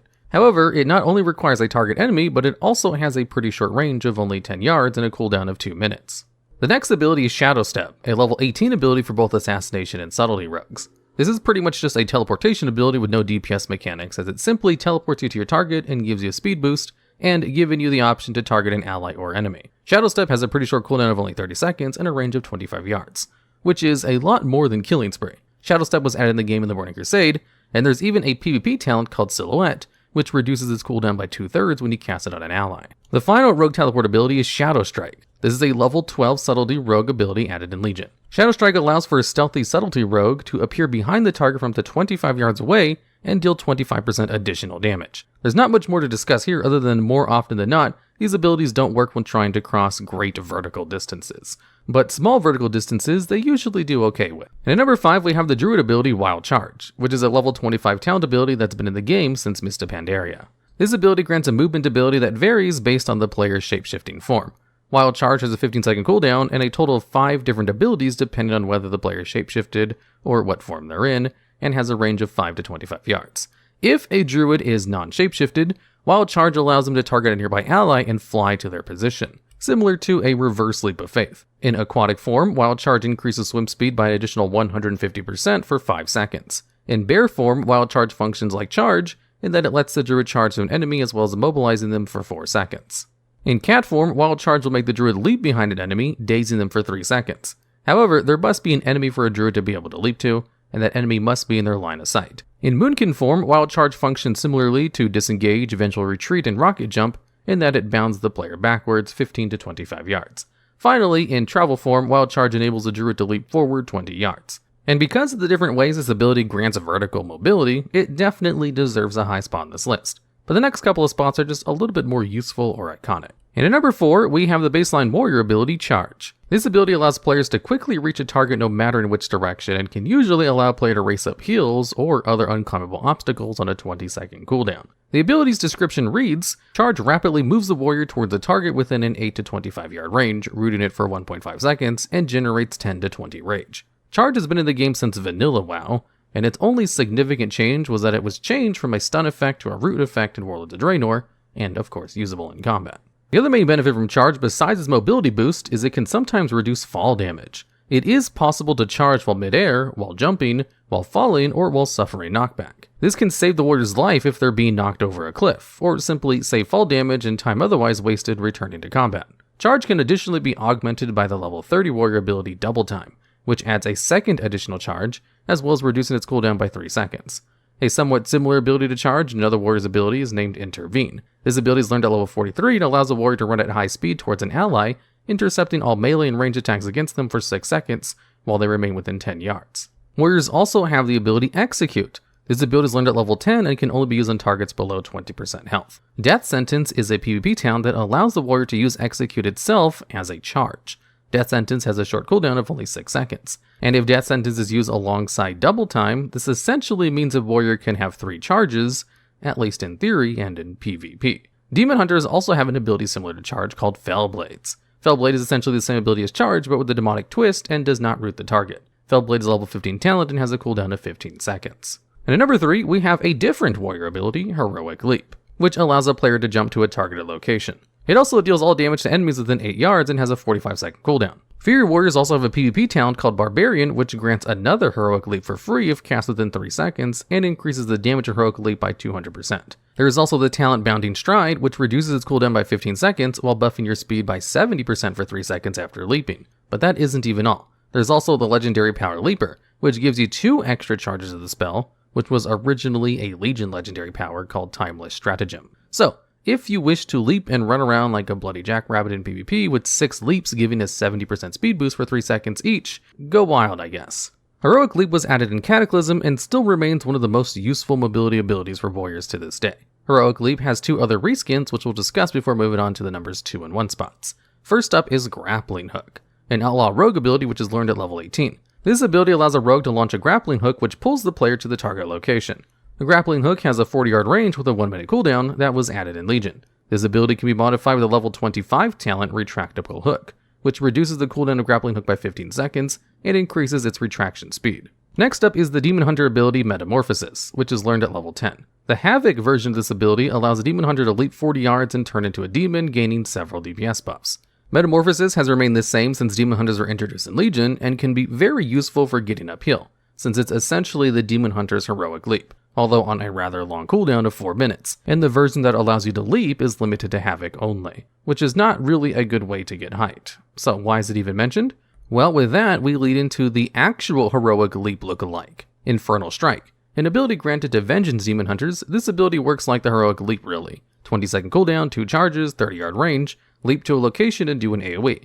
However, while it has far less support than Heroic Leap, it does have the Abyssal Strike talent, which causes it to do a fair bit of extra AoE damage. But in this case, more importantly, reduces its cooldown by 8 seconds down to only 12. Pairing this with the ability to double jump and glide, this easily makes Vengeance Demon Hunters the most versatile spec for movement, even more so in PvP, at least for just the Demon Hunter that is. And at number 2, we have the baseline Warlock ability Demonic Gateway.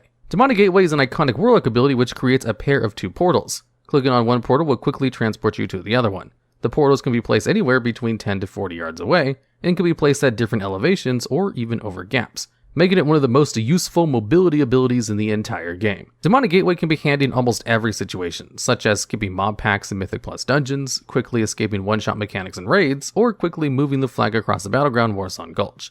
It also is heavily used in World First raids to the point where it was actually mandatory for a lot of fights, like Mythic Kill Jaden in the Tomb of Sargeras, and Painsmith in SOD. Demonic Gateway was added in Mists of Pandaria and is currently learned by Warlocks at level 49. The ability has a 2-second cast and 10-second cooldown. The cooldown doesn't really matter, however, since the major downside to Demonic Gateway is it has a 90-second lockout after being used. After a player has used the gateway once, they get a debuff which reads, Faded into the Nether and unable to use another Demonic Gateway. This debuff even persists through death, which stops any kind of death cheese you might try with it. Demonic Gateway's cooldown distance travel can be increased using the PvP talent Gateway Mastery. This talent increases Demonic Gateway's range by 20 yards, reduces the cast time by 30%, and reduces the time between how often players can take the Demonic Gateway by 15 seconds. Another downside to Demonic Gateway is that it also has a cast time, so it technically can be interrupted by damage, interrupts, or movement. Although if you really hate this downside, there is the Pillars of the Dark Portal legendary power, originally from a pair of Legion legendary pants of the same name. This legendary makes your Demonic Gateway instant cast, and the first use of it not triggering the cooldown, paired with the fact that while you travel through the gate, any enemies you come into contact with are knocked away. In the recent expansion of Shadowlands, there has been 2 major changes to Demonic Gateway. The first being a change to its line of sight freedom, now requiring line of sight to work. It has become far less abusable, no longer letting you, for example, skip through the log in Mist of Tirad Scythe. However, to compensate, it gained the special ability to go over pits and gaps, no longer suffering from the no path found limitations of other abilities.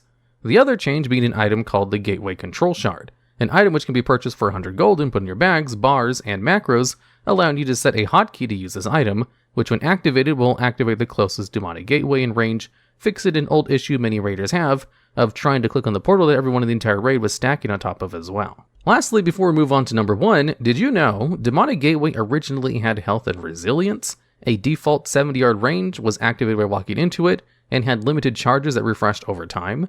It's kind of crazy how much the ability has changed from the launch of Mists of Pandaria to the launch of WoD, and then not to change much at all since then. And finally, at number 1, we have the Door of Shadows ability from the Venthyr Covenant. Door of Shadows can transport a player up to 35 yards away. It has a 1.5 second cast time and a recharge time of 1 minute. Door of Shadows is incredibly useful for climbing up hills and obstacles, and can sometimes pass right through them. It was by far the best ability to collect treasures in Zereth Mortis before flying came out. Additionally, Door of Shadows is available to all classes, since any class can join the Venthyr Covenant, unlike all the other abilities listed in this video so far, which are all class specific. So while this ability is very simple and does the same as some of the other abilities like Heroic Leap and Infernal Strike, even with the downside of requiring a cast time, the fact any and every class and spec can use this carries the ability hard, as all of them require you to move to specific specs or even reroll to a class to use. This ability can simply be picked up in Ouroboros and used as needed, then swap back no problem. This is made even better with all the customizations you can use in order to buff the ability from the Soulbind trees. Intimidation Tactics to buff its cooldown speed by 3 times if you're below 50% health. Enduring Gloom to cause it to give you a 20% health shield for 8 seconds after being cast. Watch the Shoes, which causes it to free you from roots and snares. Fancy Footwork, which causes it to increase your movement speed by 40%, decaying over 6 seconds after use. Agent of Chaos, disorienting enemies nearby when you appear for 6 seconds. And best of all, Leisurely Gait, which gives it 2 charges at the cost of an increased 30-second cooldown per charge. And made even better with the first Sigil Trinket, resetting the cooldown of your Covenant signature ability, Door of Shadows included, although on a 5-minute cooldown. This ability is at number 1 because it avoids the downsides of many of the other abilities on this list, while also just being usable in all classes. In the beta, there was a soulbind that made this ability instant cast, which was quickly removed as it made the ability way more powerful than all the other Covenant abilities in pretty much all forms of content. In this video, we're going over one of the most overpowered talents in the game's history, and that of course is Shadow of Death for Death Knights. Shadow of Death was a talent for Unholy Death Knights which increased your total strength and stamina by 2%, and then went on to give you a passive effect where, if you died, you came back to life as a ghoul for 45 seconds. Now here's the thing about the ghoul you came back as. You basically got your own action bar and your own set of ghoulish abilities and actually dealt decent damage. The little ghoul you came back as was about equivalent to half the DPS of a normal player, or even a little bit higher than that. And since Shadow of Death absolutely worked in PvP situations, including arenas, if you managed to die while your opponent was low on health, you'd just come back as a zombie and then finish them off pretty easily.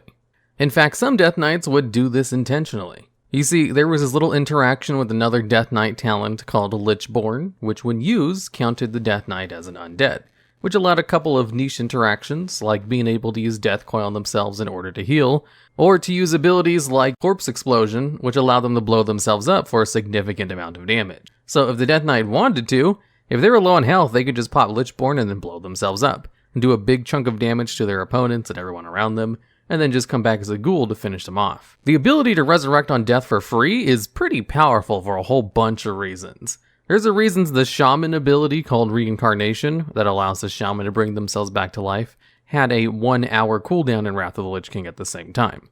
In fact, it's still one of the longest cooldown abilities even to this day.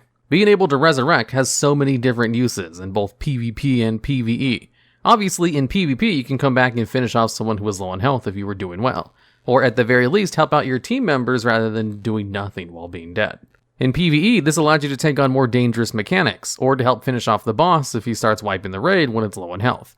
All the Dead Knights could come back as ghouls and just finish him off. The fact that it was just an extra resurrection talent on top of a pretty decent damage and health boost was just kind of icing on the cake. In Wrath of the Lich King, when Death Knights were first added, Death Knights were definitely the most overpowered class introduced to the game. So there's a whole bunch of things broken about them besides just Shadow of Death. But you know Shadow of Death was a huge problem based on the fact they removed it after only a single patch. A lot of the other broken things about Death Knights definitely stayed into the game until at least the end of the expansion, but they thought Shadow of Death was such a big deal that it was immediately nerfed midway through a patch, in order to lower its duration almost in half, from 45 seconds to 25 seconds, before they just removed the ability and they couldn't figure out a way to balance it with all the other problems that Death Knights had. Which I'd love to make a video on every single broken thing about early Wrath Death Knights. like how one of their dots would also purge hots each time it ticked for damage. Currently in the Shadowlands, there's a soulbind ability called Forgeborn Reveries, which is very similar to old Shadow of Death ability, where if you have the soulbind on your character, on death, you basically come back to life and fight for 10 seconds. Although with a whole bunch of stipulations and limitations, during the time your damage and healing done is reduced by 50%, and your body cannot receive any healing. So it's kind of just a straight up weaker version of Shadow of Death, although in some situations it might be a little bit better, since you get to use all of your class abilities just at half power, which is basically what the Ghoul was like anyway. Although it only lasts for 10 seconds, which is less than half the duration of even the nerfed version of Shadow of Death. But even at 10 seconds, it still might be pretty good. Although Blizzard did kind of learn with Shadow of Death. They made it so you can't actually activate this trait in some PvP situations. But as I'm writing the script for the video during the Shadowlands beta, who knows if it changes once the game actually goes live. In this video, we'll be going over some of the most overpowered passive abilities and skills in WoW's history, with basically all of these abilities being a passive benefit to a move characters already had in the game, or just an incredible proc chance when using one of your abilities like normal. And at number 10, we have Improved Counterspell. This was a talent added to the game in Cataclysm, which simply allowed a mage to add a 4-second silence to their counterspell ability. Counterspell is the range interrupt that mages have, which has a 24-second cooldown and locks the character out for 6 seconds if you successfully use the ability mid-cast of an opponent. Interrupts are a staple addition to PvP in World of Warcraft, and timing your interrupts perfectly is how most players are able to finally down a healer, because eventually they run out of instant cast heals to use on themselves, and they'll have to use a cast time ability. And that's where a lot of the strategy in PvP comes from. Being able to properly juke your opponent's interrupts by interrupting your own spellcasting early by just canceling the cast or moving to the side. That way your opponent will waste their interrupts and you can cast without interruption. However, with Improved Counterspell, even if your opponent properly juked you, you would still get a 4-second silence, which was pretty good on its own, to the point where you could just use Counterspell for the silence most of the time, because it was just easier than trying to time a perfect interrupt if you wanted to focus down a healer. Priests were one of the few other classes that had a ranged silence as well, although theirs is on a 45-second cooldown and only available to one spec. Hunters also had an interrupt called Silencing Shot, which was pretty similar to Counterspell in that it also silenced as well as interrupting, while off the global cooldown, and even did a little bit of extra damage. Although they removed that and just turned it into a normal interrupt in Cataclysm because that was too strong, even if it was only available to one of their specs. And Warlocks only had to interrupt with one of their pets. So mages had access to one of the best range interrupts, which also had a baked-in 4-second silence for a very easy talent tier to pick up, as it was available for basically all specs to take easily. It was so easy to take that in Mists of Pandaria, they removed it as a talent and just made it a passive for all mages. Mists of Pandaria is also when CC was at its highest ever in the game, so it kind of fit in with everything else being broken at the same time, but was still thought to be too strong to stay in the game after Mists of Pandaria was over. So they just removed the passive ability in Warlords of Draenor, and Counterspell is still good even today. It was just even better when it had a passive silence on it as well. And at number 8, we have Glyph of Gag Order. A couple of these passives are going to be interrupts and silences, just a forewarning. This was the glyph that modified the warrior's abilities Pummel and Heroic Throw, where it would give them a 3-second silence in addition to their normal effects. Pummel is just the normal interrupt for warriors, so having a 3 seconds on top of it was kind of like the improved Counterspell, only on a much shorter cooldown, as Pummel has half the cooldown of Counterspell at only 10 seconds at the time. And it also affected Heroic Throw, which gave them a 1-minute range silence as well. Although having a 3-second silence every 10 seconds was kind of broken in PvP, they could shut down basically any caster in PvP as long as they had the glyph, and there wasn't very much counterplay. It was kind of a ridiculously powerful form of anti-mage, so the glyph got nerfed pretty quickly. After only a few months in, during a hotfix, Blizzard changed the glyph to just straight up no longer work against players. And then later on they gave the ability an internal cooldown, where it could only occur once every 15 seconds. Because even in PvE situations, having that many silences was still pretty strong, especially from a glyph. This is probably one of the strongest glyphs they've ever added, although it definitely has some competition, as you'll see later on in this video. And at number 9, we have Throwing Specialization, the rogue talent from early Wrath of the Lich King. Throwing Specialization in early Wrath was an updated talent that interacted with their new ability called Fan of Knives. Fan of Knives is an AoE ability that rogues have, which costs energy to use and generates combo points for them, which means as long as they have energy, they can use it as much as they want. And it works very similar to an arcane explosion, where it just attacks everything around the rogue. And since it was a new AoE, and they had a new talent which affected throwing weapons, they thought it appropriate to allow the throwing specialization to interact with Fan of Knives, which simply had the chance that if you had it fully maxed out, it would give your Deadly Throw and Fan of Knives abilities a 100% chance to also interrupt any targets they hit for 3 seconds. Now, Deadly Throw isn't that big of a deal. It's a combo point spender, which uses your combo points in order to throw your weapon at the target for a minor amount of damage, which main purpose was to slow the target at range. So having that ability with a baked-in interrupt was also pretty good, but not broken like the Fan of Knives interaction was.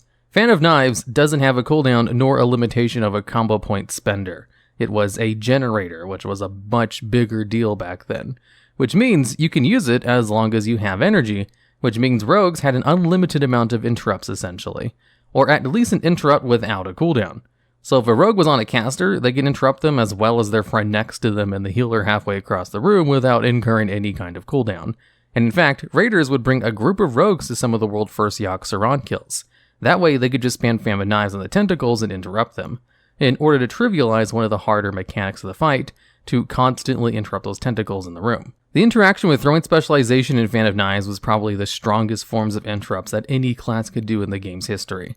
There's a reason it was removed after Old War was finished, as in patch 3.2.2 they just straight up removed the ability to interrupt with Fan of Knives. They left the ability to interrupt with Deadly Throw though, which was then removed in Mist of Pandaria when they redesigned the talent trees. If they had a way to get one combo point in a caster, they had an extra interrupt at range, which was pretty nice, but wasn't as broken as the Fan of Knives interaction. And at number 7, we have Dematerialize. Finally, a non-silence or interrupt ability.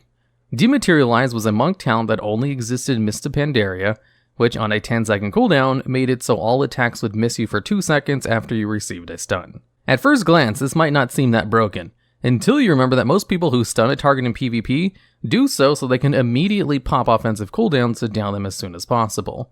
Or they'll use them when they're on low on health, that way they can finish them off without worry of a defensive cooldown. And also, most stuns are short duration. So if you're basically immune to attacks for 2 seconds after receiving that stun, it completely negates all the interactions with a normal stun, other than the interaction of using a stun on a target in order to keep them out of the battle so that you could attack someone else. Because a stun is a form of CC which does not break on damage, and is one of the few that do that. It's generally on targets that you want to deal damage to, so not being able to deal damage to them for 2 seconds is kind of a big deal. Especially since it had such a ridiculously short cooldown at only 10 seconds. Monks were basically softly immune to stuns, since people didn't want to use stuns on them if they were just not going to be able to take advantage of the full duration anyway. Over time in Mist of Pandaria, they nerfed the ability by giving it a longer cooldown and turning it into an active ability, before they finally just removed it rather than try to balance the pretty strong passive ability. But its original version is definitely one of the strongest passes of all time, only being out by some of the more ridiculous ones that we'll be talking about in a bit. And at number 6, we have Kil'jaeden's Cunning. This was a talent that allowed warlocks to cast while moving, and in its first version it was a cooldown ability, that if you activated the ability, for the next 6 seconds you can cast and channel while moving on a 1-minute cooldown. It also had a passive effect if the ability was not on cooldown that allowed you to cast and channel while moving anyway, except it imposed a haste penalty on those abilities by 50% and lowered your movement speed by 20%. So you could cast while moving, but only at a heavy penalty. Eventually, they buffed the ability a little bit and removed the haste penalty and kind of increased the speed movement penalty, where it no longer slowed your casting time if you use it to cast while moving with the passive effect, but would slow your movement speed by 15%, stacking up to 2 times. So at full blast, if you casted while moving, you were moving 30% slower, which was still definitely worth it. This version of the ability was actually overpowered, as even moving at 70% movement speed while casting was still 10 times better than being able to not move at all while casting, and you could essentially do your full rotation while moving the entire time, making warlocks the most mobile casters in the game's history. Even if they're moving a little bit slower than normal while doing all that movement. Eventually, they removed the active ability and only allowed people to use the passive effect, where they could cast while moving but 30% slower, since everyone was using it for the passive effect anyway, as kind of a way to try to nerf the ability, although that didn't really do anything to stop Warlocks from casting everything while moving. So in patch 5.4, near the end of the expansion, they changed the ability to only allow you to cast filler spells for the 3 Warlock specs while moving, but with no penalty whatsoever. This version of the spell was meant as a way to stop the mobility of Warlocks, but for some Warlocks it was considered a buff, because they didn't need to cast literally every spell while moving, and only being able to use their filler spells was more than good enough. And they were kind of happy to no longer have the speed decrease. So in Warlords of Draenor, they redesigned the talent. They completely removed the passive ability to cast anything while moving, and kind of converted it back to the active effect, where, on a 1-minute cooldown, you could cast for 8 seconds while moving with no passive effect at all. Although this version was a little bit too much of a nerf, so they eventually lowered the cooldown to 35 seconds, and then just removed the ability in Legion. But the passive abilities for Mists of Pandaria were definitely the strongest, and they have been very careful not to give casters movement that easily ever again. And at number 5, we have Mace Stun Rogues and Warriors. Now, we have 2 talents at this spot because they kind of did the same thing at the same time period, where both Rogues and Warriors had a talent called Mace Specialization, where when taken at maximum value, would give them a chance to randomly stun the target for 3 seconds if they were using maces as their weapon. This was a thing in Classic WoW as well, but until patch 1.9, a random stun shared the same DRs as controlled stun, so Mace Specialization was considered worthless since it would just lower the DRs on Kidney Shot or Cheap Shot for Rogues. After the change, no one really used Mace Specialization either, until the Burning Crusade came out and players were given 10 additional talent points. This allowed Rogues to go deep in combat and subtlety in order to take up Adrenaline Rush, Preparation, and Hemorrhage. Adrenaline Rush was a cooldown which would increase their energy regeneration by 100%, and Hemorrhage was a combo point generator that had the distinction of being the lowest cost combo generator a rogue could take in the game, only costing 35 energy to use. And Preparation just allowed them to reset the cooldown of Adrenaline Rush. So with Mace Specialization, a rogue could just completely ignore using Kidney Shot at all, and just spam Hemorrhage non-stop thanks to the energy regeneration of Adrenaline Rush, and basically just attack full throttle without having to use a single global cooldown for CC, and just occasionally get in 3-second stuns, which of course would be lowered by the DRs once the next stun came in, but getting free stuns while also doing your full damage rotation was really good. Warriors had something similar. Their Mace Stun worked a little bit differently, where the chance to proc would increase the slower your weapon was. So what Warriors would do is craft a weapon called Storm Herald, which was a mace that Blacksmith could make that was a 2-handed slow weapon at an incredibly slow 3.8 speed, which is almost as slow as a weapon can possibly get. That also had a chance on hit to stun for 4 seconds. So with Mace Specialization, their chance to stun with the talent was around 11%. So what Warriors would do is basically the same thing. Just do their full damage in rotation and just get random stuns while doing their maximum damage. And they could double dip on the procs thanks to Storm Herald. The stun from Storm Herald and the talent did share DRs with each other since they were both random stuns, but you only really needed one to proc for the whole thing to be worth it anyway. And even at full DRs, they were still interrupting targets every time you did get a proc. And both of these Mace stun combos were in the game at the same time, and they were both kind of nerfed at the same time too. In a late patch in the Burning Crusade, they nerfed the proc chance on the talents themselves, and then Wrath of the Lich King, they completely removed the ability to have a random stun proc from the talents, and instead converted both of the talents to just give the Rogue and Warriors armor penetration instead while they were using a mace. Although I think it's kind of funny that 2 separate classes were both able to separately cheese their mace specializations to be better than they were intended to be by doing 2 completely different things, and kind of achieving the same results. Rogues would just attack really fast and spam an energy generator, which in turn gave them more chances to proc the mace stun. And Warriors would just craft a weapon which increased their chance to proc and also gave them extra stuns with the weapon, and being as slow as possible to give them the maximum proc chance. It was just kind of a stars aligned moment for both of them. And at number 4, we have Twilight Devastation. Twilight Devastation was basically a random enchantment on gear in the expansion of Battle for Azeroth that only existed at the end of the expansion, where basically, if you damaged things, you had a chance for a laser beam to spawn above your head, which would hit everything in front of you for around 18% of your maximum health as damage. And there were 2 ways to increase the damage of this ability. The obvious one was to increase your maximum health by stacking stamina, and the other was just to get other pieces of equipment that also had Twilight Devastation on them, as instead of spawning extra Twilight Devastations, it would just do more damage to the one that did show up. So a tank that had the maximum amount of Twilight Devastations they could fit on their gear could actually one-shot other players in PvP if Twilight Devastations proc from one of their attacks, making it definitely one of the strongest passive effects in the game. It was so strong, in fact, they implemented a nerf to the ability where it no longer hit everything in its path and instead would go away after it hit 10 targets. Because in PvE, it was one of the best AoEs in the game's history too, if it was able to hit a large pack of mobs.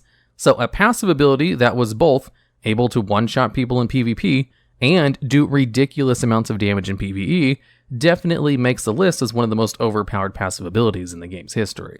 And since it was available to all classes, it was kind of widespread. And at number 3, we have Shadow of Death. This was a talent that Death Knights had at the beginning of Wrath of the Lich King that only existed for a single patch, where when they died, they would come back to life for 45 seconds as a little ghoul. And the ghoul itself had their own little action bar with their own set of abilities, so it was supposed to be bounced around the fact that, sure, you came back to life for a little bit, but you were much weaker because you couldn't use all of your class abilities. However, the ghoul abilities hit really hard. They were about as strong as half of a normal player, and of course, they'd also worked in arenas.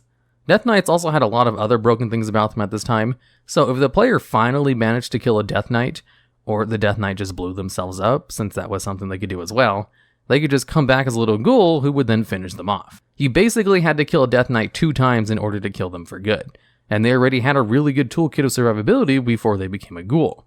This ability was too strong to really properly balance. They did try to nerf it by lowering the duration to 25 seconds instead of 45 seconds, but even that was too good, so they eventually just removed the ability during the first major patch rather than try to balance it. And at number 2, we have Glyph of Death and Decay from early Wrath of the Lich King. Now, this one is kind of up in the air, if it's really more overpowered than Shadow of Death or Twilight Devastation for that fact, but it was really good as well. Death and Decay is a Death Knight AoE ability that they can throw on the ground that just deals damage to whoever's inside of it. The Glyph would give the ability a 20% chance per tick of the damage to fear a target in place for 2 seconds. And Death Knights had ways to make sure you never got out of Death and Decay, as they had early Wrath Chains of Ice, which was basically 100% speed slow, that would slowly give them their movement speed back over time. So it was kind of a route, just without a chance to break on damage. And of course, Death Grip, where if you did manage to get out of Death and Decay, they can just pull you back into it. And for everyone inside that Death and Decay, because remember, this was an AoE on the floor, it was basically a mace stun on steroids that affected multiple targets, because the 20% chance was higher than any of the mace stun builds, and Death and Decay would do damage every second. Death and Decay also had a huge radius, so if a Death Knight could just drop it on top of someone, they would never be able to get out of it during the full 10 seconds of it, especially in small areas like in arena matches. The Glyph of Death and Decay is probably one of the best CCs they've ever added to the game, because even though it's technically a fear and could break on damage and also had DRs, fears don't break on damage immediately, and since it was such a short duration fear each time, it was basically the same thing as being stunned, and you can just get feared over and over before the 10 seconds of the ability ended. The only saving grace was that Death and Decay had a 30-second cooldown, so they couldn't permanently keep you inside of it, and the only counterplay was literally just teleporting away and hiding before it went away. Even though Death Knights on a whole were completely broken in this time period, and they had things like Shadow of Death as well, they thought this glyph was more broken than Shadow of Death, so they changed it before the first major patch. As in patch 3.0.8, they changed the glyph to increase the damage of Death and Decay by 20%, instead of a 20% chance to fear targets. You know an ability is broken when they changed it before Shadow of Death was changed, which is part of the reason I put it a higher spot on this list. And at number 1, we have the Reckoning Bomb. After a patch in Vanilla WoW, a Paladin was able to use a talent called Reckoning, which gave them a chance every time they were the victim of a critical strike to gain an extra attack on their next attack. So, what he did was get a rogue friend to stab him in the back with a level 1 dagger in order to generate around 2,000 stacks of Reckoning, since it didn't really have a limit on how many it could stack. Then he ran up to a world boss and was able to almost one-shot it, except for the fact that his weapon broke mid-battle and he had to equip another one to finish the amount of auto attacks he had left. And it was one of the first times a player was able to basically one-shot a current tiered boss in game, and all from a passive ability. So after this happened, Blizzard hotfixed the ability immediately so that it would only store a maximum of 4 charges, That way no one else could stack up to 2,000 charges of it in order to one-shot other bosses. So being able to one-shot a world boss, and subsequently getting the ability nerfed immediately afterwards, it definitely makes it the strongest passive ability in the game's history. In this video, we'll be going over the best teleportation abilities that are unique to classes or races. This video is about long-distance teleportation abilities, since short-distance teleportation abilities, like the Venthyr Door Shadows, were covered in another video. And also, nothing that's available to all classes, so no engineers with their wormholes or necrolords with their Hearth's Kidney Stone.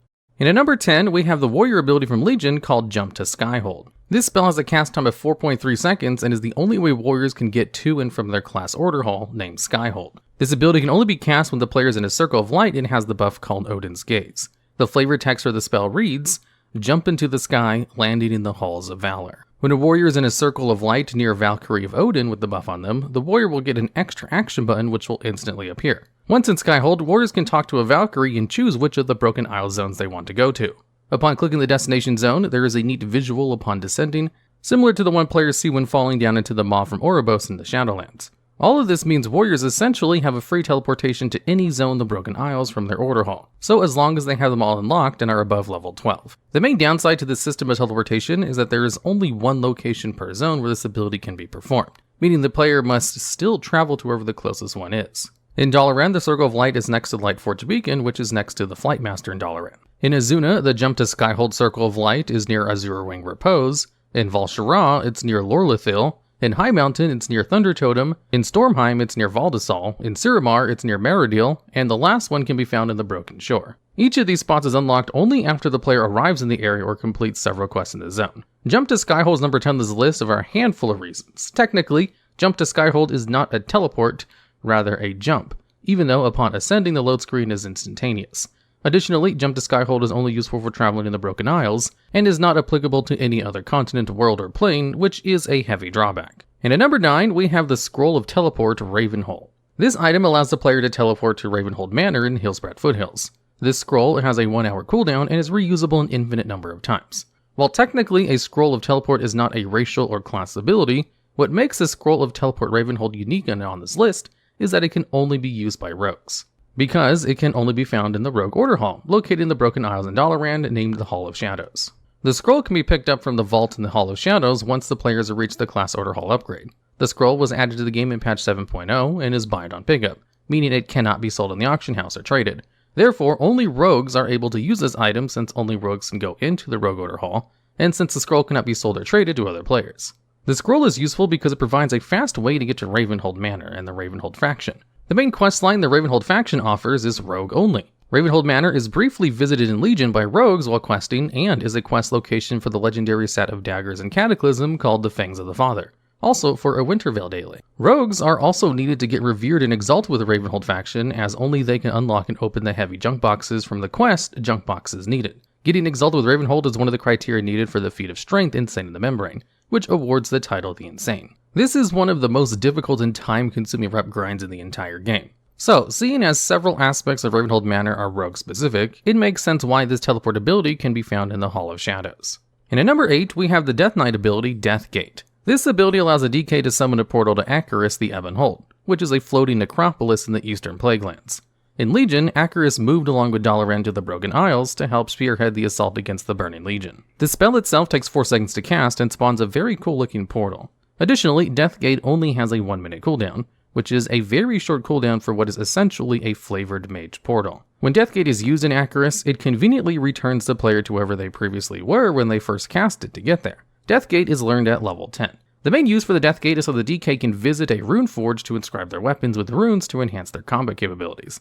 As of 9.2, there are 8 runes which provide different effects. Among these effects are runes to increase damage, runes to increase armor, restore HP, along with other various effects.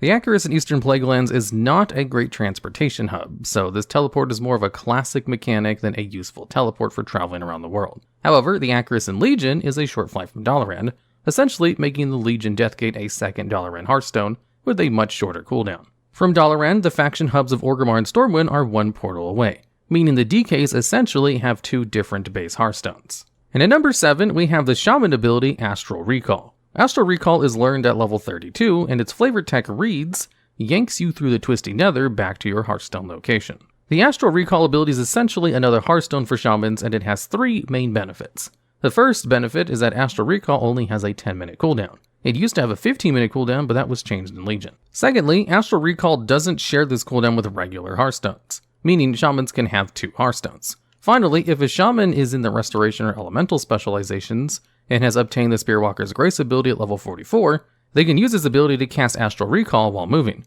There are some drawbacks to Astral Recall, however. First, it is always set to your Hearthstone location, meaning both your Hearthstone and Astral Recall will always take you to the same innkeeper. Secondly, it has a long cast time of 10 seconds. However, Astral Recall benefits from the haste stat, meaning you can reduce its cast time with more haste stat from gear and other spells. However, Astral Recall does have 2 major downsides. First, it cannot be used while shapeshifted, which is a huge disappointment because the Ghost Wolf form is amazing for Shamans with its mobility and speed. And biggest of all, it can't be used in combat, which means there's no mid-combat Astral Recall to avoid dying. There was once also a glyph called Glyph of Astral Fixation, added in Mist of Pandaria, that made your Astral Recall instead take you to Stormwind or Orgrimmar, allowing you to have your Astral Recall in a separate place from your Hearthstone. However, this was sadly removed in Legion. There's not much else to say about Astral Recall, other than that it's the only class teleportation ability to specifically mention it as a second Hearthstone, since it puts the location to your current Hearthstone it's set in the tooltip for Astral Recall. All the other class teleportation abilities, such as the DK's Deathgate, always returns the player to the same location, regardless of wherever their Hearthstone may be set to. Thus, Shamans are the only class with 2 innate Hearthstones. And at number 6, we have the Warlock ability, Ritual of Summoning. This is one of the most common and fastest ways to transport players around the world in WoW. The flavor text for the spell reads, begins a ritual to create a summoning portal, requiring the caster and 2 of the allies to complete. This portal can be used to summon party and raid members. Ritual of Summoning is used ubiquitously throughout the game, from raids to battlegrounds to the open world, and is one of the characteristic spells of the Warlock class. And while raids and dungeons have summoning stones that only need 2 people at the entrance to summon people, the Ritual of Summoning lets you summon people anywhere, even places without stones, including deep inside of a raid or dungeon, preventing you from having to run all the way back to the entrance, summon, and then run all the way back. It even works in Mythic Plus, in case you're in a dungeon with a horribly long run back, or the risk of someone running back and pulling extra mobs.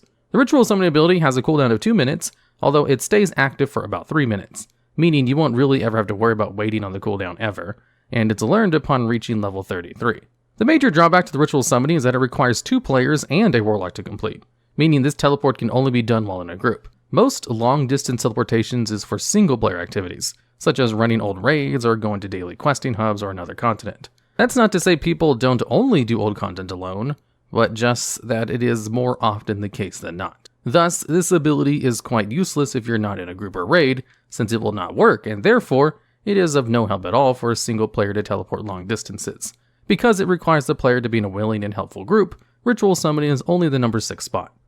And at number 5, we have the Monk class ability, Zen Pilgrimage. This ability allows monks to return to either the Peak of Serenity in the Kunlun Summit, or the Monk Order Hall in the Wandering Isle. Zen Pilgrimage has a 1-minute cooldown, a 10-second cast time, and one very cool animation. If the monk has not done the intro Legion quests, they can always teleport to the Peak of Serenity in Pandaria. During the Monk Legion intro, the Peak of Serenity is heavily damaged, and the monks decide to set up their operations on the Wandering Isle. Both the Peak of Serenity and the Temple of 5 Dawns, the Monk Order Hall, have portals to various cities. In the Peak of Serenity, there's a portal to both Orgrimmar and Stormwind. This means a monk can simply cast Zen Pilgrimage, and then once in the Peak of Serenity, click on the portal to the respective faction hub. This is great for getting around the world from far away and remote places. In the Temple of 5 Dawns, there's a portal to both the Peak of Serenity, which is located about halfway down the steps on the right side, as well as a portal to Legion Dalaran at the bottom of the steps.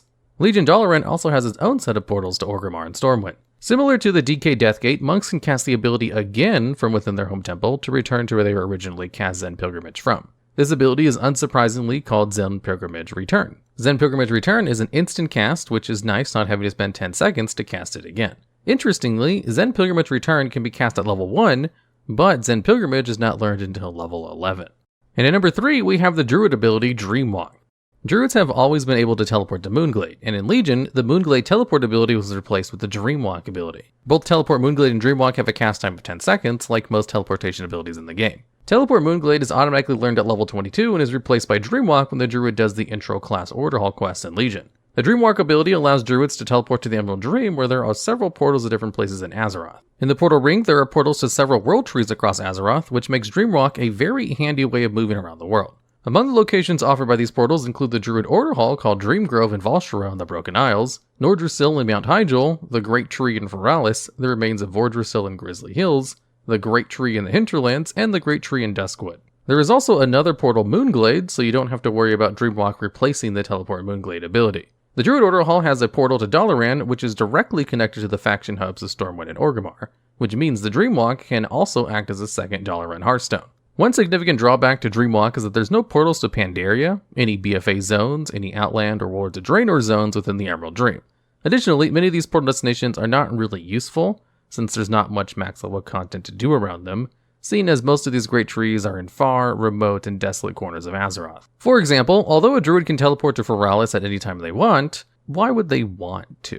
Dreamwalk is such a cool concept, but it's a shame how little of an actual impact it has on gameplay. Blizzard should add more dreamwalking portals to the world, like maybe in the Zandalari Druid Temple, the Thorn Speakers in Kul Tiras, and maybe even one to Ardenwald. Just a bit of something to spice up each expansion and keep Dreamwalk relevant.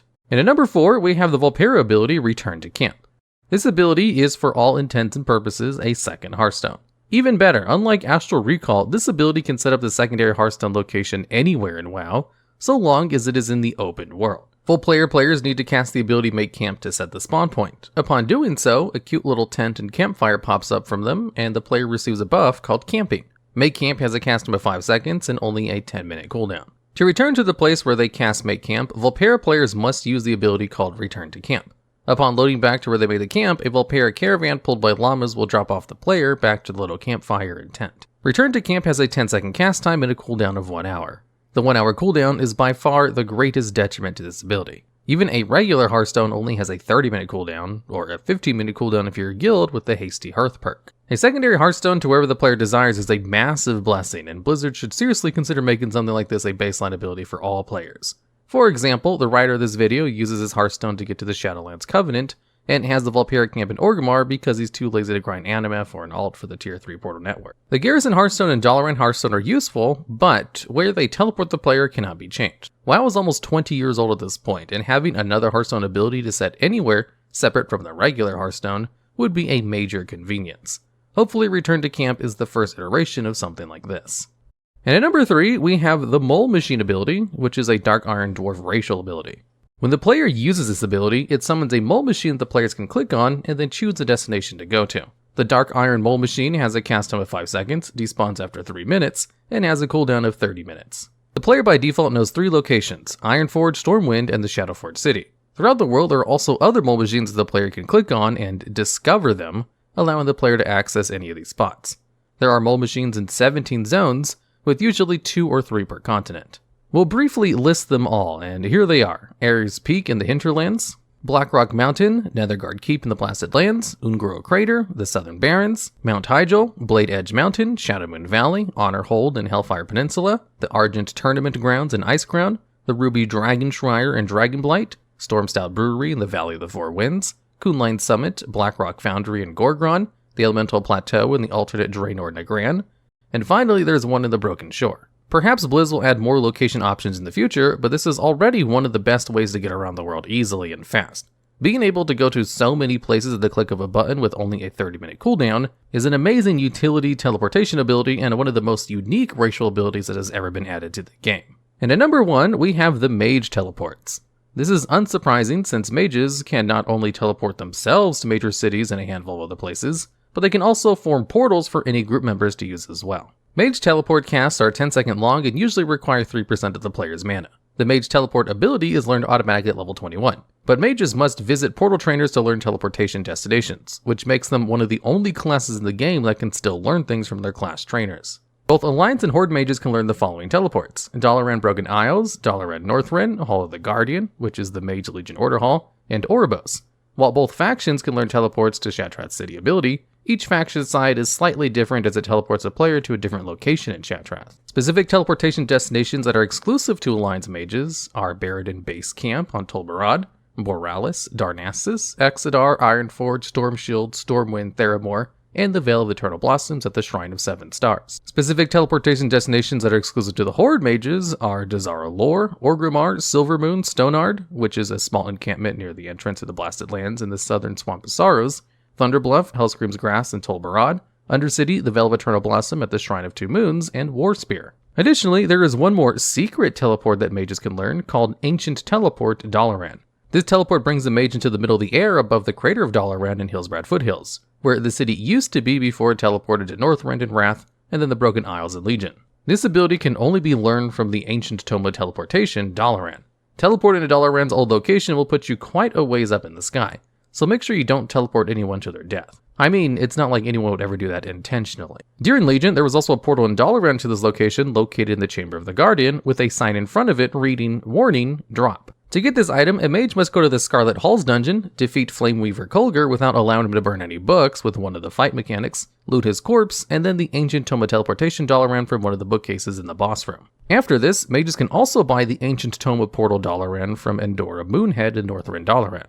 However, this item has a limited supply, so it might not always be available. Most mage portals can be learned at level 21 if the mage has talked to the correct portal trainer and has enough gold. The only exceptions to this rule are the Ancient Teleport Dalaran ability, which requires level 28, and as of Shadowlands, the Teleport Orbo spell, which cannot be learned until level 52. The Mage Teleport ability is an iconic class ability and one of the most useful abilities in the entirety of WoW, hands down, making this number 1 spot a no-brainer. Although be careful, as it's common for mages to troll their allies by placing multiple portals stacked on top of each other, in-game commonly known as the Portal Roulette.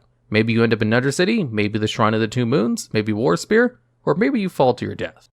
And hey, as we end this video, if you want the best character ever for getting around the world, play a Dark Iron Dwarf Mage with Engineering, and you will never have any problems with getting around the many lands of Warcraft.